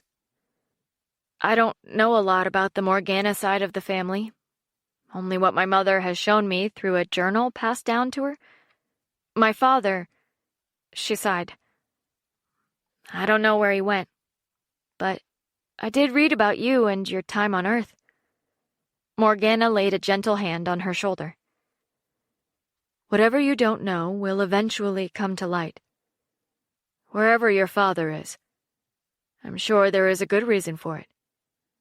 Morganas, both the men and the women, are bred with a sense of responsibility and loyalty. Either way, it is good to see your face. I have sensed you for a while, and attempted to project myself here, but it took you a while to reach this point. Stephanie laid her hand over her companion's, and simply stood in silence to soak in the sense of closeness to her. The older woman looked around at the scenery and sighed. This has been good for my soul, to know we still exist. And yet I am sad, knowing a Morgana is still needed. I must once more put my Morgana mask on for the sake of all sentience. She removed her hand and turned as though to leave, but paused. Stay true to your bloodline, and may you be the Morgana your people need. Her form began to fade, but wavered when she asked, Will I see you again? The other Morgana gave her a sad smile and shrugged. Who knows? Perhaps one day we will meet again. Be at peace, and trust your instincts. They are the only thing that will always be with you. Stephanie watched as the woman winked out of existence, and the Melagornian field along with her. She thought about the words, your people need, and wondered what she'd meant. Who were her people? The Melagornians? Humans? And what about the Dreth? Or any other species of beings she might meet later? If she was the only Morgana, would everyone be considered her people? Maybe it was a personal choice. She could choose any or all of them to be her people. No one could force her to accept everyone. But who did that leave her? Only the people she liked? She shook her head. No, it had to be more than that. Those who need my protection, she said, and only those who deserve it. Because there was no way in all the worlds that she would protect those who weren't worthy. She peered cautiously into the blackness her ancestress had left behind. It didn't seem quite as overwhelming as before, even if she still didn't know where to go. It surprised her when she heard a voice, one that knew her name. Stephanie, it called. Stephanie. Intrigued, she stopped and listened for it to call again. When it did, the sound came from behind her. As she pivoted quickly, she discovered her surroundings had changed.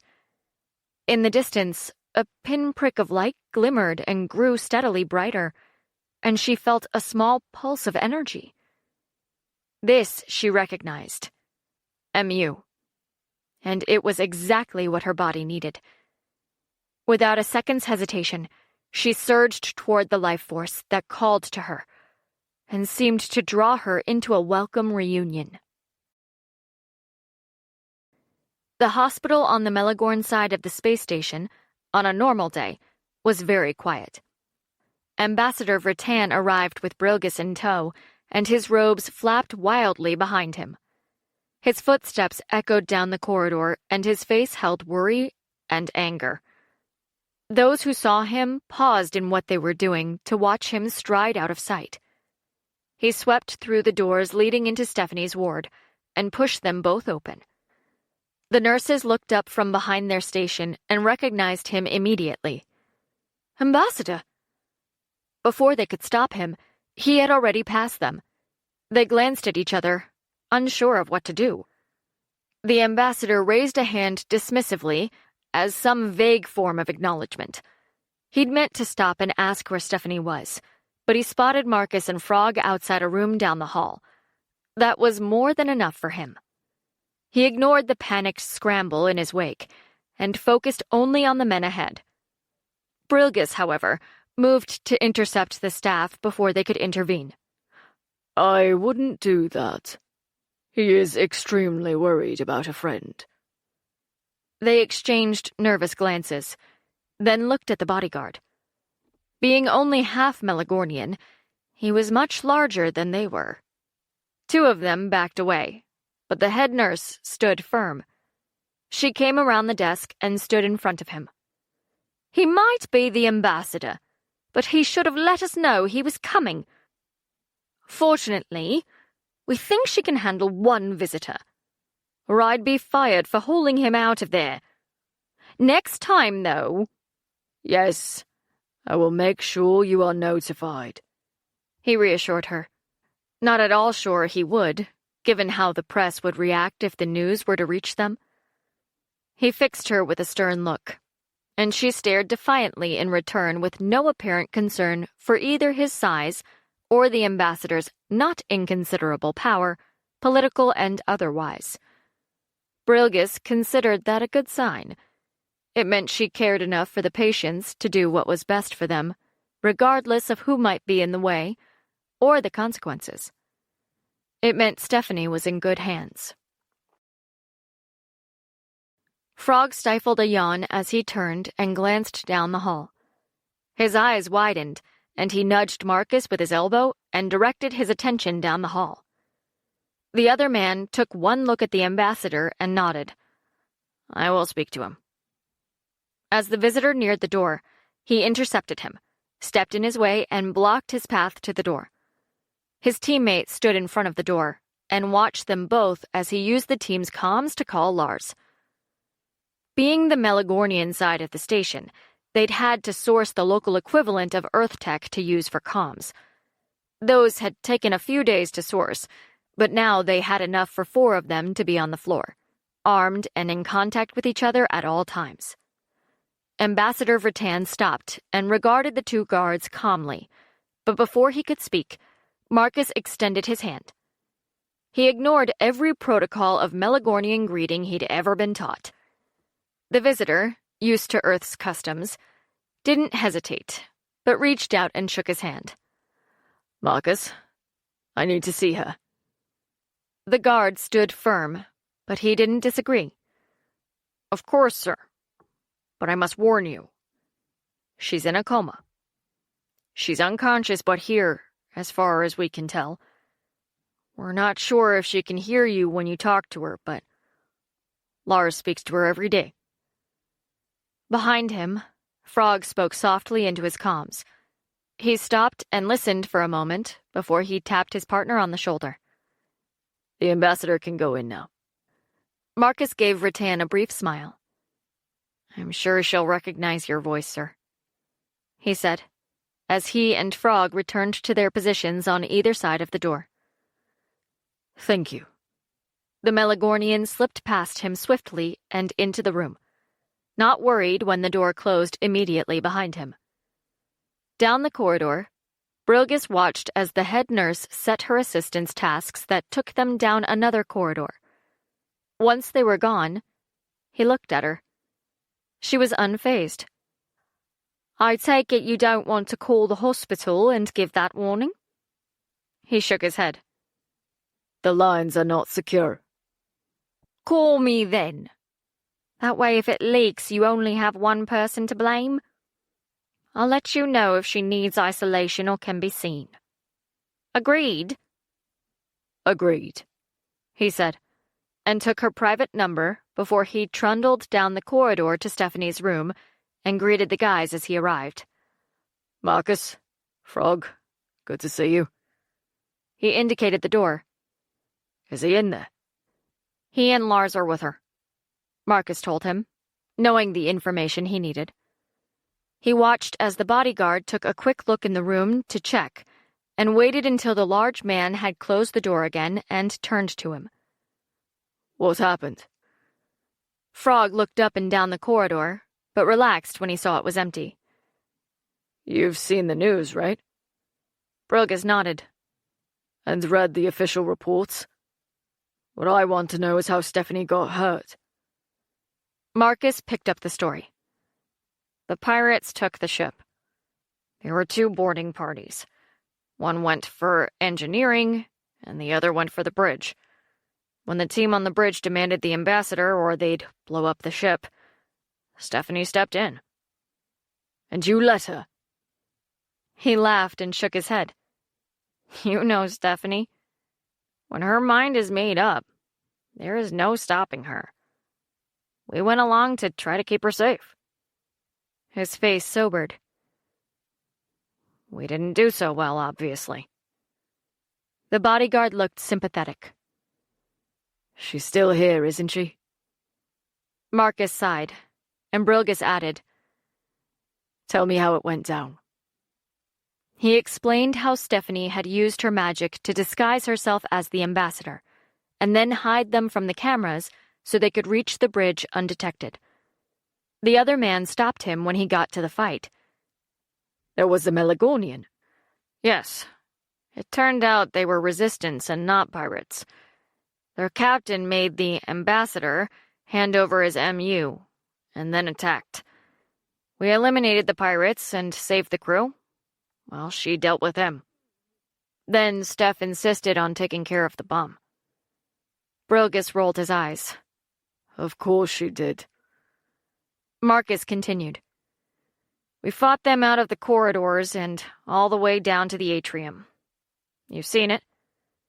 When his companion nodded, he went on. They'd planted the bomb on the 3rd floor.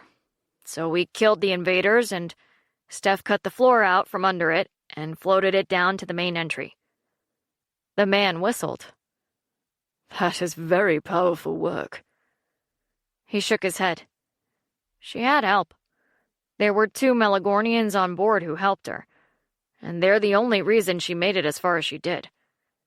We'd have been in a lot of trouble if they hadn't been along. Worlds of hurt, Frog confirmed. Marcus ignored him and kept going. We got the bomb onto the pirate ship, and Steph pointed the vessel away and set it to move at top speed. She also got us back on board the liner, but things weren't over. Brilgus raised his eyebrows. The pirates had planted a worm, and it cycled the engines to drain the batteries until they became too depleted to operate the engines before the ship's tech team could clear it. With the controls back online, Steph powered the engines. In fact, I think she almost overpowered them. Then she transitioned us right out of there. He paused at the memory, and his face clouded with concern. If the Melagornians hadn't been there, we'd have lost her. But they gave her some power crystals and healing, and she's still here. And Johnny, Frog added. Crystal gave him enough to stop the bleeding, or he'd be gone. She didn't heal him completely. Brilgus was unimpressed. We were still fighting the resistance at that point. I think she was conserving her power, and we're glad she did. The bodyguard glanced at the door. Yes, we are. And Johnny? He's over on the human side. They say he'll be fine. Before any of them could say any more, they heard the bell at the nurse's station being rung incessantly at the other end of the hall. The 3 of them looked up to see what was going on. Beside Brilgus, the 2 guards became instantly alert. Frog backed up and spoke into his comms, and Marcus moved to put himself between the station and his partner. Seconds later, Frog reported back. They're on their way. They all glanced at the nurse's station and focused on the Melagornian dinging the bell at the counter and the 4 guards arrayed around him. 2 of them had noticed the group outside the room and moved to block their line of sight and fire to the bell ringer. Marcus glanced up at Brilgus. Is that anyone you know? At the nurse's station, the king tapped his foot and rang the bell again. He was not impressed when the nurse behind the counter reached over and slid the bell out from under his hand. She didn't even look up, but kept her eyes glued to the screen in front of her, while she used her other hand to jot notes down on the tablet in front of her. Leave the bell alone. You'll wear it out. The king cleared his throat, but she didn't look up. I'll be with you in a moment. In this hospital, the patients come first, no matter who thinks they need to see them. The ambassador? The king drawled, and Temeril, the closest guard and head of royal security, glanced at him. He met the man's eyes just as the nurse replied. Anyone who is impatient, she snapped. You can't simply barge in when a patient needs quiet to recover, and I won't allow it. Now, if you'll give me a few more seconds, I'll be right with you. The guard smirked, and the king raised his eyebrow as he wondered what his head of security found so amusing. The smirk vanished, and the man shrugged. They waited for another few moments, which meant a necessity to stand there and deflect the wide-eyed glances from the few people who walked past. Quite understandably, most of them stared in disbelief when they saw the King of Melagorn standing at the nurse's station, like anyone else. When the nurse continued to ignore them, he cleared his throat and leaned forward. I understand the ambassador was a little impatient. But if you make me wait much longer, I'll make his impatience seem as if it was mere impertinence. The nurse's hands paused. Well, who do you think you are? The king? She looked up, and her disapproval was instantly swept aside by an expression of horror. Oh, I'm so sorry, my king! Her mouth stopped moving, and she froze for a moment. He suppressed an amused smile and watched as she shut her mouth and stood hastily. She moved so fast that she almost knocked her stool over. Oh, I'm so sorry, my king. We get so many people in every day, and... The king held his hand up. Which way? She swallowed hard and pointed down the corridor with her stylus. Down that way, and the 8th door on your left. There should be people outside. He looked down the hall and noticed Brilgus with 2 human guards stationed at the door in question. Farther up the corridor, he saw another 2 humans fast-stepping to join them. All were heavily armed. Again, he glanced at his security chief. The man looked past him and studied the scene. Brilgus is there. He will explain. With one last look at the stunned nurse, the king stepped away from the counter. I see. Carry on. He turned and moved with his guards toward Stephanie's room, leaving the nurse standing behind the desk, her mouth once again hanging open. Temeril walked with the king. Usually, he'd have stayed at the palace, but this was too good an opportunity to miss. An impromptu visit, and 2 of the biggest threats to their cause in one place. He narrowed his eyes and brushed his hand lightly over the blaster at his hip. Ahead of him, Stephanie's team saw the gesture, tensed, and relaxed only when he moved his hand away from the weapon. There were more guards than he had originally accounted for, but they'd remain outside the room and shouldn't be in any position to stop him. Either way, he wouldn't allow the witch and the ambassador to get in the way of his faction's plans to work with the coming alien force. The king might not see it, but working with the newcomers rather than against them was Melagorn's best hope for surviving the coming war. and Rattan would only stand in the way. Besides, Rattan was a useless piece of royal history who needed to be finished. He needed to be removed before he became the king's warrior once again. If that happened, it would upset the invaders' plans for Melagorn. Plans that were already underway. As the king approached, Marcus, Frog, Brendan, and Avery prepared for action. Judging by his guards, the newcomer had to be important. But he was nothing compared to the task of keeping Stephanie and the ambassador safe. The simple truth was that important didn't always mean safe. They watched Brilgus and noticed that the bodyguard advisor was tense, but not alarmed.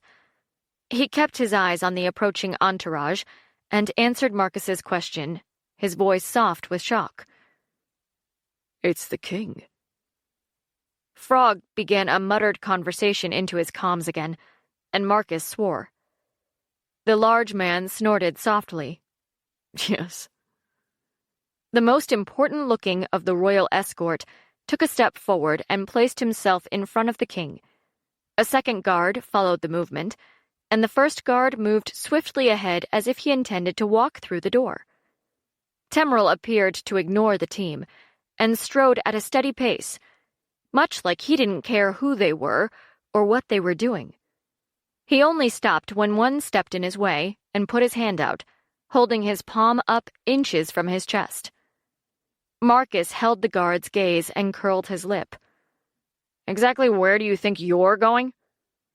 The security head looked down his nose at the man, glanced at Brilgus, and stepped around the warning hand. This time, when he stopped, it was because the two guards had jammed their blasters into his belly. He held his temper in check and made a show of looking down at the blasters and then into their eyes. A small smirk moved across his lips, and he arched an eyebrow. Marcus wasn't impressed. He gritted his teeth and shoved his blaster a little harder against his stomach. "I'll fill you so full of lead you will shit metal for a week. You don't pass without permission." Frog held his weapon firm and leaned into his teammate. I don't think they shit, Sherlock. And besides, that's a blaster you're holding. It doesn't have slugs." The other man didn't budge. He kept his eyes locked on the leader, who hadn't moved, but remained aware of the other 4 Melagornians at the rear.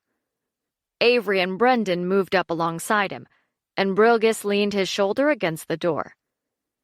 The king knew a volatile situation when he saw one, even if he didn't understand why Temerl appeared to be trying to provoke a fight. He laid his hand on his security chief's shoulder, aware that 2 of the humans had moved to cover him, and that another of his guards had stepped into their line of fire. With quick glances at the 2 security teams, he spoke quietly. "Temerl, these men are doing their jobs. Perhaps we should simply ask them if we may pass?" The guard's lip twitched, and he eased back slightly. "For your protection, sire." He felt the king move back to give him more room, and he took another step away from Frog and Marcus, careful to keep his hand away from his weapon. His expression was one of sour disapproval when he spoke. "The king of Melagorn should not have to ask permission to go anywhere on his own world." The human leader paled a little at the challenge, which brought a small stab of satisfaction. They might not hesitate to stop him from entering, but they were unlikely to prevent the king from doing so. He was counting on that. But the man still did not back down. He did swallow nervously and flick the king an uncertain glance, though. Temerl stared back, watched the truth sink in, and decided to give the humans some credit. Faced with possibly committing one of the biggest gaffes possible, they still refused to give way. The king, however, was puzzled at his guard's previous statement. "Protect me from what?" This time, The guard glanced at him and gestured toward Stephanie's door, mild reproof in his tone. We still do not know if it is safe for you to be near this human, sire. He raised his eyebrows. You said nothing of this when we left, or on any occasion when we planned the ceremony. Why now? And how does antagonizing her gods help? Temrel rolled his shoulders and returned his focus to Marcus. The concern was less before she showed her powers. Now, I am not so sure if you should be nearer. He hesitated, as though searching for the right word. Frog snorted. Human witch. It's okay. We know what she is. Marcus smirked. And I'm telling you not to go in, because it won't be healthy for you to do that. It's very simple. And if you don't understand it, we'll be more than happy to discuss it with the king. His adversary glared at him. So, even when you know who he is, you continue to stand in the way. He is not my king, he pointed out. He is the king of Melagorn, and we are not sure whether or not he is a threat to Stephanie. Diplomatic incidents aside, we're not willing to risk it. You insolent! Temrel growled, and the king cleared his throat. Enough, he ordered, and looked at Brilgus. I take